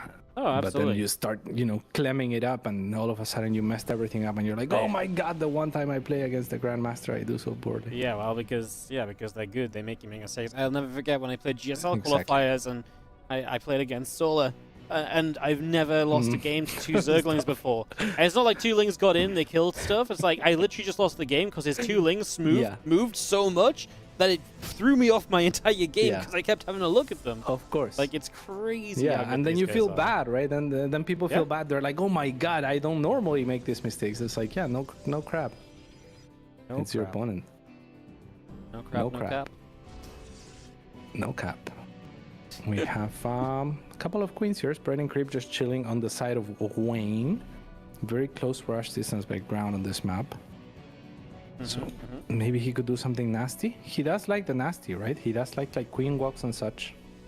Yeah, I mean, Wayne is a very aggressive player. He will not hold back, and he will even do builds such as like knocking down rocks and walking the close by ground distance. So 100% a possibility. There's already a Roach Roar coming up, so not that's guaranteeing to go and do damage, but it could be a step towards that, right? Is what I'm already thinking when I see Wayne in the game. That is just like you kind of say. It's kind of what Wayne is known for. It's what he's kind of typically up to, so that would not be too much of a shocker. So we do have this Oracle moving in, Not a Queen is shocker there. I'm just going to deflect that Oracle for the moment. Yeah, I'm gonna reposition the Spore as well, so his opponent won't know exactly where to expect it next time. Should he want to go around and be like, oh, I'm gonna rally it behind your mirror line because it's out of position. Now that won't happen no more, as ForJumy is looking for any opportunity that he can find with his Oracle, but none yet to be found. +1 milli on the way for a Wayne. Nice. Yep, getting that melee upgrade. Something a little bit different. Is not a guarantee. It's not something you see every game, and we don't see it a lot nowadays. Obviously, Bane's got nerfed a little bit on the +2 and so on, so melee upgrades in general have backed away because, part of the main playstyle. So that's always interesting to see. That when we do get to see it, we kind of, wonder what it's exactly going to be. So yeah, excited to see what Wayne has in store for us with that. That will be exciting indeed. Good creep spread so far, so a lot of options open as far as movement out on the map. Baneling Nest also nearly completed. As ForJumy does a very nice job, as I'm saying that, to kind of like cut the creep short, right? And Wayne is gonna need all 3 of his queens here at the vanguard to continue to spread in that direction. But ForJumy with options here to at least cut the trail to 1 if he wants to with those oracles, and he's doing a good job of it. Yes, he is gonna. Nice little bit of the way done. Oracle coming up, Lincoln +1 coming through, Robo Bay on the way, so you see ForJumy going into all of the tech. And obviously Wayne just getting his own lair up now is in no kind of real rush or anything to kind of get going, right? It's just kind of taking a nice slow start for the moment. Yeah, no battery at the natural is also revealed by Wayne at this point. ForJumy still not choosing to drop a battery is somewhat surprising, as this Lynx will be able to breach through a Stalker next time if if he's not careful with that. The Lynx will get tagged with Revelation as well, and actually there is no Spore here from Wayne at the third. No Queens in position either. Is gonna mean 10, 11 workers perhaps from ForJumy here to make it 13. Jeez. Wow. He's gonna sacrifice one of his oracles to guarantee a 14th kill, and with that the worker count is completely even. Oh, an absolute disaster, man. Oh no, yeah. Like, that An is absolute disaster. That is just crazy amounts of damage. That ain't not meant to happen, That's way more damage than you're meant to be taking, so a little bit of a shocker there. Yeah, just lacking a Spore. A little bit late into the game, so it's not going to be game ending or anything like that for Wayne, of course. But yeah, definitely will complicate things a lot. So now looking to poke with some Lynx. A nice wall up front for ForJumy, but not really anything that pressures the Lynx off inherently, right? Like there's no cannon behind that wall. There's not a battery that kind of says, hey, like my units are gonna start killing you, and you gotta watch out.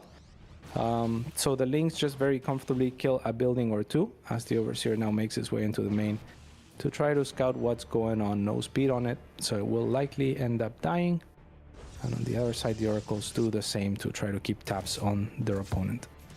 Yeah, action continues through. Is just going to see these Oracles trying to move about.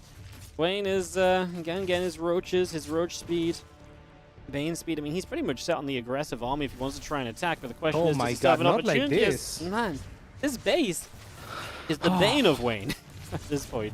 Yeah. I mean, these oracles did not fly to the best location there. So actually that trade ends up going well for Wayne, as only 4 workers fall for the 2 oracles. But yeah, that's insane that he didn't make a Spore there again. Yet still, Wayne is ready to go, and this is a very, very scary attack. Things on the counter here, gonna get rid of the 4th base already, so that's at least a big step in the right direction. Kill, not a cancel. Just going to be seeing the Stalkers come through, a couple Lings going down. Just going to be seeing the Ling Bane +1 missiles all coming up. As you see a couple more devs going to shade out and about. Well, drones going to get in there, man. ForJumy here. The damage done is insane, Cats. 22 workers dead in this game. We're going to see Wayne trying to go for one big attack. He gets up the ramp. Force fields are honestly not really that great. Very scary.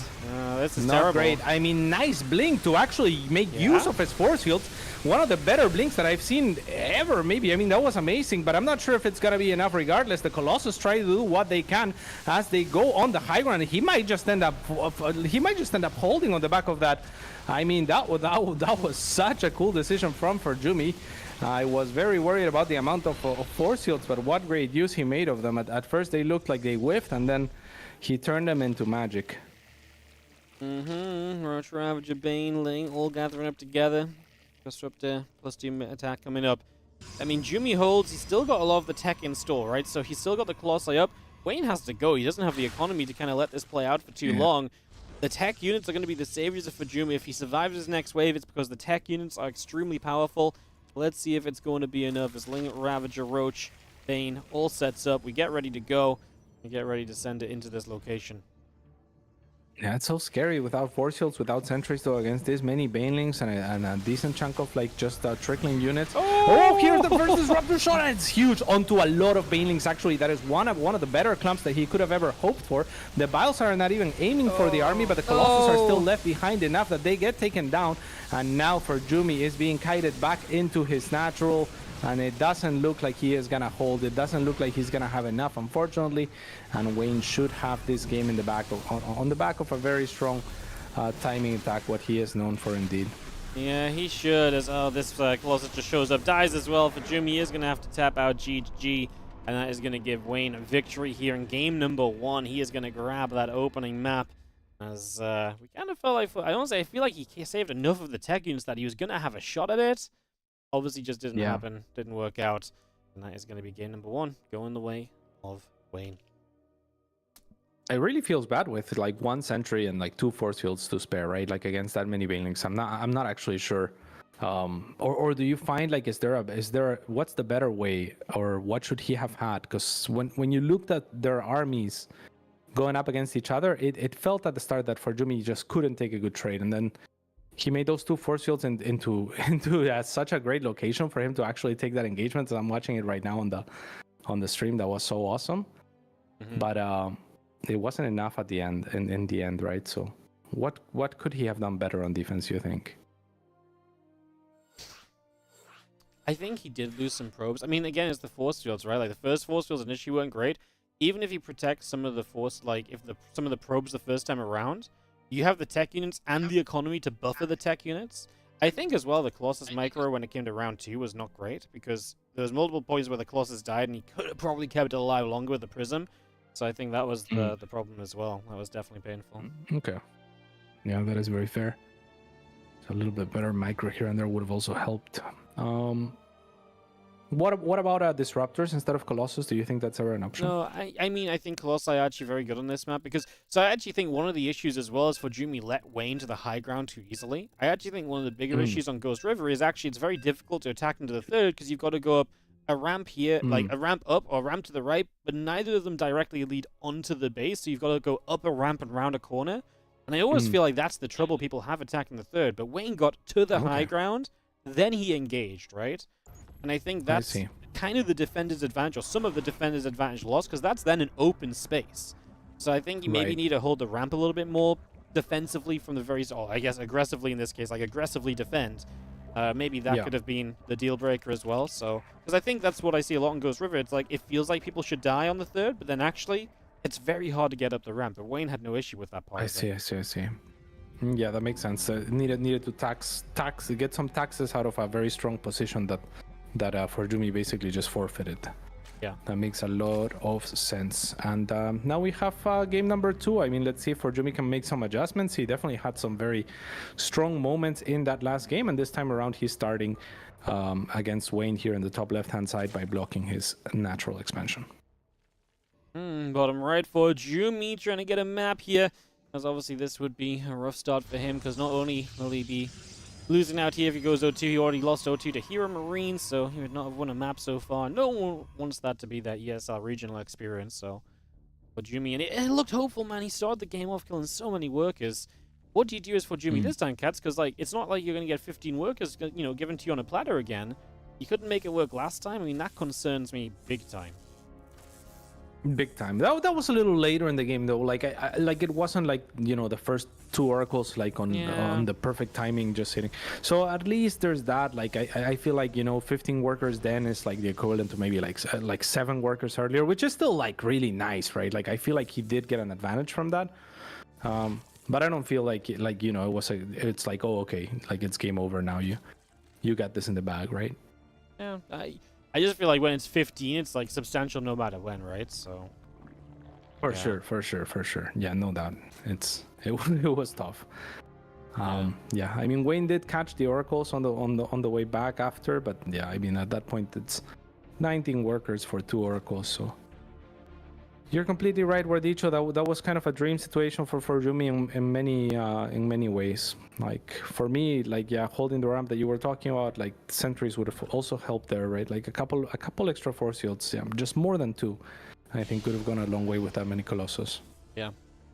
I guess at the end of it, the TLDR is there's a lot that could have changed, right? There's a lot that could have gone differently, but unfortunately, none of it was quite there for ForJumy, and hence Wayne gets the 1-0 lead. Wayne in a strong position for the moment in this best of 3, and waiting to see where game number 2 is going to take us. I mean, starting off pretty regularly, right? It's going to see ourselves a Stargate coming up and everything, so nothing too crazy just yet. Whoa. That's his It's lag. me? Yeah, I it's should- you. I'm lagging. I should leave, huh? Your Discord froze as well, but if you're back, then you're good, I guess. I think I'm back, but this Yeah, this seems to have happened a couple times. Yeah. Very Alright. strange. All right. Well, we can survive for now. I don't feel like it's a consistent thing at least, so yeah. I think Yeah. we're good. Stick around a little. We'll see. Alrighty. We'll see. Couple drones, couple lings coming about.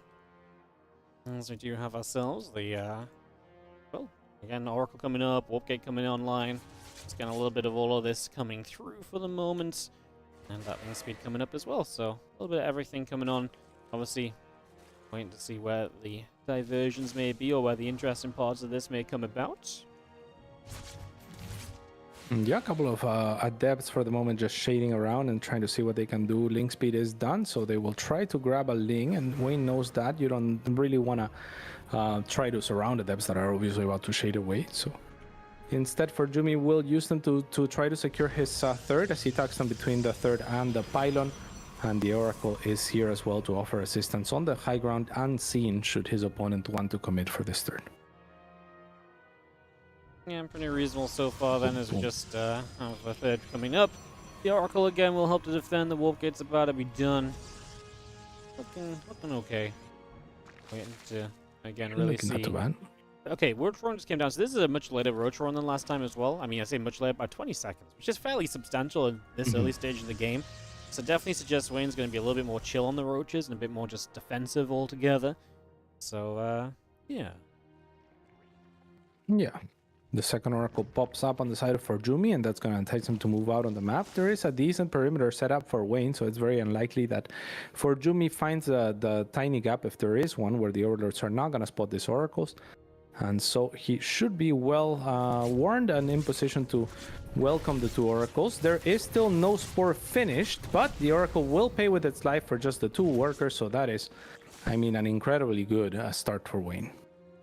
Yeah, that is a very good start. As you get rid of an Oracle, you're always going to be happy. Less map control on the other side, etc. is just a big benefit, right? So that's almost always going to be a good thing here. As we do have our few links still gathering together in the center. And the few drones continue to come through as well.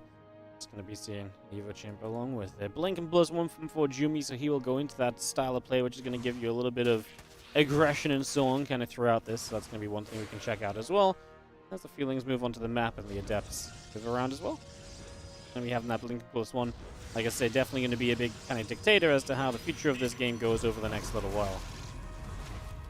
Yeah, absolutely. The links are going to poke in, but there's not much to find there as the adepts are ready to defend that base. 5 roaches now in production. The lair nearly completed. An additional round of drones as well to Wayne, who is trying to take his 4th base. On the side of ForJumy, he is taking to a Templar Archives. Additional gateways coming online as well as Blink and +1. So we're gearing up for this game to start transitioning a little bit longer into in that last game at least, right? Like it looks like we might be going into the later stages. Let me do what you're saying. Yeah, we're just gonna have Is it ourselves. fixed? Yeah, I think so. Okay. Yeah, you're good. You were like, this is really funny, a little off topic, but basically, I just had cats like slow-mo, like your cam was just slow-mo, so I was like watching you like, That's wild. not even like low FPS, like legitimately slow-mo, so I was just watching you talk slow motion, it was like really mesmerizing, I'm like, crap, I have to talk too.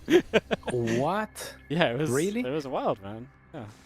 Yeah, you know what's weird is maybe like that's what like I feel like something with the camera might be causing the issue with the lag, or no, or does it have to be a connection? I have no idea, No mate. clue. I'm not this smart with stuff like that. Oh man, that's tough. 5 on the way, by the Fourth way. base for ForJumy. Hive on the way. Wow. Okay, what do you make of this, Wardicho? Are we rushing Brute Lords? Probably Lurkers. more likely Ultras or something. Yeah, I think it's Lurkers, Lurkers, okay, right? the classic. Yeah, it's a classic. classic. I mean, Hydrogen was down as well, but yeah, in general, I just think you look at this and you say, well, yeah, I mean, you're playing a longer game. Lurkers have been the kind of the taste of the month lately as well, right? Definitely has been a popular choice as of late, so also a factor. Do you have our they are links on the powerful. bottom? Of course, the transition for ForJumy likely into carriers, and carriers are kind of the counter to lurkers, right? Like in the sense that Hydras are not very good supportive elements against air. You usually want corruptors, so lurkers are there still to zone out. They can still be very effective. They can still be good against the kind of like the leftover ground army that ForJumy obviously has from these earlier stages of the game. But once carriers are out in enough numbers, the lurker player starts kind of being on a bit of a timer. Yeah. No, it's true. The lurkers are going to have that real kind of power spike, and then they're going to dip down if the Protoss lives that long. So you're right. There's definitely like a power spike element to it, and then later in the game, I mean, lurkers are basically your road to being able to afford everything, right?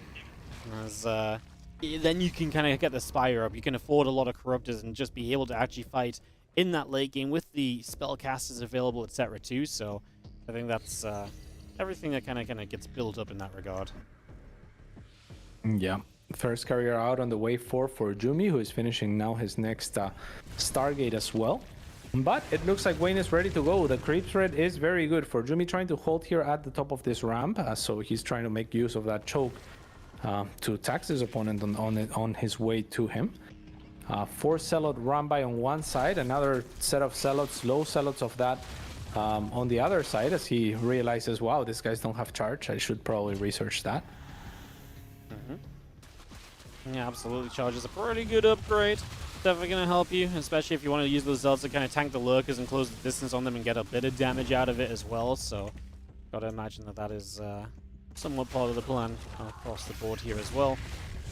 And just a bit of an oversight not to get it before. Good storms here to start. Yeah, But definitely are good storms. they But good the enough? lurkers have position already, right? And the fact that lurkers already in position is terrifying. So, a little bit worried about that. Those lurkers do indeed get to work.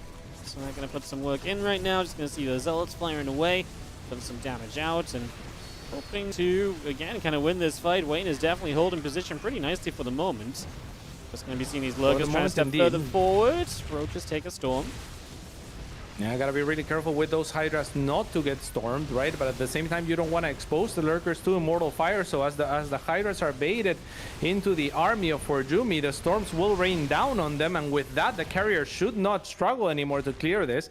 And all of a sudden, with a hold and a little bit of poke on the other side with his Zealots, ForJumy makes some magic happen, and I like his position a lot better, right? Yep, no, I'm with you. It's going to get a whole lot better after that. I mean, this is going to be Wayne kind of struggling on supply even, so definitely has a bit of an impact in that regard. As plus 2 air weapons is coming up, the extra carry is on the way. The longer you live here as ForJumy, the better it is until Wayne stops and starts stacking up himself. But because that's not the route Wayne's taking, he's taking the more aggressive route of attacking in and trying to fight, then you are genuinely now, as ForJumy, getting into a little bit of trouble. It's definitely becoming concerning here, and I think that's like I say, concern for Wayne, who is kind of on the clock. He's got to keep going, but there's more and more carriers, Cats. I'm becoming less of a believer. Less of a believer indeed. I mean, there's 2 more on the way, 4 already on the field. Nice War Prism there. Again, ForJumy having the presence of mind to remake that after it fall, and continues to apply pressure here, which puts this attack from Wayne on a timer, and it makes it so much more difficult for him to pay attention to this and also make sure that his Hydras are not getting stormed on the other side. So instead, he will choose to disengage. The Viper is actually used to get a parasitic bomb on the War Prism, which seems a little bit desperate to me. And yeah, there will be a cleanup, but ForJumy gains even more space. Now about to get a mothership, an extra War Prism on the way, 2 more carriers, plenty of storms.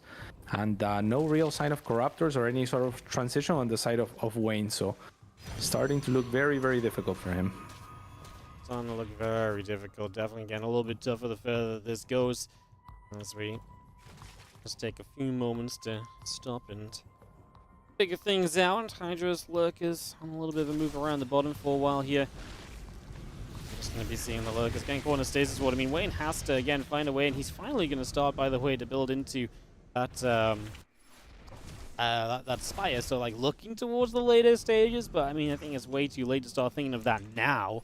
That's something you can, have to kind of think about a long time ago, no? Yeah, for sure. And I mean, Jumi did such a great job time and time again as well of remaking his War Prism and always having one active. Whenever Wayne moves out, there's a War Prism moving in, and that has made things very, very difficult for Wayne. You require a lot less attention onto your Zealots. You just warp them in and chill, maybe shift click if you're feeling fancy, but your opponent has to react properly. So this War Prism goes down, and I wouldn't be surprised if another one starts being built right away. But again, this gains for Jumi a lot of space. I'm surprised when he got the stasis trap onto the lurkers, onto the 2 or 3 lurkers, that he didn't jump in and just try to take an engagement, because there was only like 2 lurkers left. So his ground army, I think, could have easily advanced and maybe look to engage. But now he seems to be there. He is maxed out and he has a much better army than his opponent. So let's see what he can get done. Couple storms going the other way. The time warp will drop. That mothership being put to use right now. Jumi is definitely winning the start of this fight, Cats, and he's got Zealots all over the place as well. That is such a problem to deal with right now from Wayne's point of view. Like, that is just not fun at all. So that ain't great. I mean, this just continues to look worse and worse, I think, and I think it's fair to say that we're very much so on our way to a whole spot of bother here as we, I mean, I don't see how really ForJumy doesn't win out, because he can just spend his money to rebuild. Wayne is like hanging on by a thread. He needs to continue taking great fights, but as he keeps rebuilding Hydras, I'm just not a believer in that at all. As long as the storms are remaining, that army should melt. But are there storms? There's one storm remaining. There's no storms remaining is the issue, actually. So this is actually kind of insane. A lot of the Templars have actually fallen in this fight, and now with this arc, I mean, Wayne is somehow making Hydras win against Carrier Storm, which is... Oh my god, this has never happened to me. I can't believe he's done this. As long as there's storm, I say, as there's no storm. Cool. Yeah. Hydras are so good when there's no splash, man. Like, I mean... They are. Yeah, okay. Rip. That's it's rough. tough. I mean, yeah, like there should have been storms, right? It's just the fact that some of those Templars were walking into the lurkers or something, I guess, because, yeah, I feel like there was plenty of storms and not enough going down onto the Hydras. So the carriers are eventually left exposed, and a game that looked to be going in the favor of ForJumy is instead turned around for Wayne to win with Hydra, Lurker, Viper against a mass air fleet. Tough. Jeez, that's ridiculous, man. I cannot believe that Wayne comes out on top of that. That is actually just wild. This looked horrible, horrible, horrible for him. And oh my god, don't look at the graphs. Don't look at the graphs. Certainly don't show the people the graphs. That would be insane. You do not want to show the people the graphs. That would be insane. I'm showing them. No, don't do it. Don't. Just very quickly. You had to be quick. Oh my god. You had to be quick. We don't want to get the stream banned off Twitch, man. That might be against some TOS. The army value. Do not show the army value tab. Oh I did. I did. I'm sorry. I did it. That's bad. How could you do it? How could you do ForJumy like this? That's tough. That's tough. I mean, usually, if anything, it happens the other way around, right? Because Zerg doesn't really have that much potential for like AoEing, like a huge disruptor shot. Like that's not a thing that really happens. It's usually consistent DPS, but this time around, Wayne making some magic work. I knew it was Doom the moment I said it as well, because I was like, oh, you know what? I think, how do you lose this? Well, yeah, apparently. Very difficult, just like that. It is, I mean, that is the way, though, right? You don't have storms and you engage in. He didn't even need to engage in. I think that's what's important to stress as well. This was not a moment where, like, he absolutely had to go, where he absolutely had to send it, and that's obviously... a little bit kind of the sadness of this, because, yeah, this did not have to be a thing. And it was. Like, he kind of brought this on himself. Let's have a look quickly here at the just schedule for Europe at the end of the day and just recap what's happened. Anything that stood out to you? Any favorite series out of our first region today, Cats? Yeah, I'm sorry. I was just watching the stream. And yeah, what happened was, I guess he abducted 2 carriers, and that's when he, when he went for it, I guess. Like Yeah, it's fair, right? You got like 8, 9 carriers, 2 of them get abducted. You're like, okay, I guess I should take this fight. Sure. But yeah, I'm with you. I mean, he should have just I mean, yeah. backed away, got in some stormers, and it would have been fine. Yeah. I think my highlight of the day, I think 2 highlights for me. Goblin 2-1 HeroMarine. That's an upset. Very cool. And I think uThermal beating Drogo with random. And one That of those was cool games being a too, yeah. Protoss. I think that is an upset in my eyes as well. I think those were my highlights of Europe. So I'm with you there. The PvP upset was particularly good, I think, from uThermal. yeah, no, I Very, like very it. fun. Yeah, and he played great in game 1 as well. The sentry drop on the mineral line is the new thing in PvP, cats. I love it. I'm ready for it. I'm going to bring it back to us for just a second, and then we're going to have a quick peek at what's coming up in the Americas region, guys. So, give me 1 sec. Press the buttons. Did not save it because I assume it's already loaded. Give me a sec again. Try this a second time. No, it really doesn't like that at all. Why don't you want to do it? Oh, probably because I have this one open. You ready for this, cats? This time it's going to work. Nailed it. All right, let's have a look at the schedule in Americas. Americas is still in round 1, by the way, so they're still in their first round of Swiss. So no one's played anything yet in terms of who's going to be playing today. And we are going to have some treats. I love the start. Scarlett versus mcanning, Erik versus Cham, Eggs versus Nina, and Foxer versus Kelor. What are you looking forward to, cats? I'm looking forward to Foxer versus Kelor, actually. What about you? What are the Yeah, I actually kind of like that one's a one, too. wild one, though. Yeah, I It's like cool, that right? one. It's cool. Like, yeah, Yeah. Foxer is a cool guy. He's trying to make some magic happen, some work. And I asked him yesterday, and he was like, everyone that's coming up gets a big dog in these first rounds. And out of all big dogs, I'm not too sad that I got Kelor. He thinks it's doable, so I want to see it. All right, well, that's the matchups coming up, guys. That's going to be in Americas. Unfortunately, yes, we went kind of quick through Europe, and so we are actually ahead of schedule. We are 40 minutes away from our first Americas matchup. We didn't really have any super long games today. I think we had a couple make 15 to 20 minutes, but not really many, so we're just a little bit ahead of schedule. Because of that, we are going to have 40 minutes until the Americas region starts. We've done our best in general over the seasons of this event to cut down on time between regions.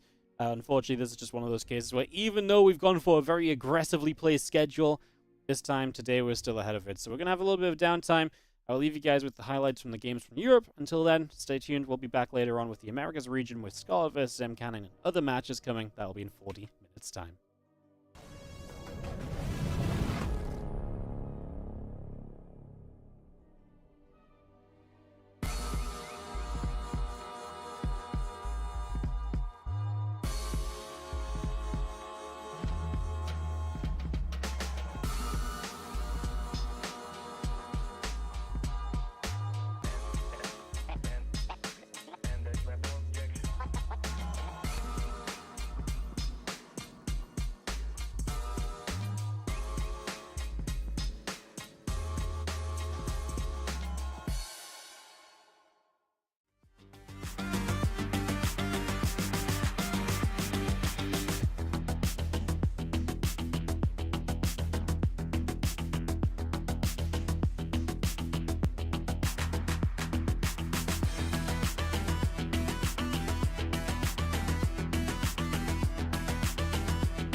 ESL StarCraft 2 Masters is brought to you in part by Monster Energy and the United States Air Force.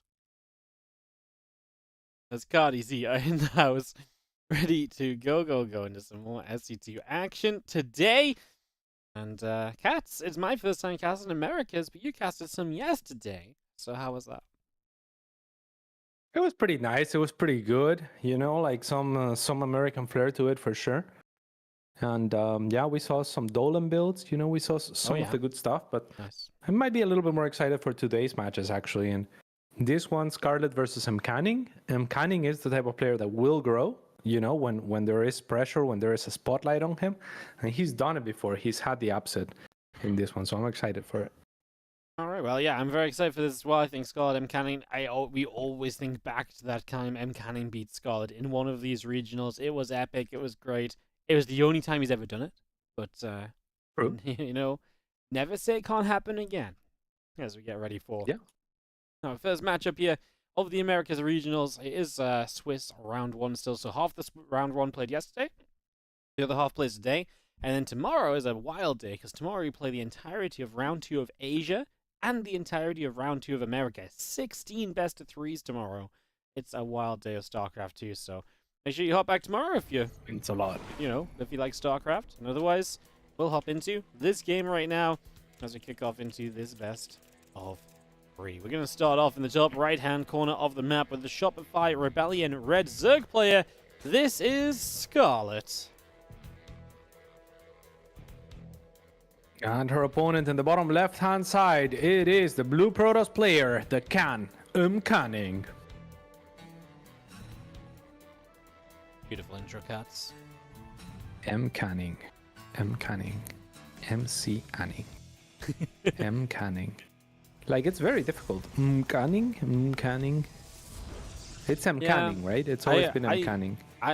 People told me it was mcanning a long time ago. I can't remember what I used to say. I think I probably used to say like mcanning originally, I could see that. But I think everyone told me it was mcanning, so I called it that ever since. Wouldn't like to argue with Twitch chat, you know. This is the way to do it. And Scarlett going for the classic here, going for the hatch first at the gold. Very nifty indeed. Going up to 18 workers as well before going for the gas. So gas gonna be gas at 18 and pool at 17 to follow this up. And the pool is very beautifully positioned to prevent further adept harassment or any adept harassment on the line in that area, right? Like just make it more difficult for adepts to pass through. Just try and get them caught, right? Give them less way to kind of manipulate the mineral line and to take advantage and everything. Makes a lot of sense, so no surprise in that regard. And there's a couple moments just to get to settle down. Of course, mcanning says, okay, no natural here, but he's going to go and check the gold base.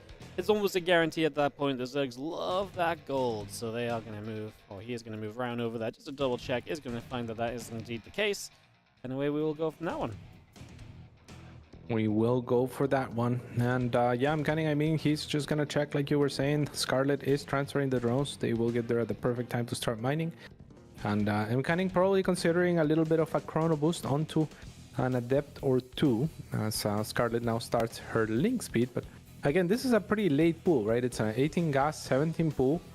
So I always feel like when I do stuff like this, it doesn't work out for me. But yesterday I was watching whoever tried this. I don't remember who even tried this, and they did fine. And Scarlett seems confident in doing this as well. So it's a me problem, I think, Guardicho. I don't know. What is it that goes wrong? 6 links seem to be enough. Look, they have 6 links now. It's fine, right?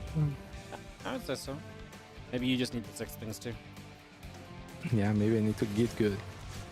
The adept is gonna poke in. Slightly brutal. Slightly brutal. Not quite what I was going for, but... Stalker. Yes, so. Stalker follow-up is kind of strange. Yeah, I guess you just want to go and try and push the Overlord back a little bit, and if you get into some sort of Oracle or Void Ray, well, he's actually going to make Void Ray. Stalker and Void Ray seems wild, no? Because an Oracle will give you high ground vision, you can have that Overlord. But to go Void Ray as well, now I'm really interested. Yeah, are you interested? Yeah, I'm interested into seeing how this makes sense, but I don't think it will. You know what I'm saying? Yeah. No, yeah, exactly. Like, I don't understand why you would want Stalker and Void. Yeah, because yeah. I mean, the Overlord's gonna walk away. Maybe the Voider can go and search for a different Overlord. Right, it would be no bueno if he just goes for this one, I guess, as that one should be the guaranteed one. But there's only 2 Overlords out on the map for Scarlett, and one is pretty close to her creep, so this is really the only guaranteed Overlord that you're ever gonna get. And he will get it, and maybe without that Void Ray it would have survived, to be fair. So I mean, I guess if you want the Stalker out to poke about a little bit, and then also you hit the Void Ray as well. It's interesting to see Void Ray like straight away instead of like Oracle into Void as well, right? So right. Yeah, because the Stalker, what it does is it denies information. It's never actually gonna kill the Overlord. So unless you thought there was something like a Baneling Bust or something weird coming your way, there's no real reason to get it. The Void Ray could have accomplished the same thing on its own. But now the Oracle's gonna cross the map and see if he can find something at the natural expansion mechanic that is. Spore is not ready yet, but there's 2 queens in position and no drones on the fringe of the expansion, so it's gonna be fine. As Scarlett on the other side is trying to kill a pylon, it's gonna be costly if she wants it, so she decides to disengage instead. Yeah, I'm not gonna stick around for that one. Just gonna back it up and live to find another time. So nothing too surprising in that regard. As now Forge and our Twilight Council continue to make a couple of move arounds as well, so they will continue to get on the go here. It's just you see a couple of queens that you're gonna end up fighting against that Void Ray as well. So a little bit of excitement on that, but yeah, I mean, this is very much so just Scarlett setting up with Roaches, Ravagers, 44 drones, 6 more Overlords, Cats. We are ready to go. We are certainly ready to go. She is going for it. She does have that gold base as well, right? So it's a nice influx of cash for this sort of attack. But if she is not able to make it work as that gold base mines out, her income is gonna plummet with only 44 workers. So mcanning really has to make some magic happen in order to hold here. There is a stasis ward, but the rest of the static defense is not yet ready. A lot of probes are oversaturated in the natural, as well as the corrosive bows will get rid of one cannon effectively very quickly. And the next one is also soon to fall. That means mcanning is gonna have to give up this position, not before losing an extra cannon and canceling an extra 2. So looking very, very tough for the Canadian. For the American, jeez. For the American, I was going to say, it's looking pretty okay. If the Canadian on my side, Cats, third base falls. I mean, that is going to be a rough start. That's not what mcanning wants, and Scarlett is not messing around. Sometimes she ends up playing some very long games against mcanning, but she's just like, no. You prove to me you deserve a long game before we go to one. And so far, mcanning ain't finding that opportunity. Yeah, not at all. This is not even close. I mean, there is very little chance that Scarlett's gonna give him any reprieve or let him breathe at all here. I think she's just gonna tear down this wall and go for it, and there's nothing to stop her. So she is going for a lair as well. Should there be any sort of DTs to try and hold here, they wouldn't be enough. And yeah, build battery overcharge goes off, and quickly it dims out as mcanning is forced to GG, and Scarlett takes a very comfortable game 1. Super comfortable, just opens up, knows exactly what she wants to do, and she just, like we said, did not mess around at all from that point onwards. She just got the job done. So wrapping that one up quickly, it's going to be a quick roundup, and Scarlett takes the first map in the Americas region, as obviously 4 best of 3s coming up here. I didn't actually show the schedule just before we went live, it's just while we get into game 2. I'm just going to bring up to show you guys exactly what is coming up. Scarlett versus mcanning, Erik versus Cham for some ZVZ, Eggs versus Nina, and Foxer versus kelor is what you can expect here on the stream as we continue to bring you guys every single match from the regionals right here on the main stream. Nothing will be on the B stream. There is no B stream. It is just the main stream this time around, so you guys can look forward to all of that. And yeah, that's just going to be one of those many games. This is going to be one of those many games. I mean, hoping against that and to make it a memorable one, to make it the game of the day is uncanny. But will he be able to? I really doubt it. We'll find out. Everyone's ready. I think Scarlett, based on the first game, Cats, I'm kind of convinced that Scarlett's got this one. Like, that was just very clean, very simple. And mcanning just didn't have any way. I mean, he was on his way to the stack defense, but Scarlett hit before it was ready. That, to me, is a sign that Scarlett right now is just a little crisper on those timings, a little bit more in tune with when she can hit things versus what mcanning is expecting. So it definitely sets rocky footwork for mcanning in game 2. It's going to be hard for him to get his feet and get grounded. This much is true. But his fans best hope that he can, as the map is Well, going to be he is Oceanborn. mcanning. He is mcanning, so he can do it for sure. Yeah. Never say he can't. Otherwise, he'd be mcanting. Mcanting. No, I That like sounds like he's enchanting. it. Enchanting. Enchanting, He is. enchanting. All right, right hand side, our red Zerg from the Shopify Rebellion is Scarlett. Can he do it? It's mcanning.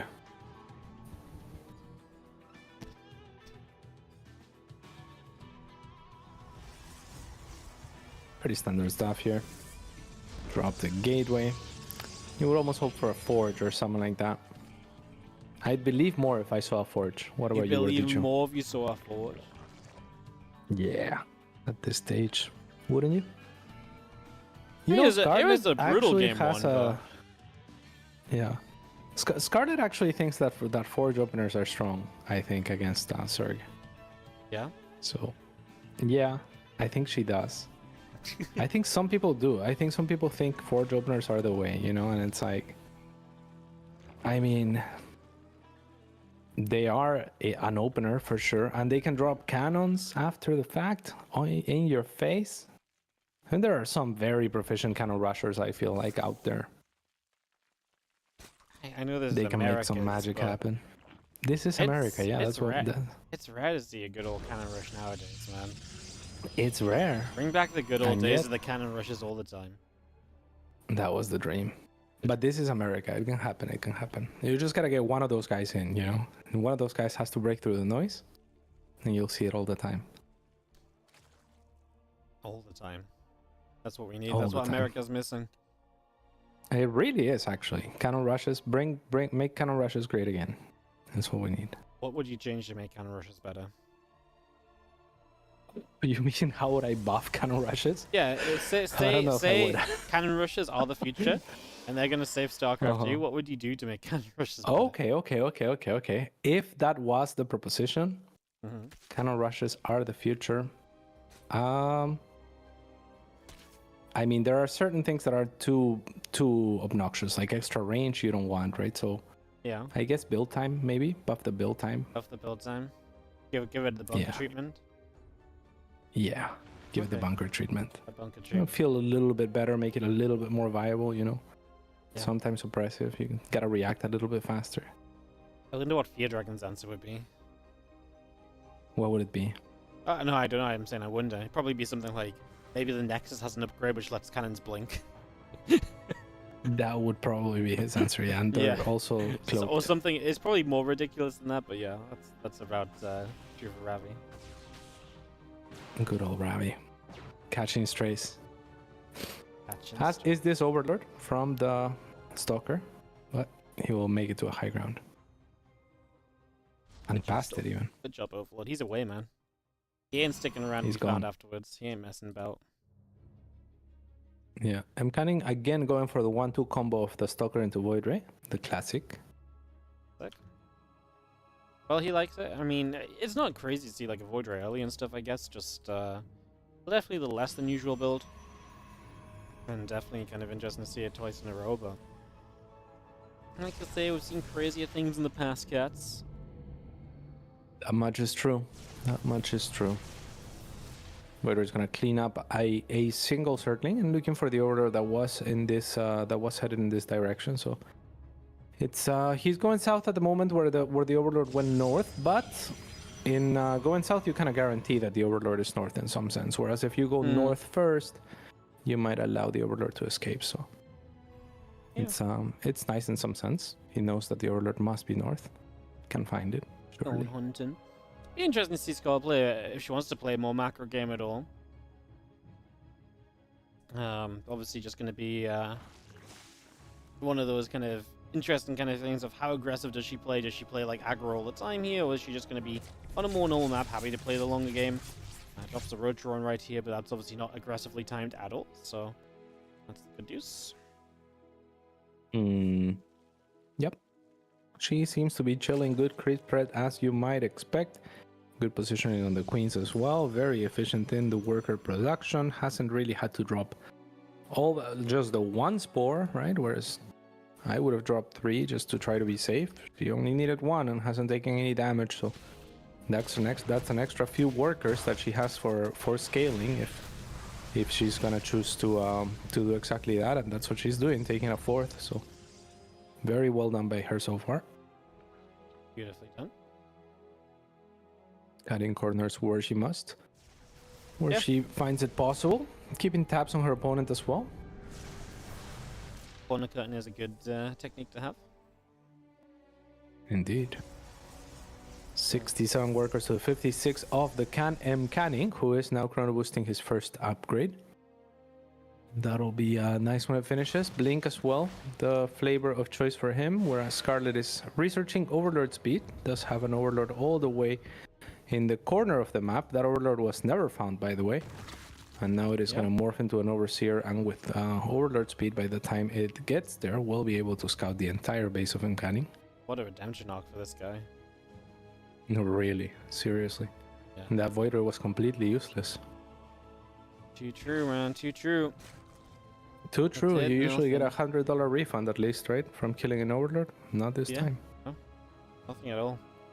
It's actually kind of wild. Scarlett gets 8 Overlords on the way, cat. She is just not wanting to be supply blocked for the rest of the game. Supply blocks, never heard of them. That's her route for this one.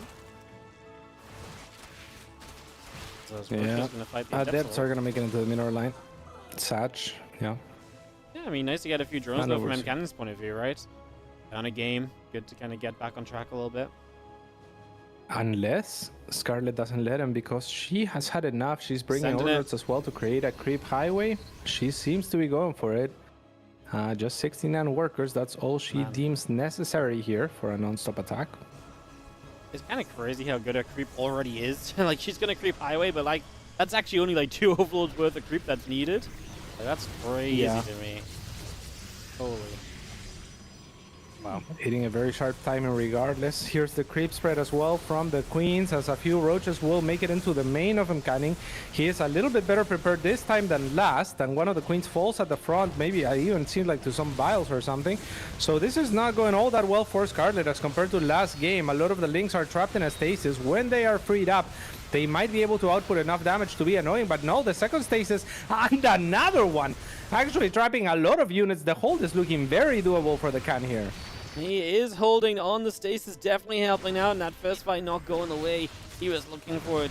She was looking for it too. Sorry, is Scarlett. And he's going to have to back it up. I mean, she backs it up. She's got more units coming. She's about to hit a +1 attack upgrade, by the way. That missiles is about to be finished here. So she finished up the missile upgrade. These few stalkers are being traded out. A couple of mortals coming in from that left-hand side. And mortals are huge, obviously. Bonus damage to those roaches, and that is indeed, Cat's going to be another hold and a pushback. Nicely done. Another one. Wow, very well done from the can. I mean, beautiful stasis works there, doing what they needed to do. One immortal is gonna fall here as Scarlett tries to encroach onto the next one. Actually misfires once, but on the next shot she will get it. It will be a little bit more costly as a result than she was hoping it would be, perhaps. And the can with that is gonna be happy to take a 4th base. If you had to place a bet on even odds right now, Wardicho, Even odds. who would you bet on? Yeah, even odds. Scarlett. Wow, that's I don't like. yeah. Like, she's not. On paper, mcanning is ahead, right? Yeah, absolutely. mcanning is ahead, but we're talking experience. We're talking ability to close out this game. I like Scarlett's creep spread already. You know, that's something that would actually help continuing into the game as well.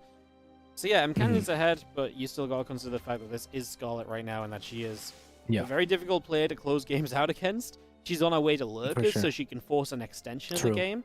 And these are all reasons why, with even odds still, I would kind of take Scarlett, because I believe in the comeback still. Like, she does these builds knowing she's kind of a favorite, and knowing that if it doesn't work out, she still has a good chance of playing back into the game herself as well, right? Like, that's part of the risk versus reward she thinks of when she decides to do a build like this one. So, considering that as well, then I'm kind of on this, still kind of just about on the Scarlett train. Absolutely. I mean, from the moment you started making your argument to the moment you finished, I mean, I look at the game state and it already looks a lot better for Scarlett, right? Just After she's been held, she cut the corners that she needed to cut, scouted her opponent in a way that she knows what he is going to be capable of, and mcanning is taking a sweet time to get situated, right? Like 3 cannons here, double upgrades, storm. He's investing a lot into things that are not here right now, and Scarlett, knowing that and seeing as how she's not going to get counterattacked or all-in or anything like that, she is very quick indeed to tech up. And now with 3 Vipers on the way, I mean, whatever advantages mcanning had are kind of quickly dissipating. Yeah, they really are. I mean, Storm is about to finish. We just grab ourselves an Oracle there, which is always going to be a nice little catch. Which means that Scarlett, I mean, just a maxed out Scarlett in my eyes is always going to be difficult. Yes, mcanning is going to have the tools, but it's still about utilizing those tools correctly. It's about hitting those storms. It's about taking this fight. We might even be forced to a point where even more spellcasters are necessary as well, and that's only going to be adding to mcanning's problems in my eyes. So, yeah, still not bad for mcanning, but you can see already how Scarlett can start to fight her way back into this. For sure. I mean, her creep spread, like you were mentioning before, is absurd. Yeah, that is a huge yeah, this Zealots, it's so big. I mean, yeah, she's not going to miss anything going towards her side of the map, and wherever there's no creep, there is a couple of overlords here and there, so very difficult for mcanning to move out undetected, as the Zealots are quickly going to find out by virtue of those roaches finding them. The roaches will move on forward to look to see if there's a 5th or something to be denied, and in that process, they will force mcanning to pull back as well. So Scarlett now has a ton of lurkers, and on the ground, all of a sudden, she is starting to become the apex here as mcanning tries to make something happen, but it's going to be very difficult. 5 Immortals, I guess if your lurkers aren't sieged yet, or if they are already pre-sieged or something, I'm not even sure. It's going to be difficult. Yeah, I mean, good storms here. Okay. It's again the idea you have to attack in the lurkers, which means you have to be very confident, very good and clean on the execution of the fight. So we'll see if mcanning can put those things together as he gets a catch on the left-hand side. Scarlett's trying to catch this army as well, though, because she's chasing from the right-hand side, so she's really trying to stop this. Yeah, I mean, but she just bled a few roaches there. Does get situated with the lurker, so mcanning might have to maybe recall out or something like that. If he had an observer, if he could see what's coming here and when it's happening, maybe he could take a fight. A good storm to start, and one of the Immortals is gonna get punished. That's another storm. A good one lands on top of the lurkers. One of those Vipers barely stays alive, and this Zealot should be okay against these roaches as well. That should be a favorable trade for mcanning, even if he doesn't end up winning it outright. A second storm again showering these lurkers, and the can is trading pretty well here. This lurk is consistently getting to be absolutely everywhere, man. Like, and there was so many of them, but mcanning has knocked down a few. He's moving towards carriers. He's doing the right things, right? So he's giving himself the shot to kind of close this game out potentially. So continue to trade well. These are the things you want to see if you're an mcanning fan, if you're cheering for him in this matchup. He's getting some things kind of go in the right direction. As that's going to be another abduct, though. And those are the pickoffs that Scarlett likes to see. Yeah, for sure. But I like mcanning in this situation. I think he's been doing really, really well to trade with the lurkers while transitioning, right? Like, these lurkers are not sieging him. They're not forcing him into a corner. His economy is still developing, and if he can get to the tools of the carriers, it might just be fine. With that being said, Scarlett knows what's coming. She has stayed on top of scouting and trying to see what's going on, and she's already got a Spire on the way. So, yeah, not going to be sleeping on the Corruptor count. Nope, not at all, as our Lings, our roaches continue to catch a few of those Zealots still going down. Lurkers fire away once again. A little bit more damage being dealt for the moment here as continue to put some damage out. So again, getting some value. Just going to be seeing those lurkers still fighting back for the moment. And again, this is the part where you actually get siege, and Scarlett's going from 2 directions. She attacks on the right side, good storm. Cannons, warping. I think this is going to be a hold though, and I don't think mcanning is going to have too many issues there as we storm on the left side as well. Scarlett's supply kind of dropping here. Yeah, and there's a Warp Prism as well in her main right now. Let's see if mcanning is able to make something happen here. Creating a little bit of chaos and mayhem here will be amazing for him, and that's exactly what he's doing as Scarlett scrambles to try to get back to her base and try to form any sort of defense. Otherwise, these Zealots are going to have their way with the tech as the Queens, 2 of them surround her and are unable to consolidate their damage onto the Warp Prism, and those Zealots continue to reign supreme as mcanning finds reprieve. And I feel like if you had to bet on even odds right now, Guardicio, No way you get Scarlett, right? I'm with Do mcanning you? this time. He's proven to me he can hold Okay. himself in this late stage of the game. That's what we were looking for, right? That was kind of our question mark with it Yeah. originally. So, yeah, no, absolutely. At For this sure. point, mcanning continues to play well. He continues to maintain his lead. He's doing a great job of it. Mhm. Very good job of it. The Khan definitely hanging on here. And did get an advantage in the early game, but he has managed to hold on to it. All the fights have been great. No missteps against lurkers, a very difficult thing to do with units like High Templar, so fragile and whatnot. So doing a fantastic job here. It's down to these Vipers for Scarlett. She needs to abduct these carriers and keep the count as low as possible. And she needs to do it fast as well and far away while mcanning isn't paying attention while she's well covered from the lurkers. Because otherwise mcanning should have plenty here, though that he does walk into the lurkers. Now the Hydras are exposed. So this I mean, High Templars, if they get a storm or two off Guardicho, this will be lights out most likely. Let's see if mcanning can make it happen. Yeah, let's have a look as we are going to be seeing storms all over those Hydras. The abduct on the mothership. Yeah, that is going to do it in my eyes, Cats. That is a complete another cleanup across those across those Hydras. The carries are still looking good. The Cryptos have to back it up. I mean, Scarlett rebuilds, but she can't rebuild everything. She doesn't have enough money. And we are getting ourselves ready for game number 3, it would seem, because mcanning has done it. He's maintained that lead. He dealt with the aggression early this time around. And again, the question mark was, can then he kind of bring it, maintain that position? Well, yeah, he said to us he absolutely can this time. He absolutely can this time. He absolutely did it. He played a wonderful game of StarCraft, very clean on the close. And yeah, this is very much a close. There is no chance for Scarlett to come back here. It would be, yeah, a miracle and a half. I mean, there's I guess enough corruptors to ever clean up the carriers if storms are forgotten about or something of the sorts. But that seems rather unlikely as the mothership gets rebuilt and GG gets called. mcanning evens up the series, looking for a repeat of the upset. Of the one the time. upset of the 1918 or something, whatever it was, 2020, 2004. 1918. It has been a long time coming. I mean, like millennia even. It has been a long time since ago I'm canning, but it might just happen. It might yet just again, happen, just like back then. Just like back then. Well, we're gonna go to game number 3. I'm all about it, mate. I am all about it. Absolutely, count me in as we get that ready to go. When was it actually that mcanning beat Sasha? It had to be like 4 years ago or something, right? It was like 5 years ago. COVID-y time, like maybe 2021 actually. I see. Because it was kind of early on in these regionals. I'll tell you. I want to say it was 2021. I don't think it was in 2020. Not it in wasn't 2020 either. It was September 3rd. 2020. Okay, it's been 4 years then. That's been 4 years. Jeez.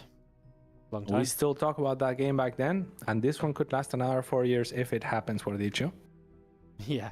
In fact, I mean, you start developing a story there where mcanning is Scarlett's kryptonite every 4 years. Every 4 years, he arises from the ashes and he just comes to strike Scarlett down. That would be amazing, yeah.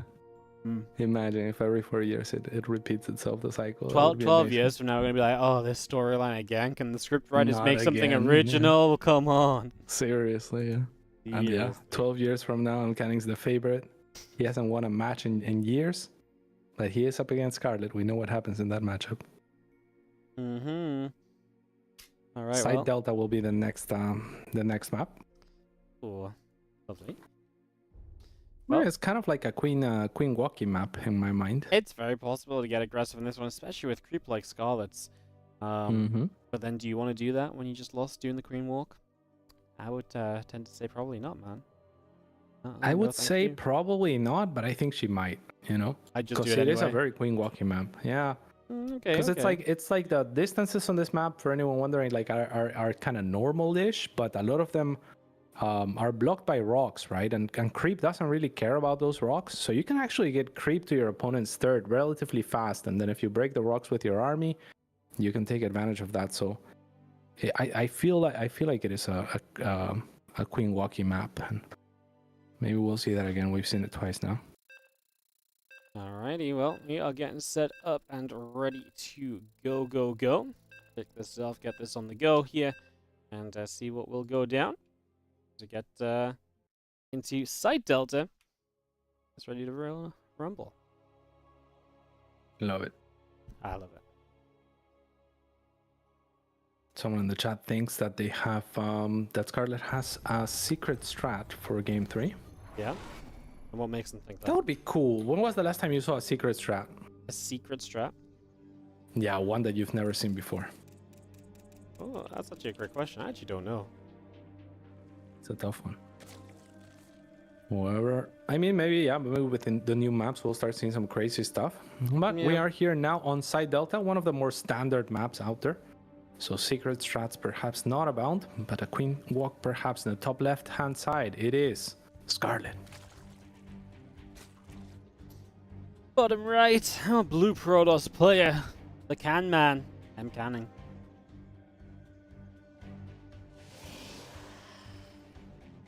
Can man. He's the can man. He needs a theme tune, honestly. He does. That would be really good if you had one. Yeah. I'd be so about that. I'd be so about it. But the can man, he can do it against Scarlett. Maybe we should. Every 4 years. No? Yeah. We shouldn't, yeah, you're right. Look, he's faking a kind of rush. Scarlett must be terrified right now. Look at Scarlett scrambling with her overlord. She's like, waking we're on an A. in her creep spread. Sure. She really is. Finds the probe. And Canning's like, okay, I wasn't kind of rushing you. Now you know, but you had to back away your overlord. So I'll just go inside and scout what you're up to there. Well, mental victory, clicks on the gas, knows what's up, knows the timing's to perfection, and Scarlett looks to saturate her gas. And yeah, I mean, mental victory right now ahead, I feel like, in the mental. Okay. Yeah, I could be made to believe that.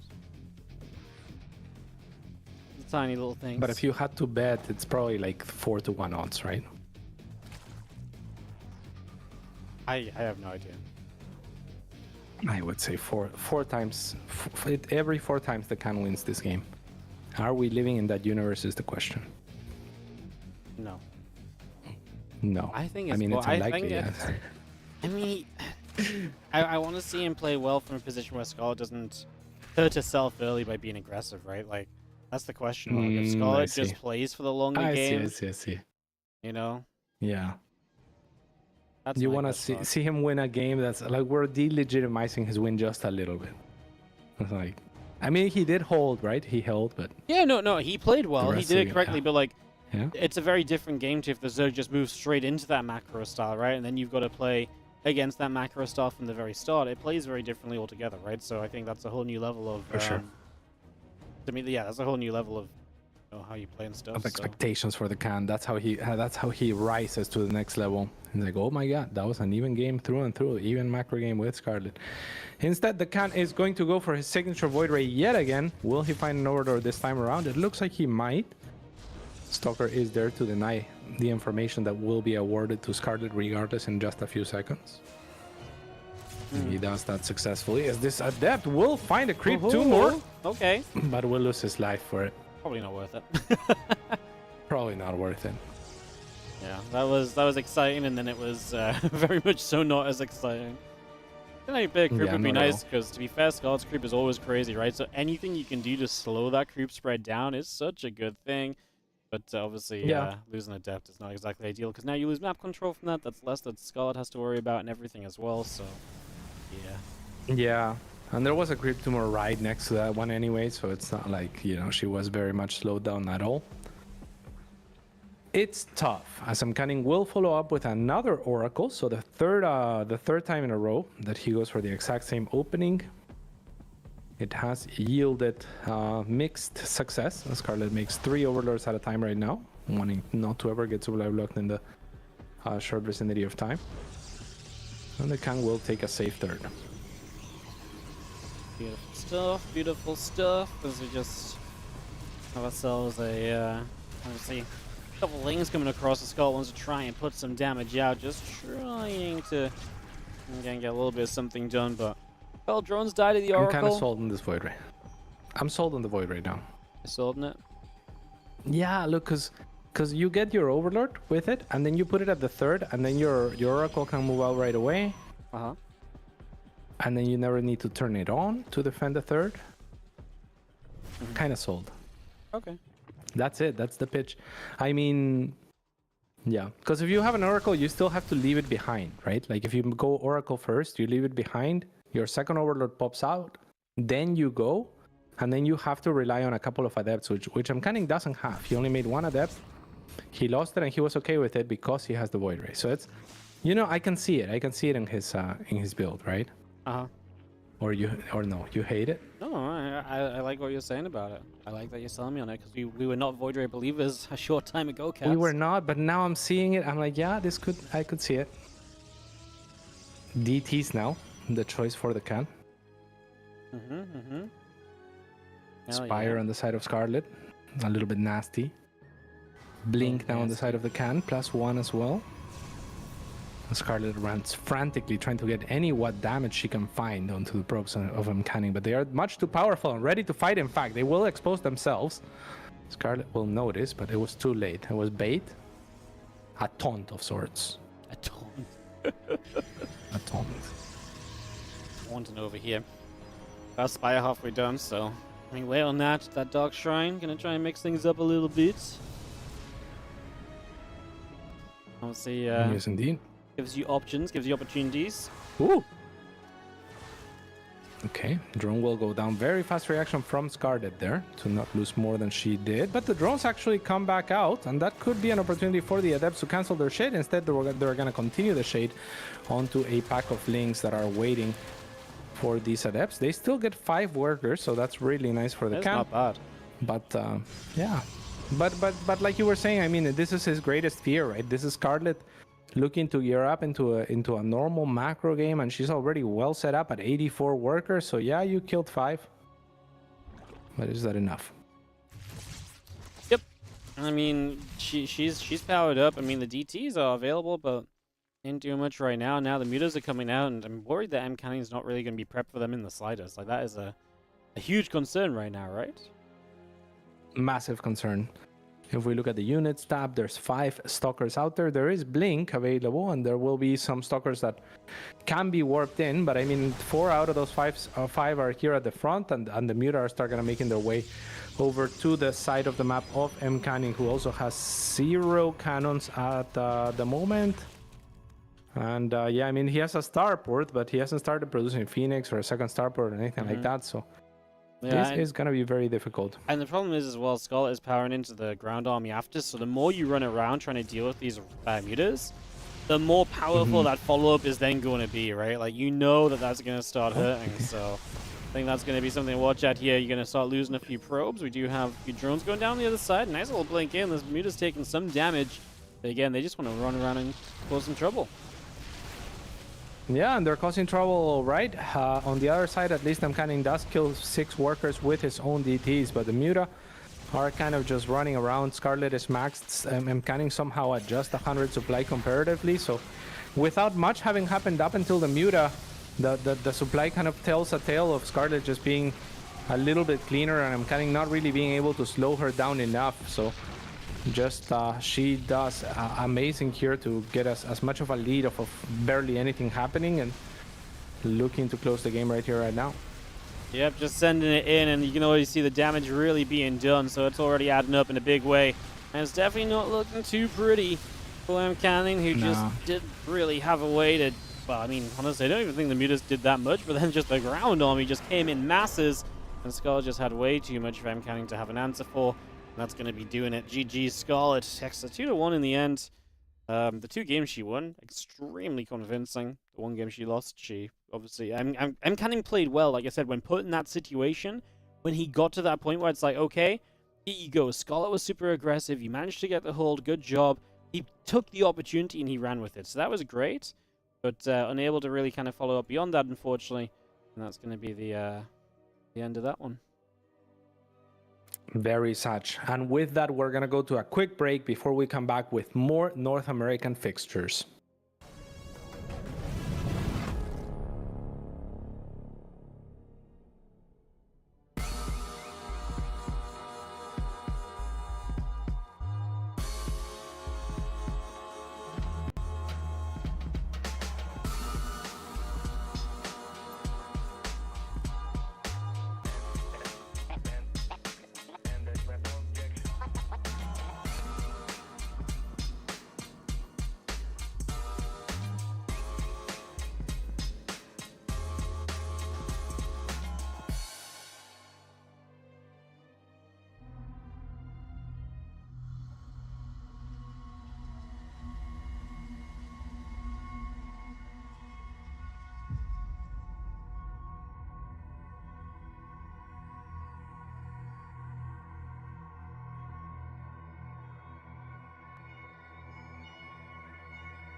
ESL StarCraft 2 Masters is brought to you in part by Monster Energy and the United States Air Force.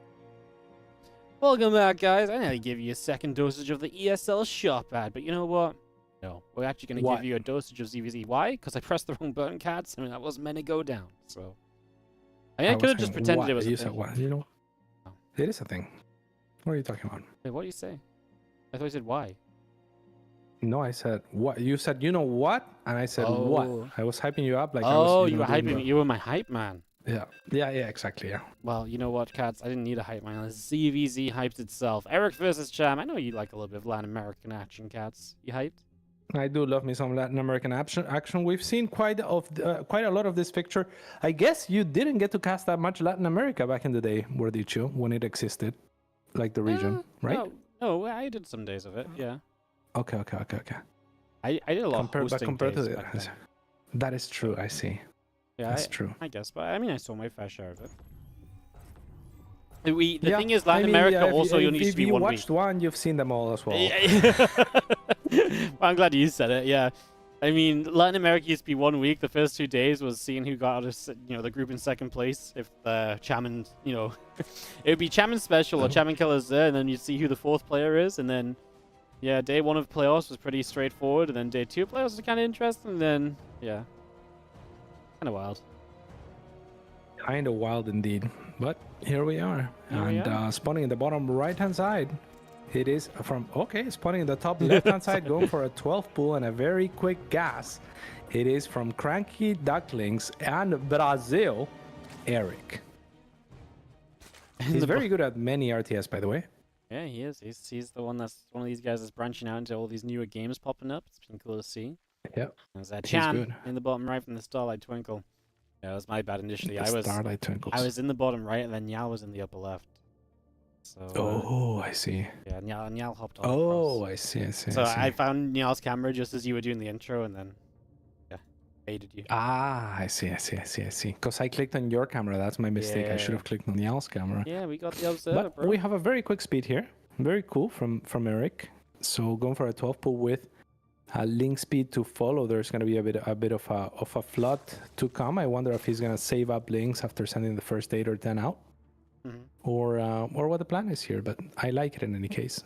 I'm gonna do his due diligence as well to avoid the vision of the first Overlord, so that his opponent has very little time to react. Yep, nice little initial move and everything. So like that, as we just get ourselves set up.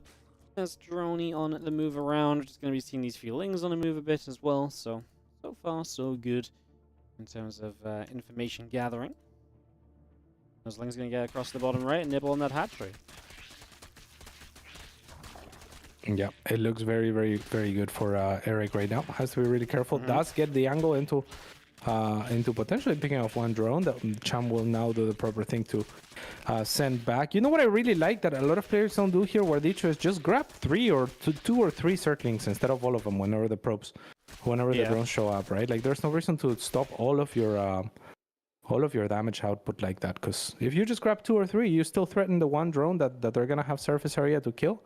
And they in turn will probably just grab all of it. But now the link speed's done, and that means a full surround onto Cham. Erik pulling a fast one here, quite literally. Yeah. And he's got more links continue to come across, right? So the thing is, the defense here from Cham is not correct for the fact that this is link speed. So he just did not recognize the timing of the hatchery, did not think about the fact that gas was mining and what that could mean. So he just put himself in trouble. And Erik takes a huge advantage. And now in the main, maybe you can't do much else, but I mean, you're going to be on the way to killing a natural. That's going to put you ahead on the hatch timing. The investment cost there is huge as well. So that is big. Oh. That is big indeed. Cham trying to punish a couple of links, does get like 1 or 2 for his troubles, but yet still it is not a good position, right? Like he is gonna tap out, I guess. He is done, bro. I wasn't expecting that either, but yeah, that works. He is done. Alrighty, GG's. That's a fast one. CVZ gets it done quickly sometimes, huh? Yeah. That was down and dirty CVC for sure. Erik, a very smart player as well. So pulling a fast one as the underdog, I think that's the best way that you can start a series. Where, I mean, like if I think about it this way, going into the series, I think Cham is the favorite in most people's eyes. But now after that, I feel like it's like a 50-50. You know what I'm saying? Like I feel like Erik has now 2 chances to close it out, and he can very 2 feasibly chances do it. to do something wild again, right? Like I think that's the big thing. Yeah, Erik is... or just outplay. I mean, he has been in dark in the past. He's a good player, Erik. Yep. Yeah, absolutely. He's a cool guy. And when he plays well, he can play real well too. Like, Erik's peak is very high, I think is the really cool thing about Erik, right? So, I feel like he doesn't always play up to his absolute full potential, but when he can, like, he can absolutely take on someone like a Cham, who also sometimes, I think it's fair to say, struggles in the consistency world, so... it does put a little bit of element of like surprise into this series, I guess.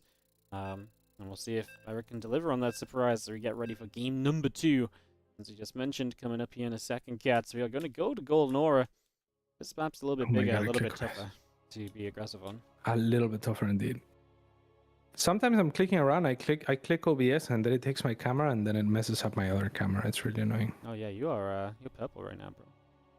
It's fixed. You're back. I fixed it, yeah. The man returns. I'm no longer purple. I'm a little bit purple still, but mostly just the lighting in my room. I mean, beforehand you were, looking ill, kind of purple. Now it's like vibes purple. Thank you. What did you have commented on my mustache? Some might think that you are jealous of it. I saw it. I just thought it suited you. I just thought I'd let it be. Is that not the best compliment? That's just you. Thank you, Wardicho. Like if it suits you, like I don't know. I know you're a very complimentary person, Cats, because I know you complimented me on my tash one time. I'm not about that. You're It's just the kind of person I am. I don't give out the compliments. Yes. Yeah. That's fair. That's fair. I thought you would recognize a real mustache would recognize a real mustache type thing. But mine is still like in the infant stages, so it kind of needs like this validation. It's like an insecure mustache, Yeah. Yeah. We'll see what it gets to. Yeah, the insecure tash. Amazing. Much more secure in his opening, however, is Erik, who went for his classic 15 hatch, canceling an extractor as well. This is how he took a couple of games off of dark.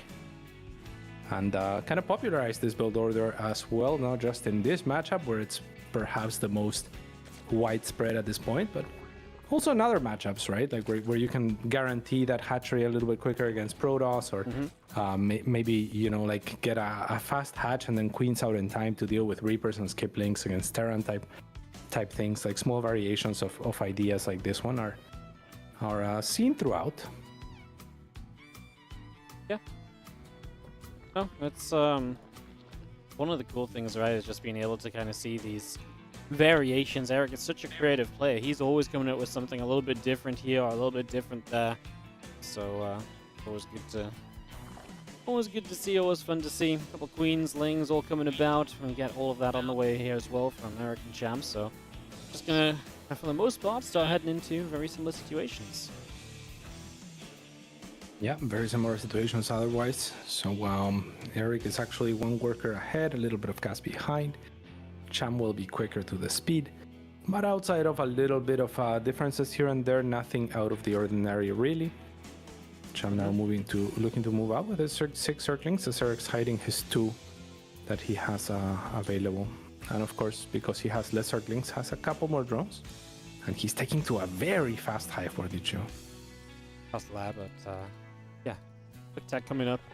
Absolutely. Roachron going to be along with the cats, so fast lab. Roachron dropping down. That's going to be shown in the front, and I mean, just play the 2 base roaches, get fast roach speed, but do you think there's something trickier than that in play here? Well, I don't see an Evo chamber. That's the tricky part for me. So I guess he's just gonna go for non-upgraded roaches, right? Like I don't see what else he could do. He's now dropping a gas at the natural, but I don't think you can afford much more than that. So maybe a macro play off of a roach baseline, skipping speed instead. Kind of like it. Yeah, definitely kind of a cool way to play is just have that Evo chamber coming about. So doing things a little bit differently, mixing them up again. That's kind of what we're used to seeing from Erik, and just makes it so difficult to play against him as well, right? Like, you never really know what he's up to. You never really know what's coming next. Just makes life real difficult. So, yeah, just trying to create as many problems as he can as the Evo chamber finishes up. That's that done. So many methodical players these days, and Cham is definitely that as well, right? Like, he likes to scout, and he's like, oh, this is what you're doing. This is my response. Here's you know the thing that I do in response to that. And if you don't exactly know, then you might get confused and do the wrong thing, be thrown off your game. And in this case, Cham, however, is going to utilize his links to siege this roach warren.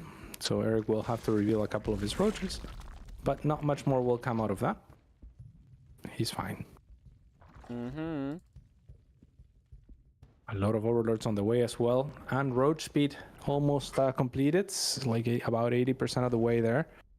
The roach warren on the other side of the map will finish for Cham, but he's also getting +1 melee, interestingly enough. So potentially looking to do something like Ravager Ling on his end of things. But if he kind of commits half and half and doesn't make very many Lings and just tries to hold with roaches, all of a sudden he will have given up a potential upgrade lead over to Erik, who will save a roach by morphing into a Ravager. Things are looking okay for him.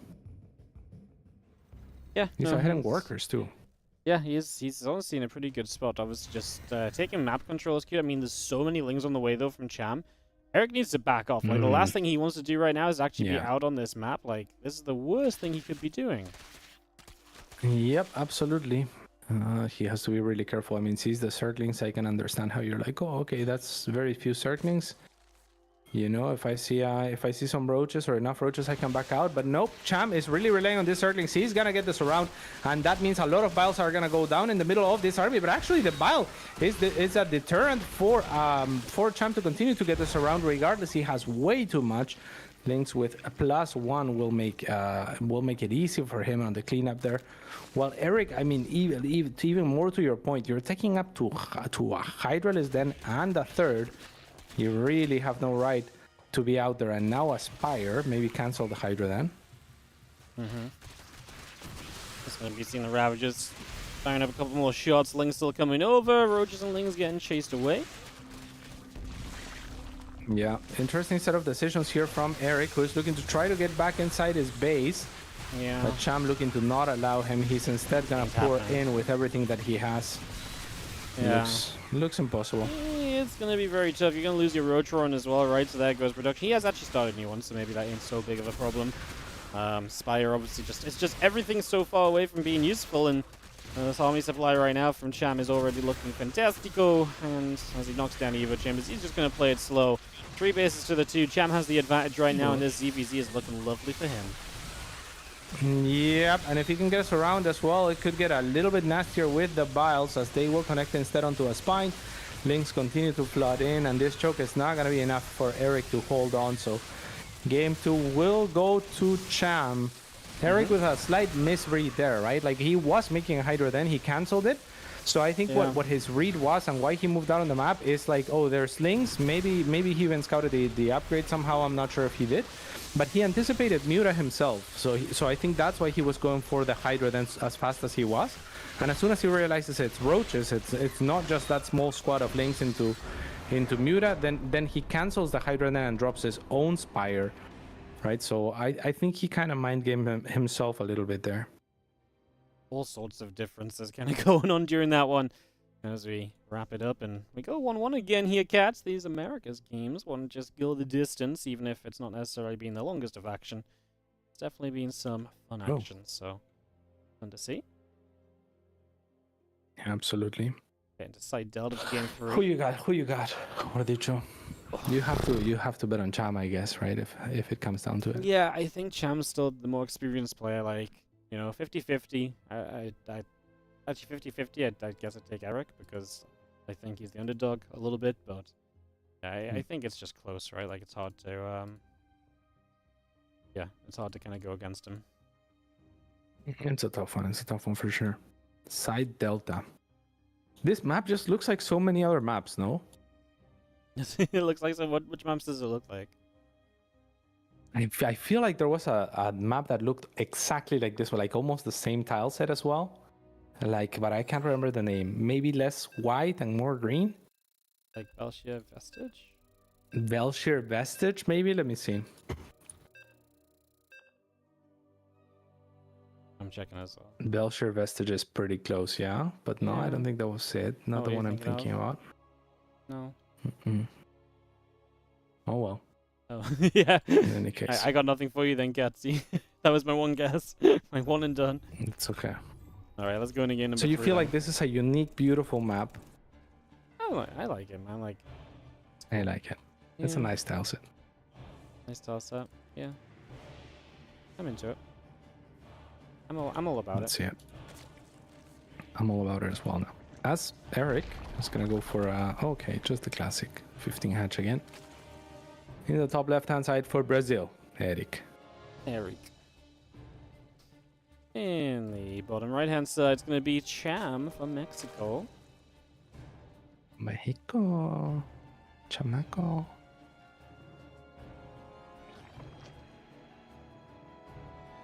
Erik going for his signature 15 hatch. Yeah.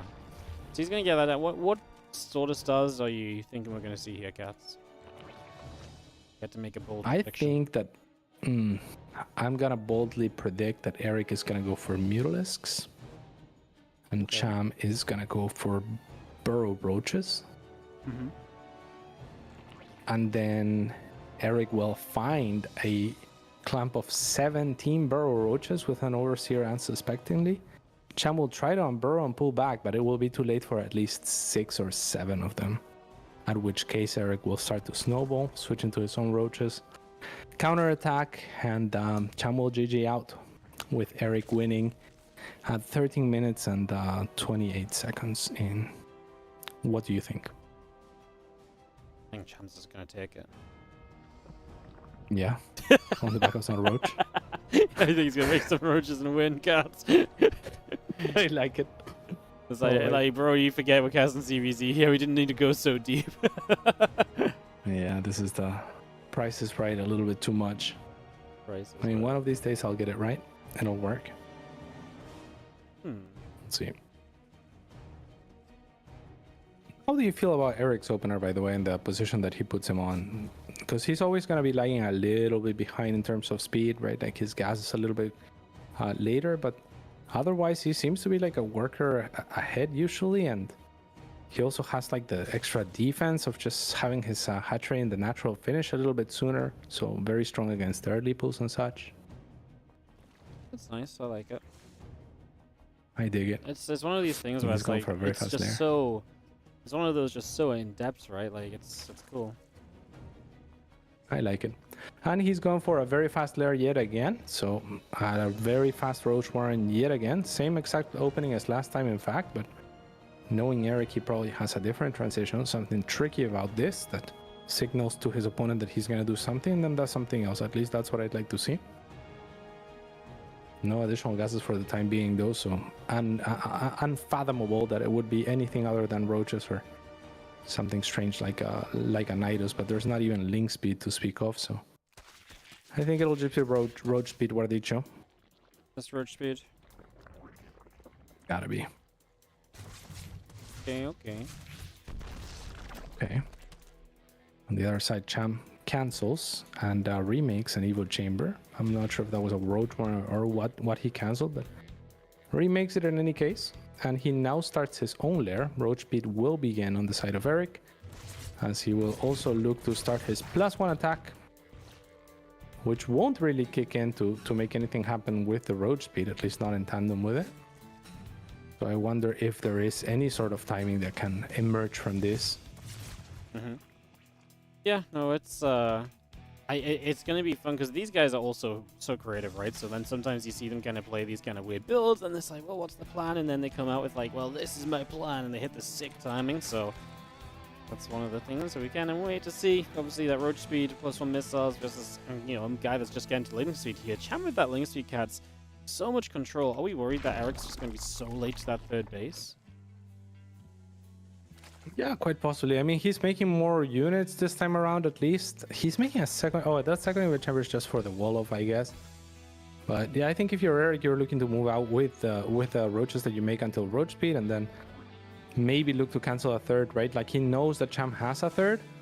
So I think you just gotta lean heavily into this and see whether you can make it work. He does have one extra worker as well. But yeah, I mean, that's kind of good for Cham, right? Like, he's only making workers now, so it's unlikely that he has over-droned. We'll see if Erik can still exploit this. Yep. Roaches heading on down as we just make our moves across. So it is going to be Erik looking to try and find a little bit of something right here. That's going to be seeing those roaches link speeds down for Cham. Yep.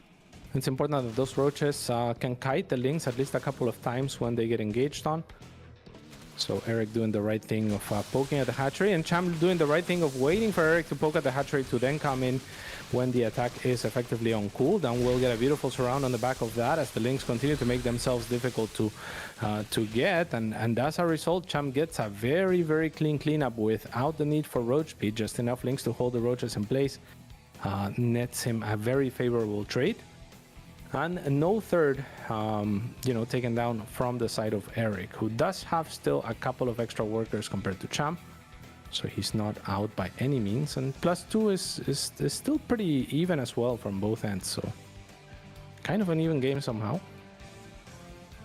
Yeah, been kind of an intriguing setup so far, hasn't it? As we get ourselves settled on in. Just going to be seeing those roaches on the left side now getting built into the third base. So they can just set up there, play that defense a little, +2 missiles coming up on both sides with Hydra speed already coming up.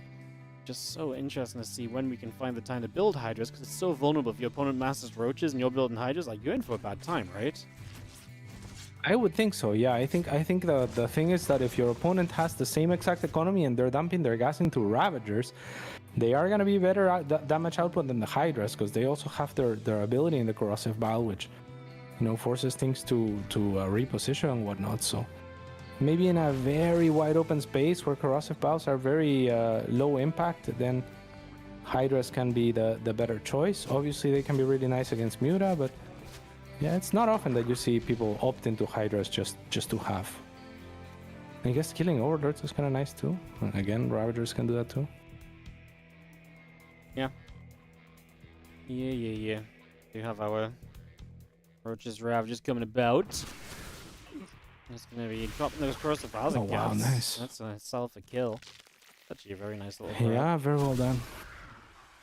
Trying to go for another one. Barely misses it, but the next set should get it.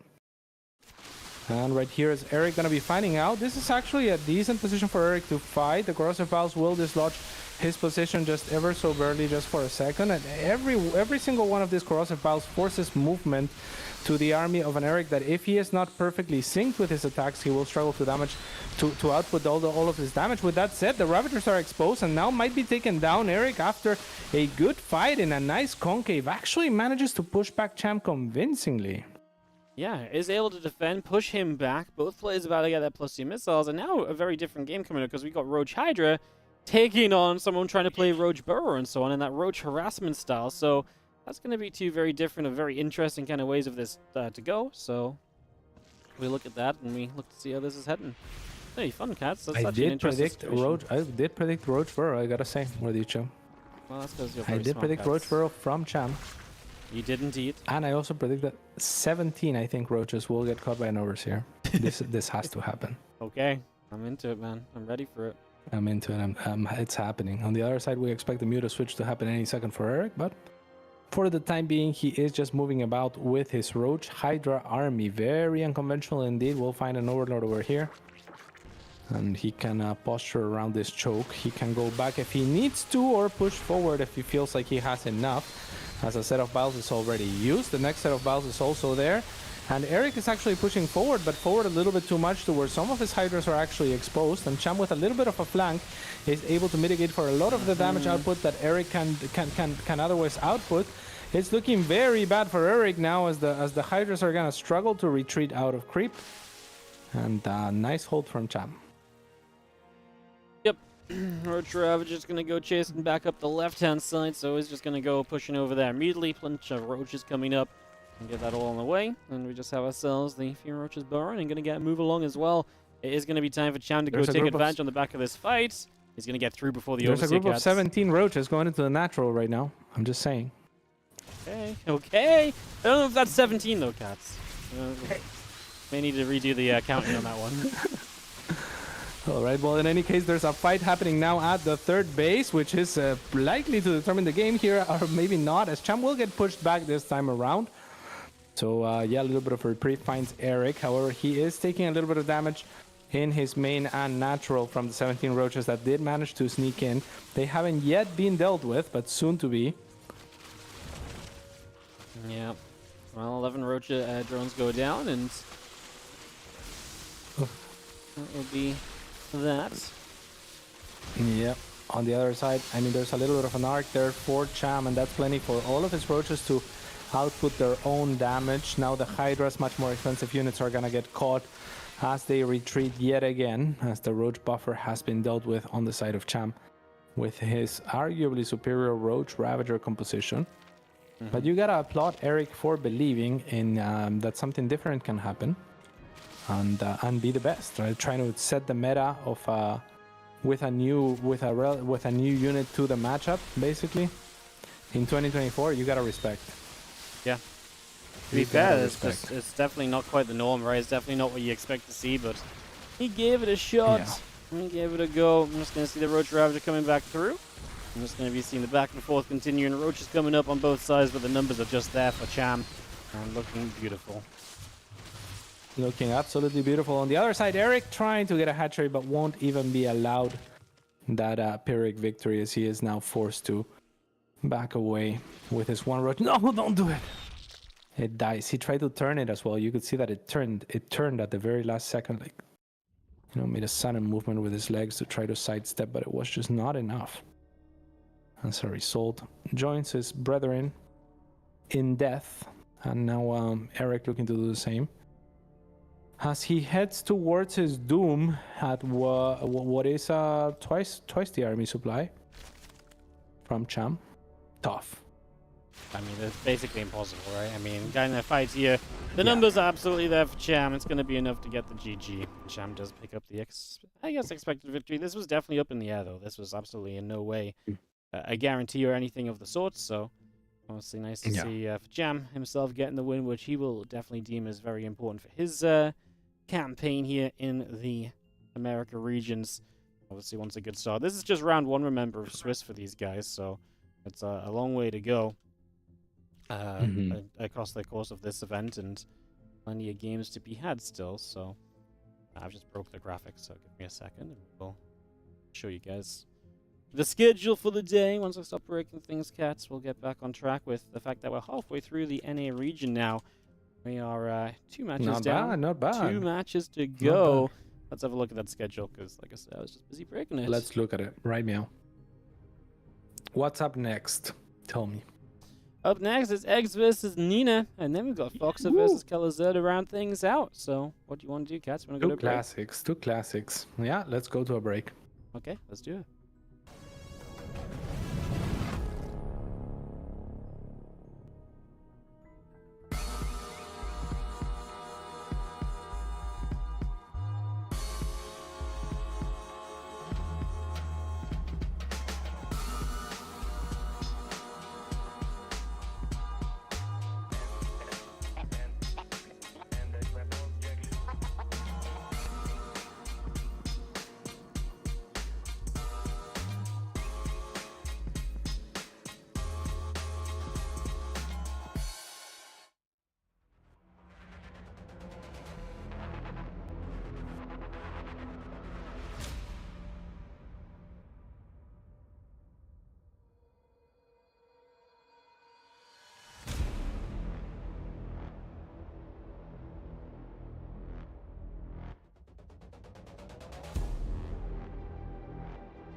ESL StarCraft 2 Masters is brought to you in part by Monster Energy and the United States Air Force.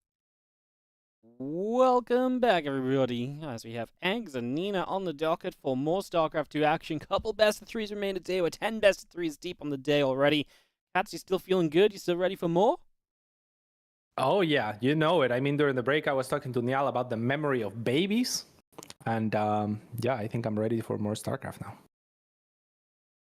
All right, well, beautiful. That's what I like to hear. That's what I like to know as we get ready to go. We're just waiting for the players to confirm their readiness. As yeah, I know I heard you guys. I came back. I wasn't. What is your earliest memory, Wordicho? I don't know. Like, I think when I was I remember like a couple things when I was like not remember, but like, no. Like, I have memories of like playing with a certain toy, but like I don't. I have like one very specific memory of like the toy. I couldn't like tell you anything else about it. You know, like, cool. And then cool. You know, and when I see the picture, I'm like, yeah, I remember that toy specifically, for example, but like I couldn't tell you like, anything like how it worked. You know what I mean? So like that makes sense. Yeah. I don't know what my earliest memory is before that though. Like in terms of like a full memory, I don't know. I mean, my memory is not that good. So yeah, my earliest memory is like a Scarlett like bombing bomber or something like that. You know, like Lovely. it's recent. No, I'm just kidding. I don't know what my earliest memory is. I remember almost drowning once, but yeah. Yeah. It's probably more the effect than the memory itself, isn't it? Probably the life-threatening aspect of it is. Yeah, the life-threatening aspect of it is more like of what I remember, I think. Yeah. But talking about drowning, we're going to Ocean-born, and so no one really drowns here. No one really drowns. You would be already drowned if you're in Ocean-born. It would be a terrible game of StarCraft 2. We just spawn in, every single unit is just dead on creation. That would not. That would be terrible. That would be terrible. That would be terrible. Yeah. You know what's not terrible though? The top left. This is going to be the Rodzyn player from Platinum Esports, Eggs. And his opponent in the bottom right-hand side of the map, playing as the blue Protoss, it is Nina. Good luck, have Eggs. Good luck, have fun, Eggs. Good luck, have fun, Nina, being exchanged in the chat, respectively, from Nina and Eggs. Thoughts, where did you? Beautiful. Love to see Beautiful. Camaraderie. Love to see it. Love to see it.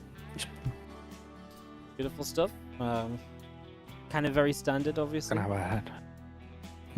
Kind of very standard at the moment. Nina, of course, the kind of player that can mix it up, can be quite feisty in her style and her play, and usually has kind of her own meta, but is usually coherent. It usually makes sense. It's usually very active and aggressive, and she's difficult to imitate in that sense.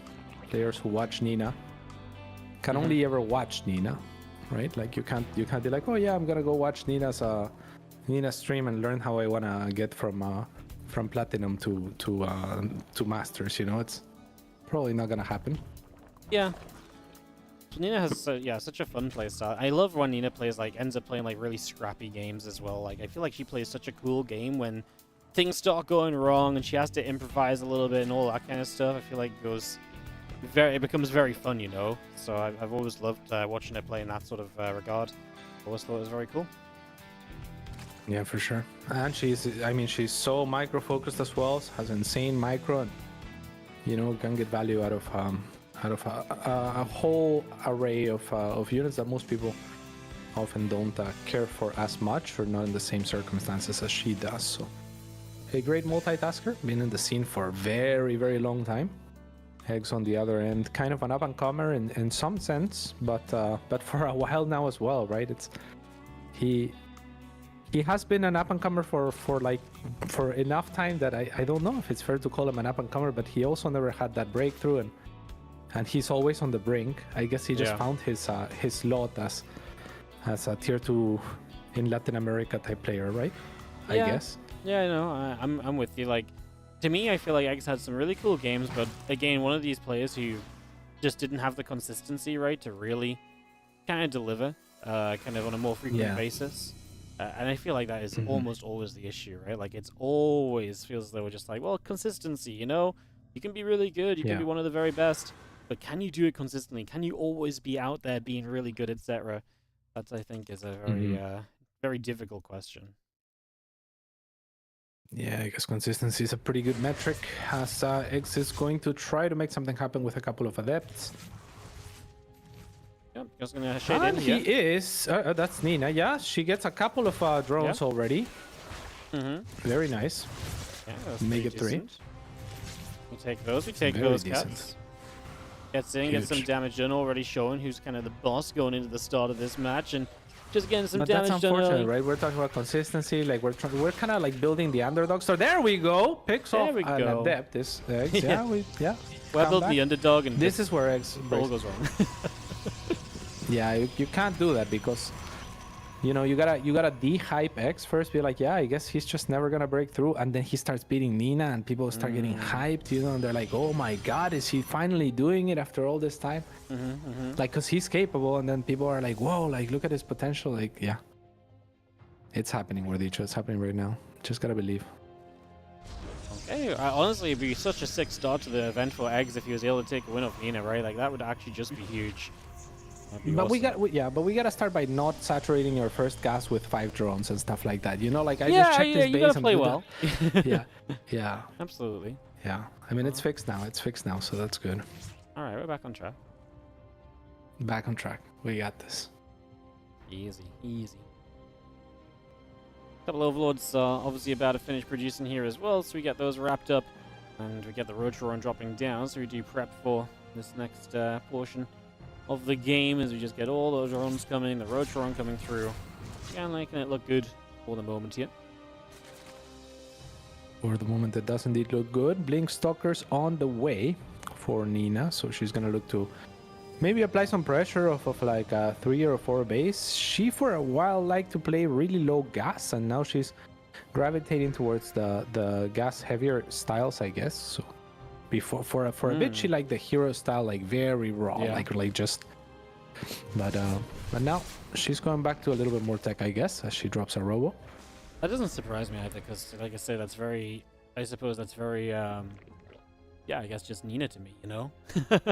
Yeah. This idea of just being like, you know, play a bit of hero style, like a bit crazy, a bit all over, play a bit of a messy game. Because again, to me, that's just how she likes to play StarCraft. She loses an Oracle, though. That's the kind of messy you don't like to see. That's the kind of messy that ain't going to help you out no matter what, right? So that's the one you kind of want to stay away from. Yep. Unfortunately for X as well, right? Like he had a few roaches spawning at the right place at the right time, and that means the follow-up adepts, which couldn't heavily or easily rely on those oracles causing enough of a distraction as one falls, do nothing as well. So really nice times here for the underdog, for Eggs, as he continues to build and forge a story that is plausibly of a victory here, Wardicho. Or are we getting too ahead of ourselves? I think Could you're a he do little it? ahead of yourself, yeah. You don't believe? Not immediately, no. I'm going to need some more convincing. I need some more convincing as well, but I feel like we can do it over the course of the series, over the course of this game, perhaps even. Okay. As Eggs continues to spread creep. He's going for an infestation pit now. Could do some magic with that. Or you think he's just going to transition? Oh, surely not. Surely not. He's Surely just... not. Surely this infestation pit is just going to be straight a hive. Straight a hive and pure Straight a roaches. hive, yeah. Yeah, hive roach. No infestors. No infestor. What if he goes Infestor Ravager? That's the Ravager? Mm-hmm. Sure, why not? Sure, why not? I Let's mean, do it. Infestor Ravager is kind of an interesting way to play it, right? That'd be kind of wild, no? It would be kind of wild. I would like to see something like that. But I don't think we are. I mean, Roach Speed on the way, a lot of roaches on the way. 4th base on the way for both players. X does have a... Oh, Swarm Hosts!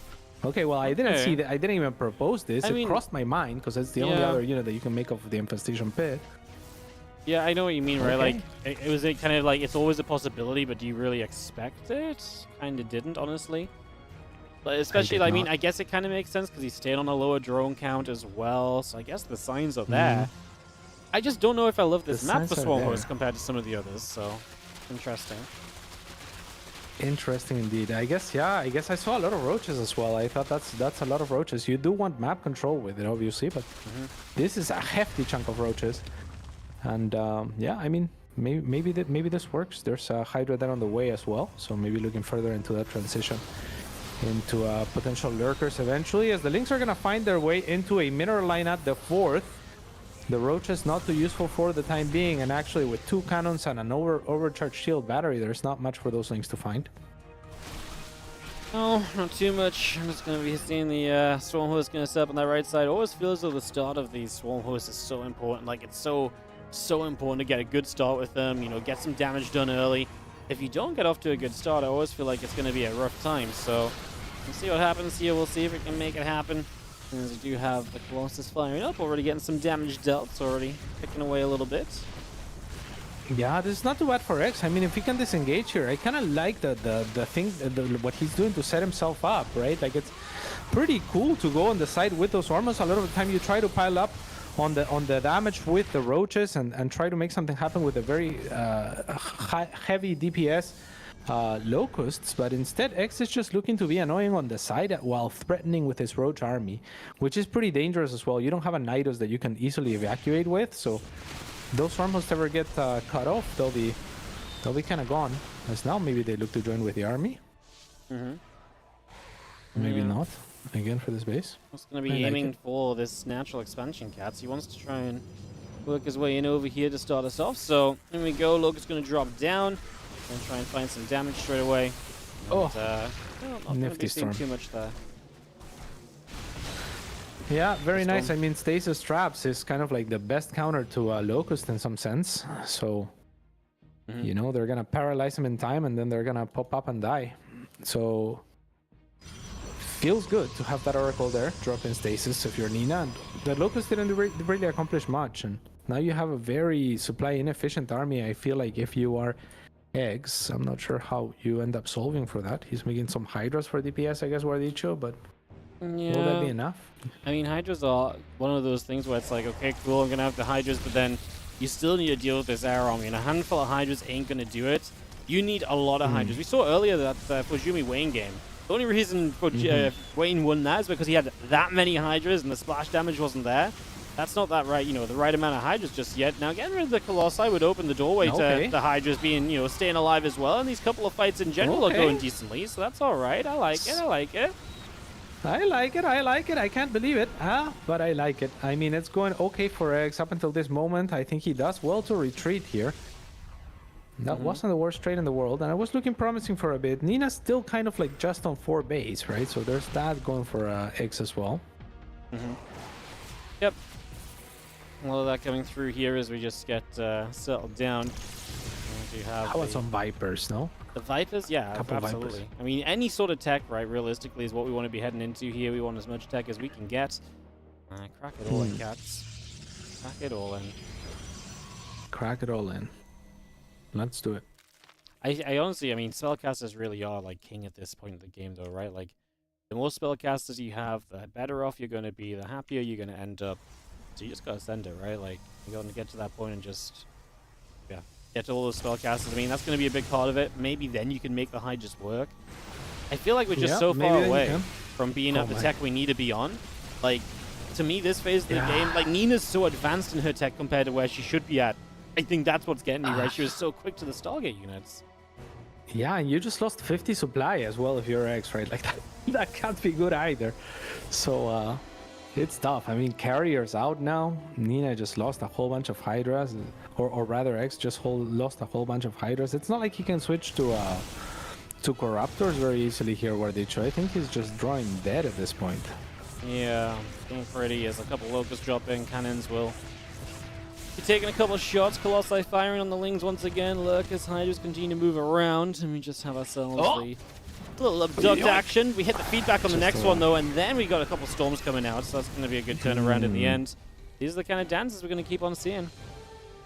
Yep, that High Temperer also barely survives. One hit away from anything from dying.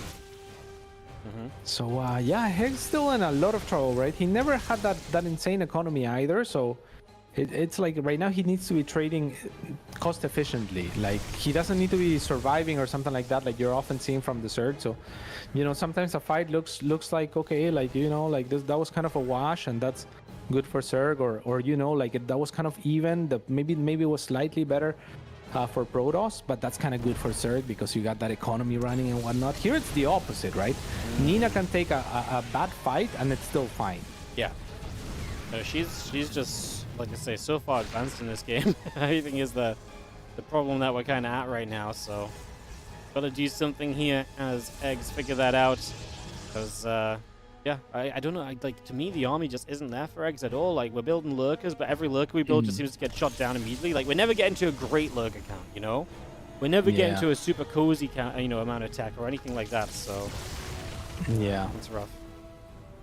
That's exactly what it is, Jordi. I'm with you there. Like it's like he's making the pieces, but they're all like just so few in between.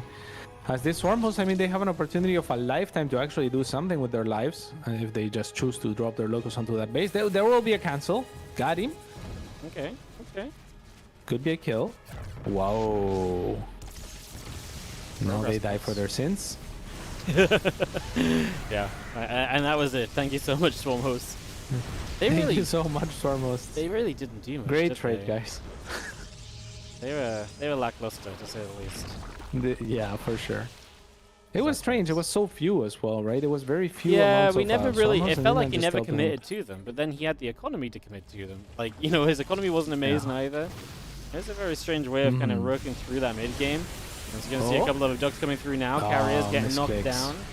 Jeez, that's messy times. Yeah, messy indeed. I mean, even the abduct, right? Getting an immortal, not really what you want. Gets one carrier, but it costs him like, I don't know, like 48 hydras or something. More like 16, but still, you know, like it's a little bit too much to be losing to abduct one carrier, and then you miss and you get an immortal. Not the way, not the way. Yeah, well, we have the Dark Shrine coming up, Cats, so Nina is continuing to get her tech up. That's the thing. I feel as though every time I look at something, it's always Nina that's making the next step. It's Nina that's making this next move. It's never, unfortunately, Eggs that's kind of showing up.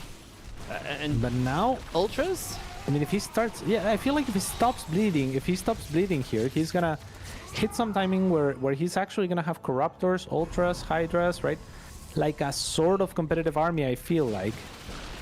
Like, I don't think he's in a good position to win the game or anything, much less if you start throwing away, you know, hundreds and hundreds of dollars worth of units that you very much need. But if you do get maxed out with an army like this, I feel like he has a shot at maybe taking a fight. I mean, what's there for the Ultras? What's one immortal? Yeah. Or you don't believe? I mean, if you look at the map, yeah, I'm not saying he's gonna win the game, you know, like this looks rough and a half, I mean. But could he take a fight? I think that's where we gotta start. Yeah, you can take a fight. I just don't see the answer to 7 carriers. Like 12 Corruptors, no spellcasters as well. That ain't it. Like, give me a couple Infestors, give me some Fungals, you know, throw in a couple of, you know, Parasitic Bombs, sure. But without all of that, I just don't see it, Capsy. I do not. Okay. All right, well. That's tough. Yeah, need those Infestors, then need those Vipers, but I mean, he can slot them in. He has supply to make a little bit of something. Yeah. It's lurkers that he opts into. Yeah, I mean, that's the thing as well. That's the other thing that's missing, right? There's never been that kind of real lurker count. I feel like we've seen so many lurkers die. It's actually only been 4. A couple of times over lurkers have died, but we've just never built that many, which feels like such a weird experience too. Usually if you try and move into lurkers, you get that mass of them to help you to get to the spellcasters and the corruptors, but every time Eggs get set up like that, it just seems as though we get kind of distracted along the way, and everything kind of slows down again. Oh my god, that is just nasty from Nina as well. The amount of cannons and batteries that she feels comfortable building, seeing as how she has perfectly split her side of the map and is banking billions of dollars, it's tough. I mean, how do you ever break into that? Do you go Broodlords now, or? Yeah, I mean... Brood. Can you afford to go Broodlords is the question. No. Like, in an ideal world, at some point you need some amount of Broods in this game. But again, look at the money. You got 5k, 7k as Nina. Eggs is running on 1k, 1k. That ain't enough to rebuild anything. So, that's just a bad time as well, man. It's very sad. It's a very sad story. 66 workers though. That makes the army of eggs actually rather yeah. impressive. So, yeah. This size is that. If he takes an insane engagement, if Nina starts pushing into eggs, he takes the fight of a lifetime. Yeah, I'm not gonna say it's impossible, but it's like you gotta really have the fight of a lifetime. Get on top of production most likely as well, like shut down the Stargates from rebuilding and so on. But I don't see where the fight of a lifetime comes from. That's like my biggest problem right now. Right. Well, I mean, where does it come from? Please tell me. Like, I'd love to be enlightened. It is always difficult. It is always difficult to get the fight of a lifetime, Wardic. So you happens once in a presumably life, only get one. And is this Yeah, the time you bring it out? Is this the time you use it? Is it worth it in a lost game? I'm not sure. I Game think one? maybe you save it, yeah. Yeah. Maybe you save the fight of a lifetime if you're eggs. Yeah, maybe you hold back Alright. just a little bit. Oh, yeah. I mean, the translation of that conversation is that eggs should just give up, right? That's not what we're saying. Hold up. We're not. What's the takeaway? Well, I mean, I okay, like I guess kind of. But, like, It's looking tough, yeah. I mean, I don't know. I what mean, he should, yeah. I don't know what else to add on. Like, I know it sounds brutal. I know it sounds kind of harsh, but like, Yeah. sometimes you ain't winning the game, bro. Like, like I mean, that's kind of the Here sad comes an reality attack. right now. Okay. I mean, that's Okay, well, nice. now. The it's thing a is, nice attack. okay. That was a solid. The thing is, X shouldn't give up because he should at the very least kind of feel out how the game goes. Like, hey, can I take some good fights? Can I try? Because that will help you in the future, right? There's information still to be gained. And, you know, maybe there's a world where Nina didn't actually mine all the resources on the map and she doesn't have as big of a bank. You know, maybe if X has all the info, he's like, yeah, I don't win this, but you don't give up in the, you know, this stage of, That's true. That's a good point. you know, yeah. the regionals. You know, there's a ladder game. You're probably not Absolutely, still in this, but also if this was a ladder game, Nina probably A-clicked a while ago as well, you know? Yeah, that's true. Big snipe onto a robo there. At the cost of 5 Hydras. I mean, Broodlords incoming. Okay. Broodlords. I've got a new question. Brood. Is there Yeah. ever a situation when Nina waits too long and eggs actually builds up enough to Absolutely. like, yeah? Yeah, I think she should be trading. I think she should be making some plays here and there for sure. You remember the Uko Nina, no? Yeah, that's what I'm thinking of. Actually. Yeah. Yeah. Yeah, it was world famous. I mean, and World Uko kind of famous. threw that. I feel like I feel like Eggs maybe has watched that as well. The Yeah. Uko Nina, and he, you know, if he has, maybe he's like, that would not happen to me, because he has his half of the map. Let's just put it that way. Yeah. He just has You his know, off the map. I mean, resources lost definitely in favor of Nina, but it's still relatively low, right? There's still a lot of resources to be lost, I think, in this game. Okay. What I'm saying, I guess, Wardicho, is if you give the remote control to Cyril right now, he wins these. You No? think? For sure, right? I mean, if Nina doesn't know that Cyril took over and that Cyril just sort of like, you know, get some time to sit there. Because if you tell Nina right now, Cyril is in control of this game suddenly, I think she attacks. Yeah, she goes. Yeah. 'Cause she's Yeah, like, you're oh, right. crap, I'm not messing around with that late game. Yeah, you're right. Yeah, I think that's the difference.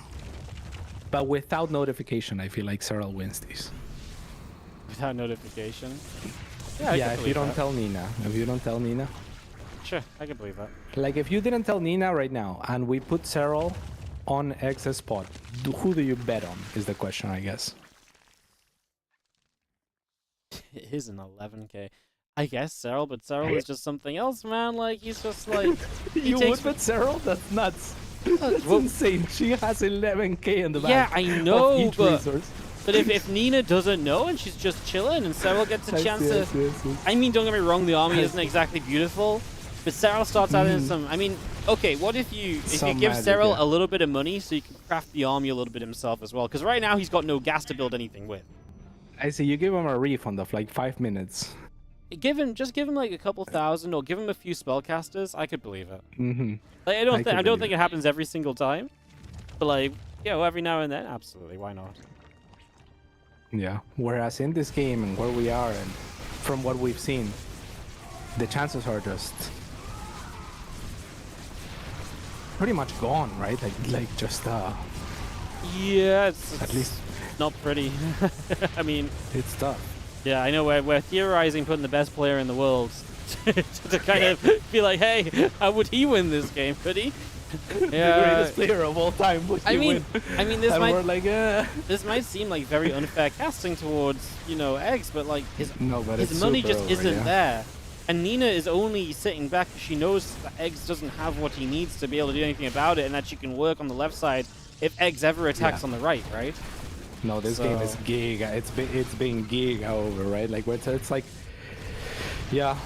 I guess I was inspired because I was watching Roddy stream the other day, as I was saying, and he was saying, you know what? Like ever since the Blizzard days, they haven't forced us to be like, to pretend like it's a good game. If the game is over, it's okay to say it's over. So I just thought, yeah, he's right. He's right. And this one has been over, right, for a while. But X is killing a base. So what if the fight of a lifetime is today, Guardicho?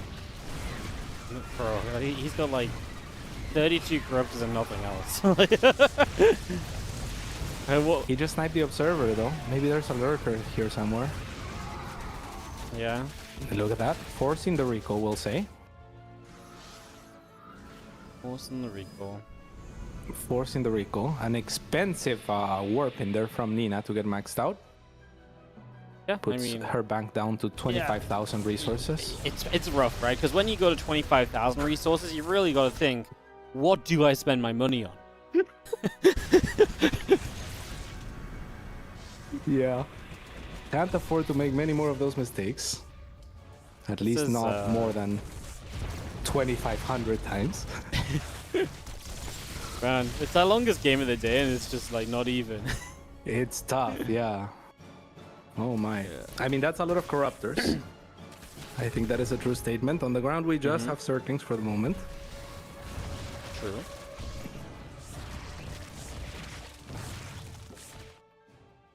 Okay. I mean, that base got taken down. I mean, we did take out a base. Do you think that's enough? Like, do you think that's genuinely like enough in the right direction? It is in the right direction for sure, right? If he had his side of the map, I think. Yeah. Here comes some Zerglings. They will not accomplish their goal this time around. And yeah, we can max out. But okay, this should be the fight of a lifetime, as we were hoping. This is so there's that. That's but nice. now the problem is Nina will just morph in enough stalkers that it's impossible, right? Unless, I mean, there's this Brood Lords. Oh, there's the stalkers. Unbelievable. I can't believe the fight of a lifetime wasn't enough, cats. What the hell? What the hell, You should have bro? reserved it. I told you. The fight of a lifetime. Shouldn't have needed used to it. reserve it. To be fair, Nina's supply dropped, but then you remember always the feel it. Yeah. The thing is, the fight of a lifetime is not enough because she has 25k resources to rebuild with, so it just doesn't matter. You were right. He should have saved the fight of a lifetime. And the fight of a lifetime was always happening, right? Because his drone count was actually so low the entire game that his max was really strong. Yeah. It's insane. Incredible. I enjoyed that game. Did you? I enjoyed the cast. I enjoyed casting that game. I enjoyed the experience that was going through that game. It was a new one for sure. Yeah. You don't get games like that every day. Not every day. Alrighty. But this time around, I think Eggs is gonna bring it home. He's gonna bring it home. There's a gold on this on this map. That's the way to do it, probably. Yeah, I mean, you get the gold base. You can play around that a little bit. I could be a believer in that, cats. Believe it. Can be believed. Can be believed. Niall is asking whether the players are ready, and Eggs has replied in the positive. Perfect. Nina just readied up also as well. says ready. It means they're not far away Let's from go. getting this one started.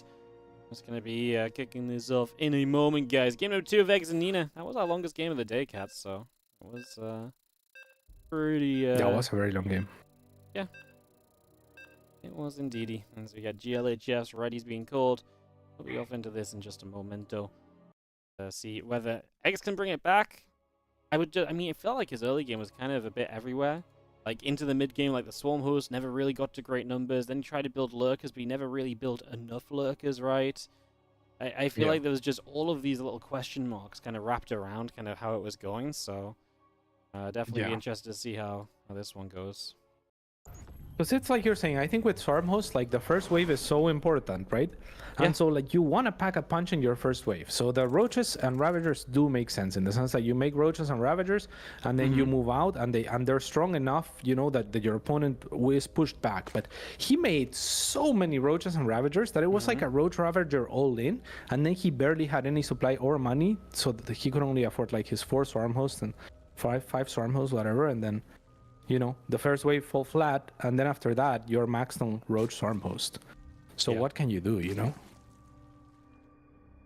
It's tough. Yeah. Bottom left, it's eggs. I don't know. Honestly, like, I actually just think it was misplayed at that point, and then you can't really go back to it.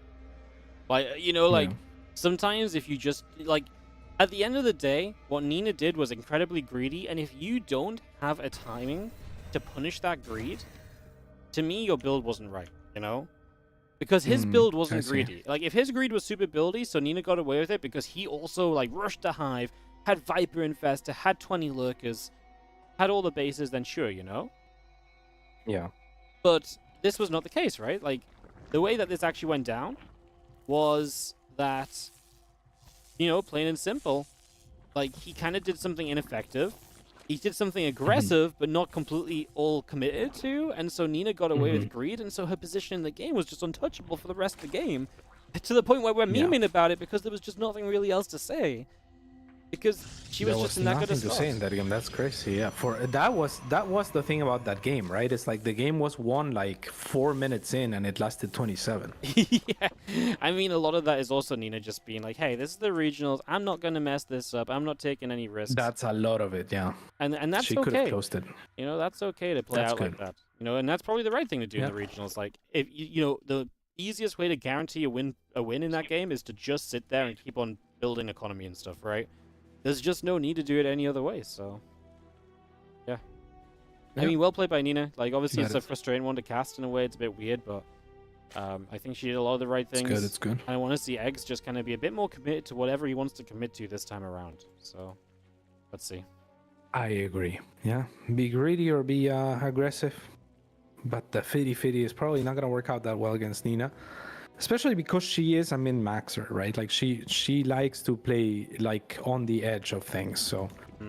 Yeah. If you're not willing to do that and you play, you know, somewhere in the middle, then you're gonna, you know, die to her aggression or die to her greed. Yeah. You gotta be on... At this point in time, your build's gotta be good. Like, to be in these events... I know sometimes we see weirder builds in, like, Americas and stuff, but, like... Usually the weird is like, oh, he like hard committed to like a mech all in or something, right? Like, and this was just like, oh, he built Swarm Host, but he just built 7 and kind of fizzled. So, yeah. Hopefully, Eggs kind of just comes in this next game. Whatever the plan is, looks a little bit cleaner. We get a fun game because I believe he can do some crazy fun things. I think he can absolutely, you know, make this a good time. You know, make this entertaining. So, hoping that we see that here now.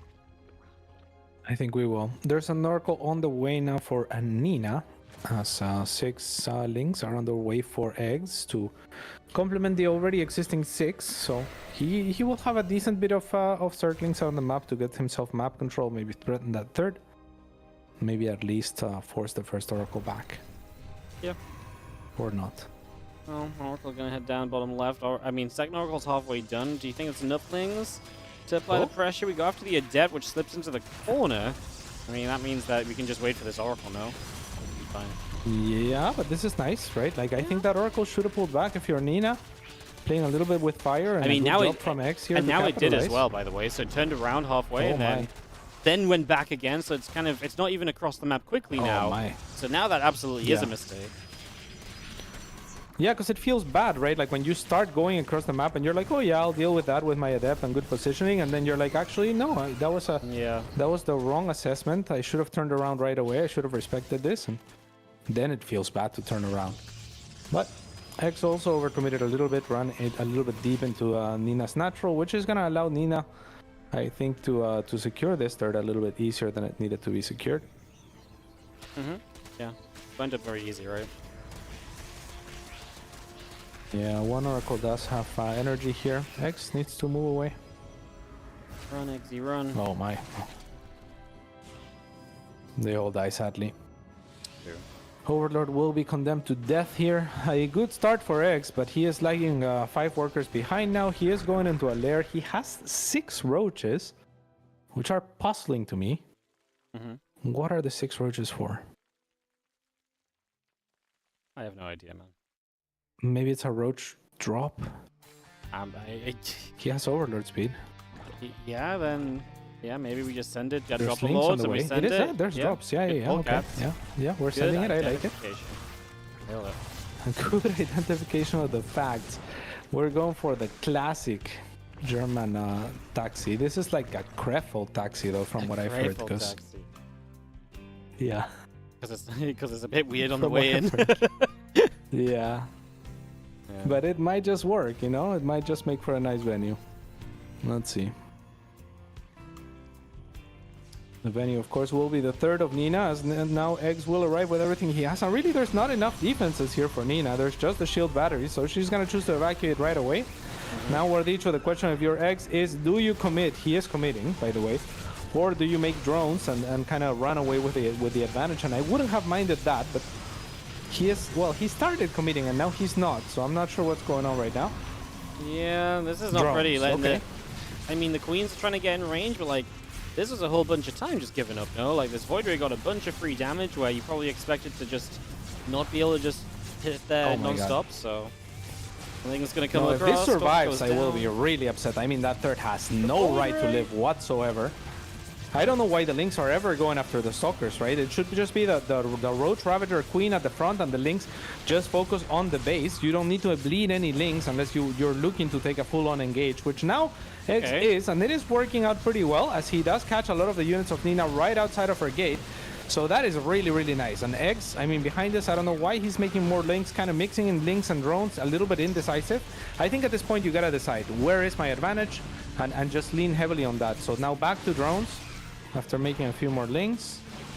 Yeah, I mean, the links just aren't necessary. Like, you did the job, right? Like, you killed the 3rd. Yeah. If you really think you can go and kill the army now, sure, but then you shouldn't be building any drones. You should just be sending it, right? So a bit of indecision. Now we're going to lose these Queens.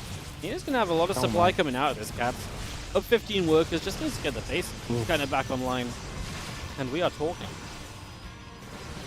Yeah, I mean, I think Nina's in a fine position after all this, which is disappointing, right? Like, I think Eggs a little bit too indecisive during all of that, unfortunately for him. I think if he could have just killed the 3rd, started making drones earlier, you know, that's a coherent, cohesive plan, then you probably can still trade well whenever Nina wants to break out, or you can just go back, right, and take all of the advantages and be happy. Instead, you lost everything on the other side and took you forever to kill that base, mixed in drones with Lynx, and now kind of in a tough spot, right? Like 47 workers to 62 after all that. Yeah. I'm with you. It's not brilliant. Like, sadly, that's where we're at right now. Like, it just isn't really brilliant at all.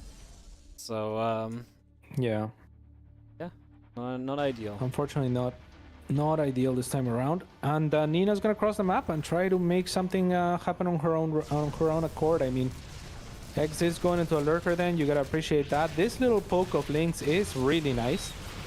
And Nina now trying to breach. This is not a good location for Nina to fight, but she might just have enough. And she definitely thinks that she does. She is target firing, I guess, whatever she can here, as Lynx are going to make their way into this fight. And going to work out wonders for Eggs, but he's trailing behind so much in supply, and Nina can afford to trade in effectively because she has a 20 worker lead. Yep.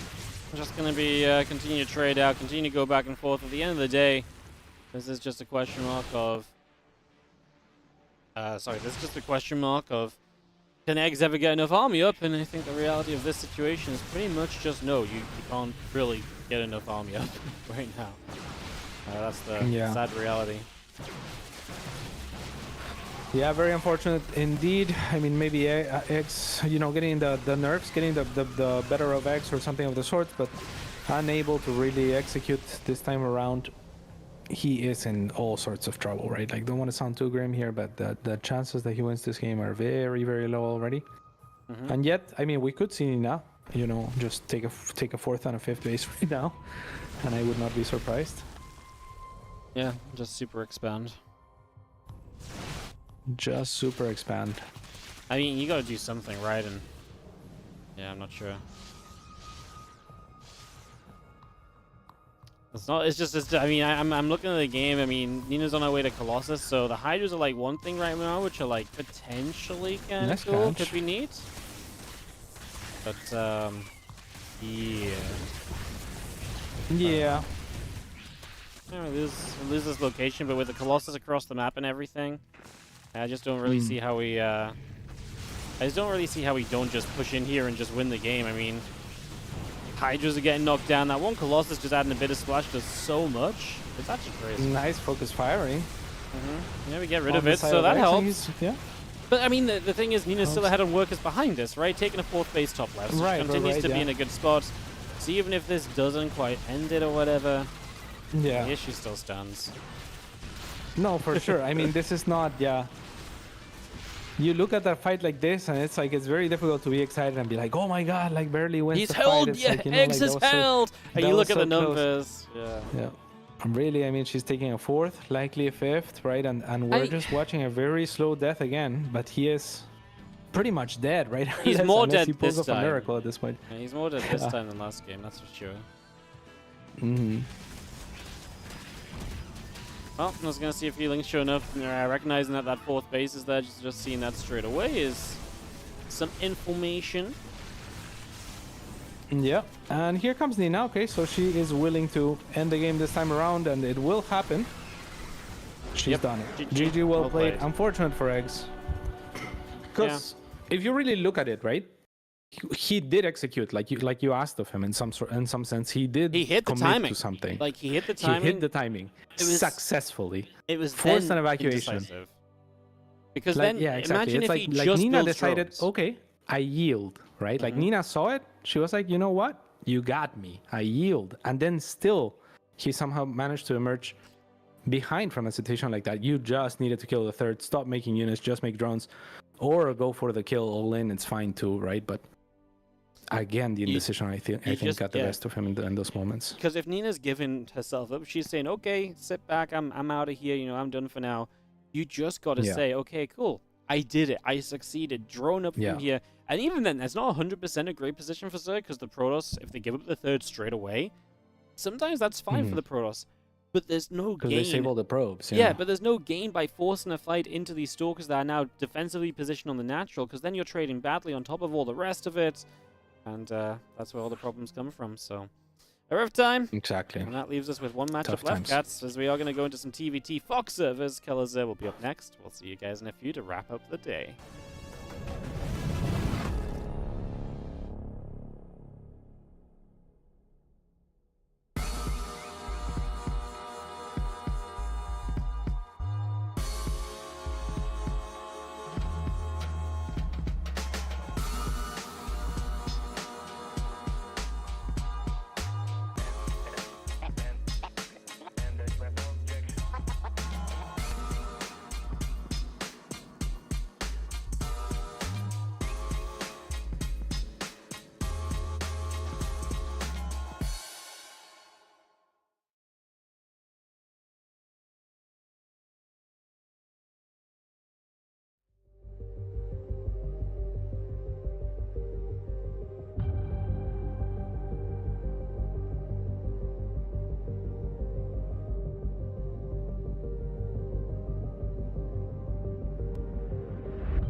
30 seconds.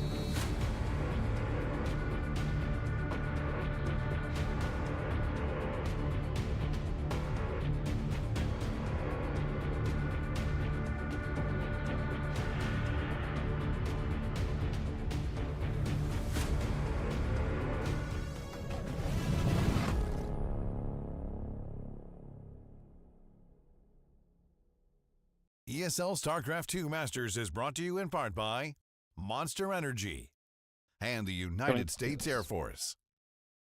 Welcome back, everybody. As I think I might unmute my mic and was telling you guys how long we were going to be back. Live updates. How about that? As we are here for a TVT to round up the day, cats. We are 11 best of threes deep. We've got one TVT to go. Folks, it can be a bit cheeky against killers there, right? Like, you know, yeah, I understand It that. can be a little bit cheeky, yeah. I could see it. Yeah, okay. No, I can like believe it. it. I think Killers wins. I saw him practicing with Spirit earlier. He's got some great practice partners. Fox has been on the up, but Killer's a tough opponent. Like, Diego is no joke, man. He is really no joke. One of the best Latin American players, Brazilian player certainly of all time. Probably most definitely the best Brazilian player of all time. Mhm. He's a little bit of a beast. I got to see him recently as well while I visited the Netherlands in his home city of Tilburg or something of the Tilburg. sorts. Yeah, Tilburg. We went to a nice maze that had yeah, I don't know what it was Good called. That's a new one. It was like some meta maze. It was cool. It was a meta maze. You get out? We all went there. It was pretty cool. Did you get out? We did get out, but it wasn't like a puzzle. It wasn't like a puzzle to break out.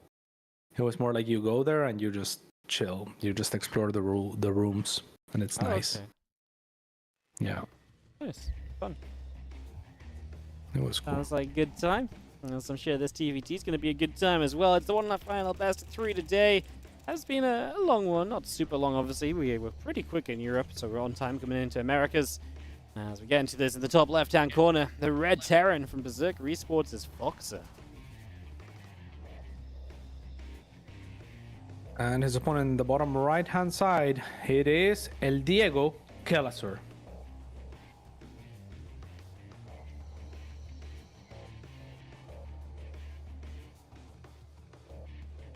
Bit of a beast.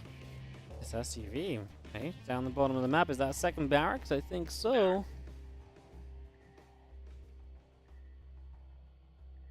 Yeah, I like it. I'm going to drop it in here, so get that ready to rumble. Get that on the go. And that's There we going to go. be a little bit of pressure. I like it because, you know, this kind of build, it's not overly committed. It's not like, oh my god, I got to kill him. But it gives you control of the game early. It can give you some good map control. If that's what you're all about, I think that puts you in a pretty darn good spot. So I like this. Yeah, the only reason I don't love it is you're doing it to Kelor. You know, like I could see, you know, if you give me this game and you change the names and you tell me one of them is Kelor, I think it's probably Kelor against Special doing the proxy, or Kelor against Maru or something like that doing the proxy, right? So I think he's gonna have a lot of experience with this sort of style. I even wonder how much he does to account for it, as he is oftentimes used to being the underdog in the international sense, and likes this sort of solution. That's a good way of saying it, as a factory here from Kelor then. So his Reaper will pop, and he will go out on the map scout. And the cool thing about that barracks, because it's not like proxy 2 racks, it's not like a full proxy, so it's not going to be in one of the more common places, like over to the right-hand side here, for example. So that's definitely a little thing to note. Let's just get ourselves the Factory. commands that are going down, and That's okay, that is a weird. proxy factory as well. Okay, we committing now, huh? We are committing now, so it's I mean it's looking pretty scary here, as now the Reapers are gonna go in, and I mean this command center will likely have to fall. Foxer needs that Reaper, man, manages not to get it somehow. Oh, that's tough. Okay, you can turn around for it. Actually, the grenade ends up killing it. Beautiful start for Foxer here. If he can disengage without losing these Reapers, it'll be massive for him. The grenade is there. Oh my god, if he could have gotten that second Reaper, it might have just been lights out. Yeah, especially with the follow, because, you know, there's going to be aggression coming from this from Foxer very soon. Well, we have ourselves, the Reapers continue to come across. Gotta go for it, or is Cyclone enough? I'm not sure how this fares, actually. The 4 Reapers are gonna decide to dive in, and they will pick up the Cyclone big. Yeah, now gets up the ram, Yeah. kills a Marine. This is snowballing hard. Foxer has taken Beautiful. himself a great position. SCVs go down. He gets the Reaper as well. Oh, Cats, there's wow. basically no units here. kelor's in a world of trouble, and he's going to be up against a Hellion soon as well, so that's going to help a lot for Foxer, who's in a great spot here in Wow. game 1. And he is tuned in as well. I mean, you saw the grenade attempting to bounce over a cyclone that would be emerging, and he was, I mean, like a couple of seconds off, but it really shows that he's really, you know, dialed in to where he's looking for everything to happen like in advance, and that's a good place to be. He's definitely feeling himself right now, and he will take a deserved game 1 as the massive underdog in this series. Foxer, wow. Good stuff, mate. Nice one.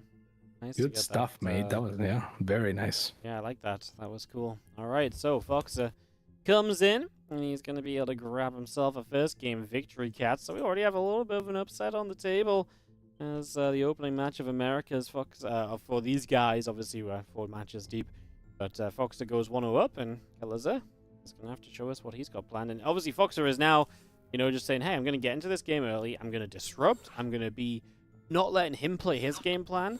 I'm going to get there early and show off my little bits of micro that can give me the advantage, which is great to see. Yeah, and again, I mean, that was cool because Foxer is a player that was coming into this not overconfident, right? Not thinking I'm gonna win necessarily, but I can win. And of all the opponents that I could have gotten, I'm glad that it was kelor, right? And you really need that little bit of belief to really like push you in practice and really like have you prepare something and then, you know, not be too nervous and crash and burn when it's starting to go right, as so many players do, right? So Foxer there holding his composure and executing really, really well to steal one from kelor. Now, can he make the miracle happen and you know, get the full-on upset? What do you think, Worthy?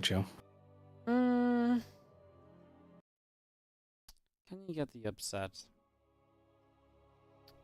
Honestly, I feel like yes. I mean, TVT is an aggressive matchup. If you come in showing aggression like that and showing the ability to kind of snipe and, you know, take initiative, to me, that's a lot of the skills you need to win in a TVT. So, in that regard, like, yeah, he makes me believe with how, you know, just played out in that first game. And yes, you know, it comes down a lot to that initial catch and everything. So, you can argue that, you know, maybe it's not going to go that way this time. But I feel like the baseline level there was pretty decent. Is in the bottom right side. Up 1-0 in this best of 3. It is Foxer.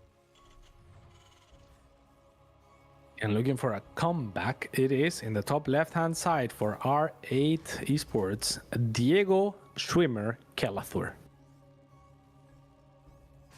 Inspired name by Keltusad and something else. Something that ends in super, I think. You think? Because I can see where the Keltusad comes in. You know, it's the Kel part. Yeah. Yeah. We just need some info on the rest of it, huh? We just need some info on the Azure. So I mean, someone in chat knows. They're already like, oh my god, how can you not know the lore of the World of Warcraft? Man, sometimes I just don't. Sometimes I know the Lich King, and that's it. Yeah, I don't know. Do you know the lore of the World of Warcraft? Very little bits of it. Like, not a lot, you know. It's a fair thing to, yeah. I This played, could be the final game of the day, Oh, Worthy Joe. Oh yeah, no, this could You be played it. for a while? Yeah. I feel like we're having 2 conversations on delay here, guys. Like, I answer one question, you start the next convo. It is the final game. Yeah, I'll sneak in the next one while we're having this one. We've threaded into a triple conversation. Yeah, no, this could be our final focus game. back on the game. But I do think right after you tell me about the World of Warcraft. No? Oh my god, I'm done. What? What are you talking about? My brain's too slow for this, mate. Brain is too slow for this. Which is why you stopped playing the World of Warcraft. Yes, I stopped playing because my brain was too slow for the StarCraft. I see. It made my brain slower. Look at these Reapers, though. They're pretty fast and out on the map. Looking for each other now as this one will position itself. We'll see the SCV as well coming, so that is intended to soak up a shot. Foxer now is going to be tucking himself back in until the second Reaper arrives. trying to bait a little bit now, but will likely be at the cost of one of his SCVs. I'm gonna actually ignore the SCV of kelor, who manages or chooses not to commit, so it's gonna be a 1-for-1 trade. In fact, a better trade for Foxer, as his SCV does end up surviving. Yeah, getting the SCV much after like that the is Lich neat. King. Yeah. He's gonna keep bringing like Much like, WoW references into this all the time now. That's the problem is I don't really have enough. Arthas is the Lich King. Yeah. I knew it. See, I should have gone with that. Should have trusted my instinct, trusted my gut. Trusted the gut. You know enough. Instead, here we are. Fox are ahead. A couple of workers. Where did you? What do you make of that? Yeah, just good start, right? Good bit of micro at the front of this. So you look at what's being lost. I mean, kelor lost an extra SCV. That's pretty much what it comes down to. Yep. Also traveled the map with his extra SUV for a little bit of time. So you know that time is worth $1 a second or so on the SUV. So you can imagine that you're renting it whenever you send it out on the map. It's a cool way to think about it. You never thought about it that way. I never thought about it that way. And now we have. And we're better people for it, cats, you know? Yeah, Better person I now. think so. As do I. And now here we go. You know who's a better person? Foxer. He's about to bring a huge upset here as he's loaded in a tank and 4 Marines onto a medevac that is bloodthirsty as can be. And if we look at the setup for kelor, he just sieged a tank. So that's a pretty good setup, I gotta say. But if you're Foxer, maybe you scout it, and then you do. Or this works too. No, don't go in, no! Be careful. Pain, gotta be a little bit careful. There's a Raven though. Yeah, that's the There's a problem, Raven, right, though. with this sort of tank, right? Because the one Matrix is going to shut you down, and sometimes even just the placement of an auto turret can mess up the tank so much. You waste a shot, then you get the jump on it. Yeah, it's nice to put some pressure in here, but I'm not sure how far this is really going to go. You gotta get out. You gotta get out. Nice, nice, nice. He's choosing to get out now. Nice. Okay, that was good. I mean, that was good, right? Mhm. Like, Yeah, no, because that he was was about to perfect. die for sure. Yeah, it was That the right time to get out of there, perfect right? disengage. We Good love it. timing.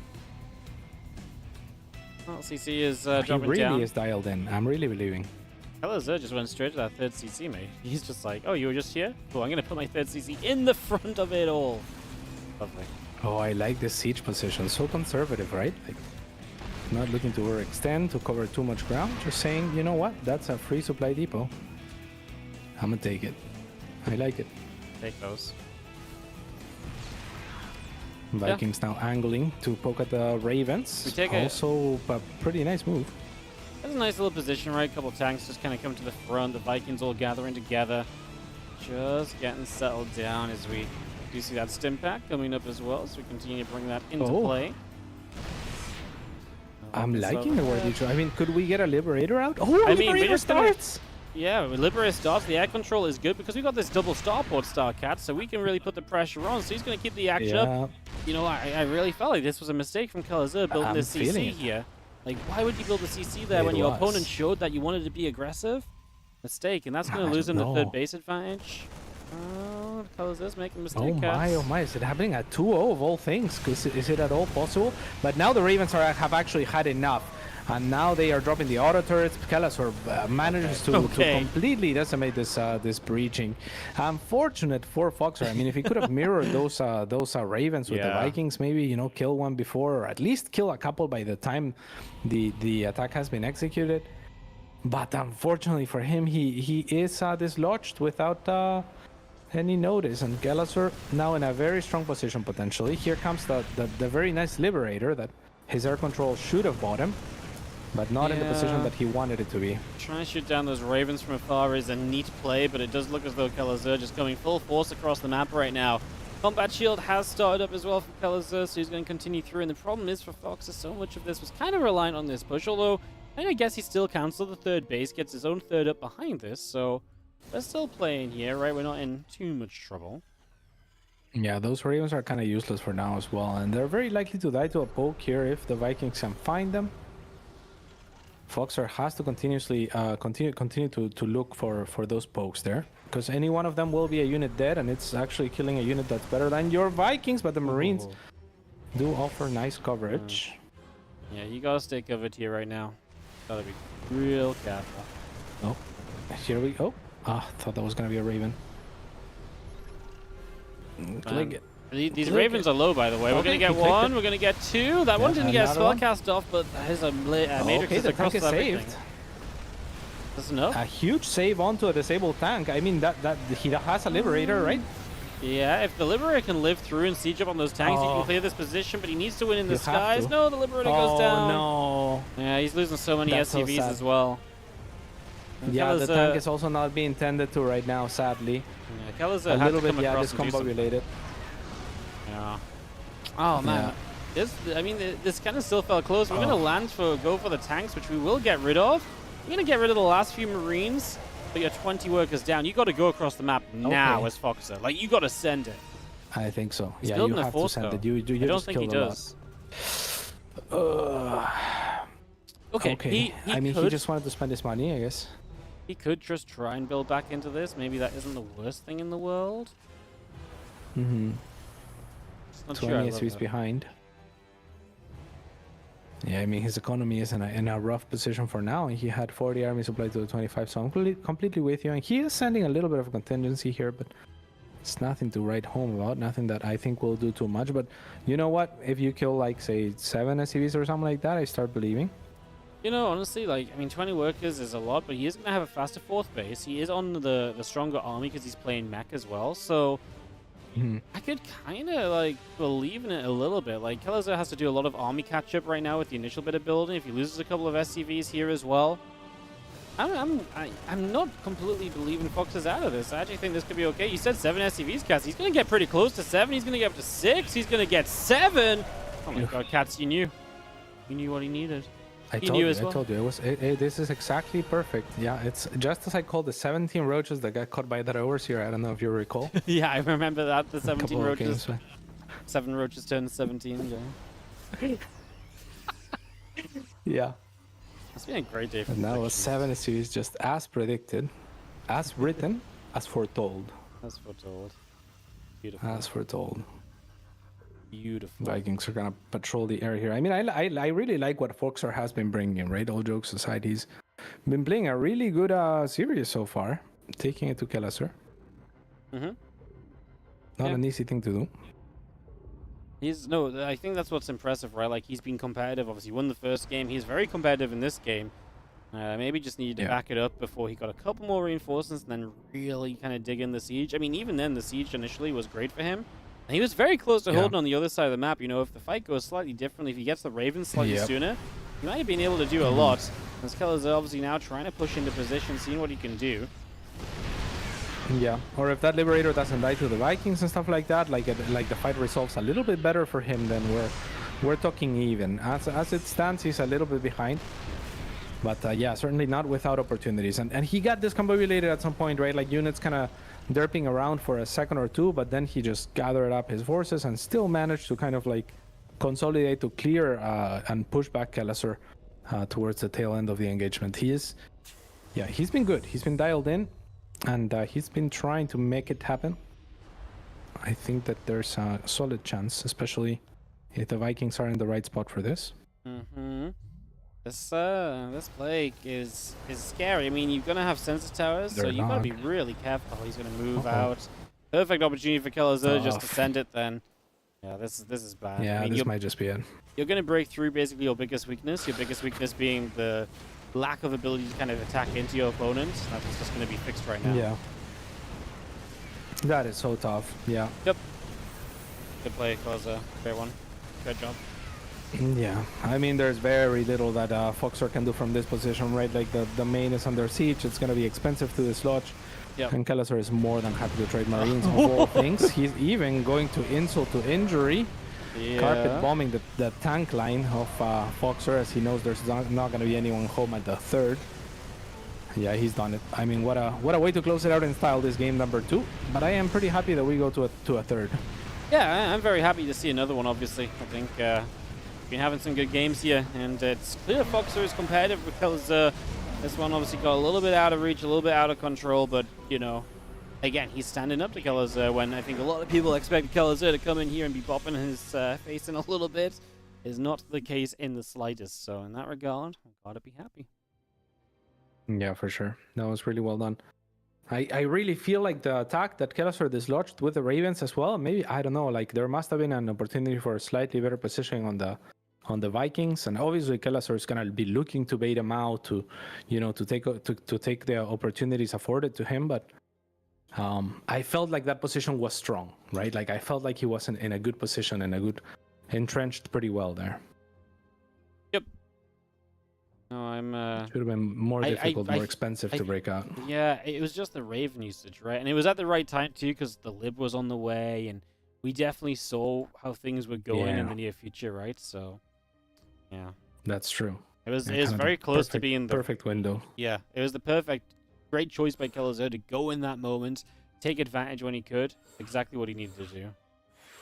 Absolutely, yeah, I can see that. You're right. It's also that, right? Like the expectation of we're seeing it pile up to what it's gonna be once the Liberator arrives there, and it barely just doesn't arrive is what it comes down to. All right, well, it doesn't mean we get this final game, cats. This actually is going to be the final game this time around. No messing. No matter what. No matter Unless there is a draw. Unless there's a draw, then we do the same game again. Again and again and again. Have there ever been more than 2 draws in a row? Yes. There have been 3 draws in a row? At a UK LAN, once upon a time, Swarmhost versus Swarmhost, entire tournament got messed up. In the end, the admin flipped a coin to decide who won. It was between Orc and... Was it Mini Razor? I think it might have been Mini Razor. And, no way. Mini Razor would not Swarmhost. Yeah, it was something like this, and basically Mini Razor would be winning the game every single time, and Orc would just be like, oh no, I think Orc was winning, and Mini Razor was like, well, I'm just gonna swarm host and turtle up and force the draw. So this happened twice, yeah, and then the main base, and then the other way around it happened. So Orc was like, well, screw you, I'll just turtle up and I'll draw this way. So there's a big hoo-ha about it. It was a big thing. I remember in a particularly like sketchy main base it was, I think, on the map, right? Yeah. Very narrow corridor and like a triangle. Yeah, you know it. That's wild. This is way back when. Part of the swarm time. So indeed. But here we are now in Legacy of the Void. Indeed we are. It's not Swarmhost versus Swarmhost, but Terran versus Reapers versus Reapers. Terrans versus Terrans. On the top left-hand side, it is the Terran from Tennessee, Foxer. In the bottom right, it's the Terran from pretty much everywhere in the world. Where hasn't he been? His pretty much everywhere in the world. Yeah, it's crazy. This man is worldwide certified.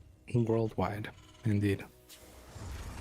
He doesn't know how to drive a bicycle, though. Or actually, he does know. He doesn't own a bicycle in the Netherlands, which is weird, no?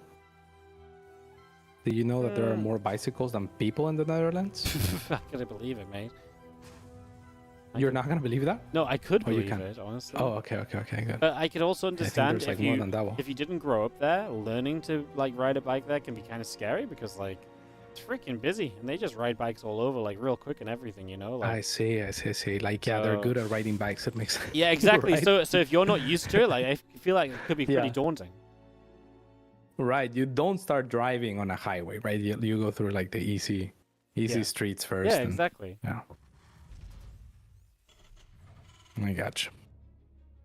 Got factories on either ends, so a mirrored build for the time being, with Foxer's SCV being out on the map, so doing his due diligence to make sure that he is the one not getting proxied or anything like that. You'd love to see the confidence to do that. Well, just gonna match factory for factory. I mean, obviously so far Fox obviously playing aggressively because the double starport build is pretty aggressive too, right? Like that's pretty committed. So yeah, all about that. Is RCC gonna drop into that natural? I'm all about it. CC on either end. Okay. As Niall points us over to the Reaper grenade that is thrown onto the SCV. Second Reaper now out for Foxer. Shout out to Niall. Deviation here. Yeah, for sure. It's his first day. He's back tomorrow as well. Niall, oh my god. All 4 weeks of this event. Yeah. Foxer shot his own SCV, by the way. That was... So it is very, very low. Great play. unlike Niao's level of cooking, which is very, very high from the word in the streets. We've had some great conversations about He ate cooking today, haven't we? lasagna today, for anyone wondering.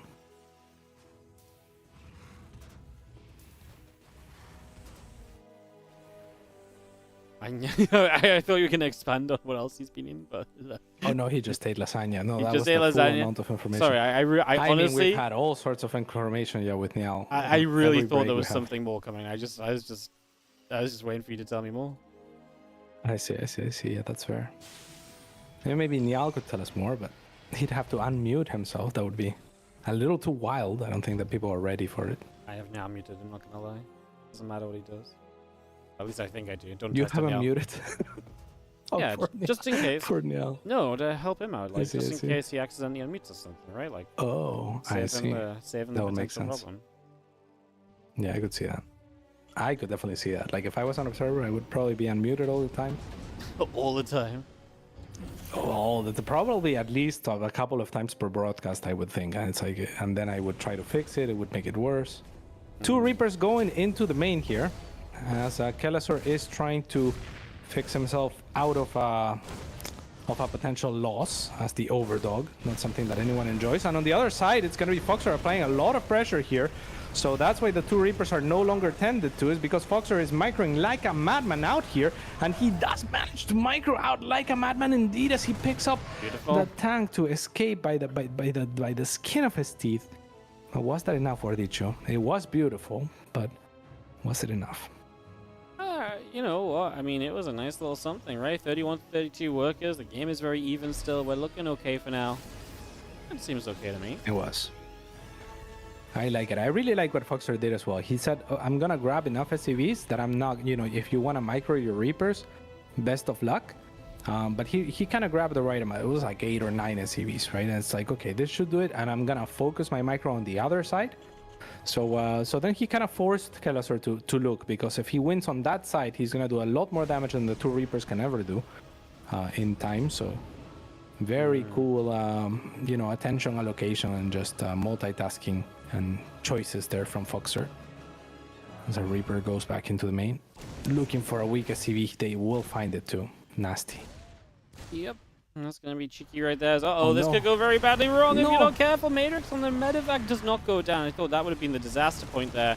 Now these tanks are going to get sieged, but we do potentially have a Matrix if you want to chase it down.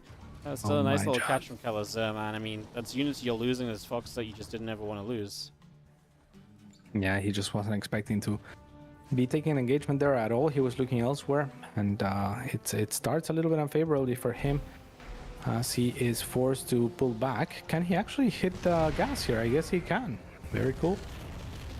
That's something.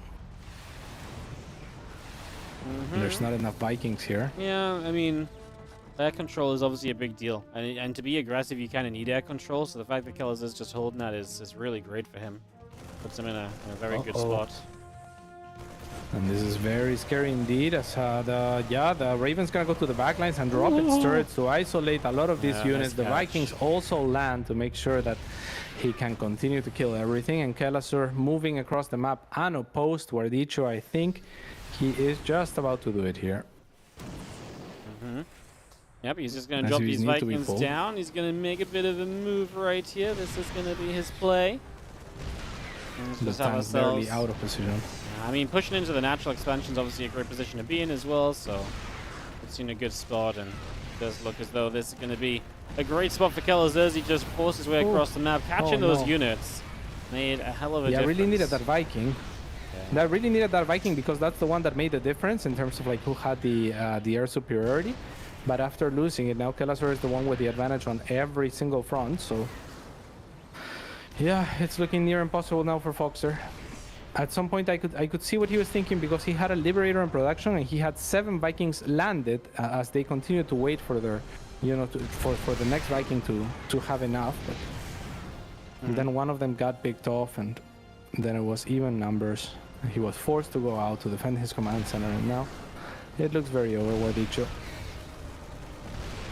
Yep, it is definitely not looking too pretty at all. It's looking pretty darn miserable, in fact. As we are going to be seeing, this is likely going to be the end. Yeah, there's no way. And he's gonna attempt at a siege at some point, trying to bait the Marines into some... I don't even know. It's tough.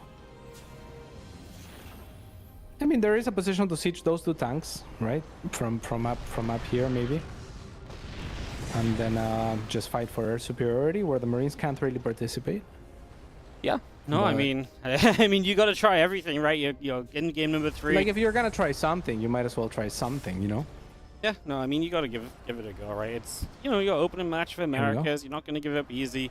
You fought hard to qualify for this tournament. Why would you give it up? For sure.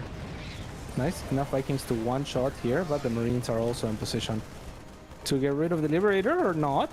Okay. Come back. Unlikely. Yeah, Vikings are going to land here to play the protection game. Tanks are going to siege up even further forward. I mean, it's a little messy. It's a little messy, but it's if you gave this game to Maru, if you gave this game to Maru and you didn't tell Kelesur, do you think he could come back? No. This is no, right? That's Half the thing. the Is Kelesur. Yeah. That's the thing. It's Kelesur this time. Is that what we're going with? Like, Kelesur can beat Maru from the beginning, so you know. I feel like this game he would close out. I see. Did take a game in Atlanta, right? I believe. I don't remember. I think so. Okay, well, he's dead for sure. That is the question. That is the question to ask, right? If you could give this game to Serral / Maru / MaxPax or Hero, could they win? And if the answer is no, then the game is safe to call over, I think. As Kelesur will close it out, but not without a great effort from Foxer to bring us to a close in this North American region today, Guardicho. Yeah, no, I mean, honestly, it was a very fun series. It felt like he had some cool builds. It felt like he had some cool opportunities. He definitely made a good shot at kind of, making the most of like, trying to get there. I believed a couple of times, right? Like, at the end of the day, like, he made me think he had a shot at winning this series. He was crisp in that first game, like you talked about, Cats. And then the builds were definitely there to give him the chances. Killers are just a little bit too good at finding the exact moments to break out and break free. And that obviously went an absolutely huge distance, right? So, him finding the right moments led to that. And leads us to our final result of the day. It's a 2-1 victory for Killers, as himself, Nina, Cham, and Scarlett all advance to a win. And that is meaning that they are 1-0. And they will be back to play round 2 of Swiss tomorrow. So they'll be back tomorrow. Obviously, everyone will be back tomorrow because, again, tomorrow's schedule is wild. Tomorrow is 8 best-of-3s in Asia, full round 2 of Swiss, and then 8 best-of-3s in Americas, full round 2 of Swiss. So tomorrow is looking to be a banger of a day. If you're looking for good long days of StarCraft 2, tomorrow might just be the one for you. Yeah, be sure to tune in then. Thank you very much for watching, and Cardi C once again. That's it. Yeah, cool. We're done. Okay, Cats. Yeah, that was. What else do we have to do? I don't know. I'm gonna say thank you to the I just appropriated all the shout outs. Yeah, I say thank you to the sponsors. Blizzard, Monster Energy, the US Air Force, the US Air Force, and the ESL shop. What would the world be without the US Air Force? I actually and the ESL shop. I actually have no idea either. No. Well, you know what else we have? We also have your tickets for Dallas, because we're in the Americas region. A bunch of you might actually be looking to jump in on it. So 15%. get your tickets. 15% off. DreamHack.com/Dallas/tickets. Get the 15% off. This is the correct graphic compared to the start of the day, 8 or so hours ago, when I did not have the correct graphic ready for that one. So this time it's there. Apparently my clock does not like the fact that it's midnight, so it's like it's 001, but it doesn't say 00. It looks very weird. So that's a oh my god. Yeah, that's a new one. Wasn't expecting that to break of all things. So yeah, lovely. All right, guys. Lovely. We are gonna call it right there. Thank you so much for watching. It was fun to cast with Cats. I'll hope you see you next week or something. Maybe I don't know when we're casting again. I'm sure we will at some point. Sure hope so. Yeah. Sure hope so. But yes, I think next Saturday, maybe. Not sure. Friday. Next. That's not me though. Next week I'm only Tuesday, Wednesday. Yeah, I'm actually. Then I will see you next season, Guardicho. Next season? Oh my god. Next season. No, not like if this. That. If that. Who knows? I'm with Pig tomorrow, so that'll be fun. 'Cause I don't think Pig's ever done one of these regionals, so that'll be fun. We're doing the That is first true. half of the day, and then Steadfast and someone else are taking over for the second half. So. Oh, must be nice. This is the splitty days. Well, it turns out 16 at best some of point you threes. just randomly hit those. 16 best of threes is apparently the limit where they actually split the day in half for casters. It's Yeah, like we like can do 15 is 12, fine. but 16, yeah, like 16 actually does push it over Yeah. apparently. So That just makes so much sense. amazing. All right, guys, we'll wrap it up there. We'll show you guys the highlights of that last match, and we'll call it a day. Thanks so much for watching. We'll see you all tomorrow.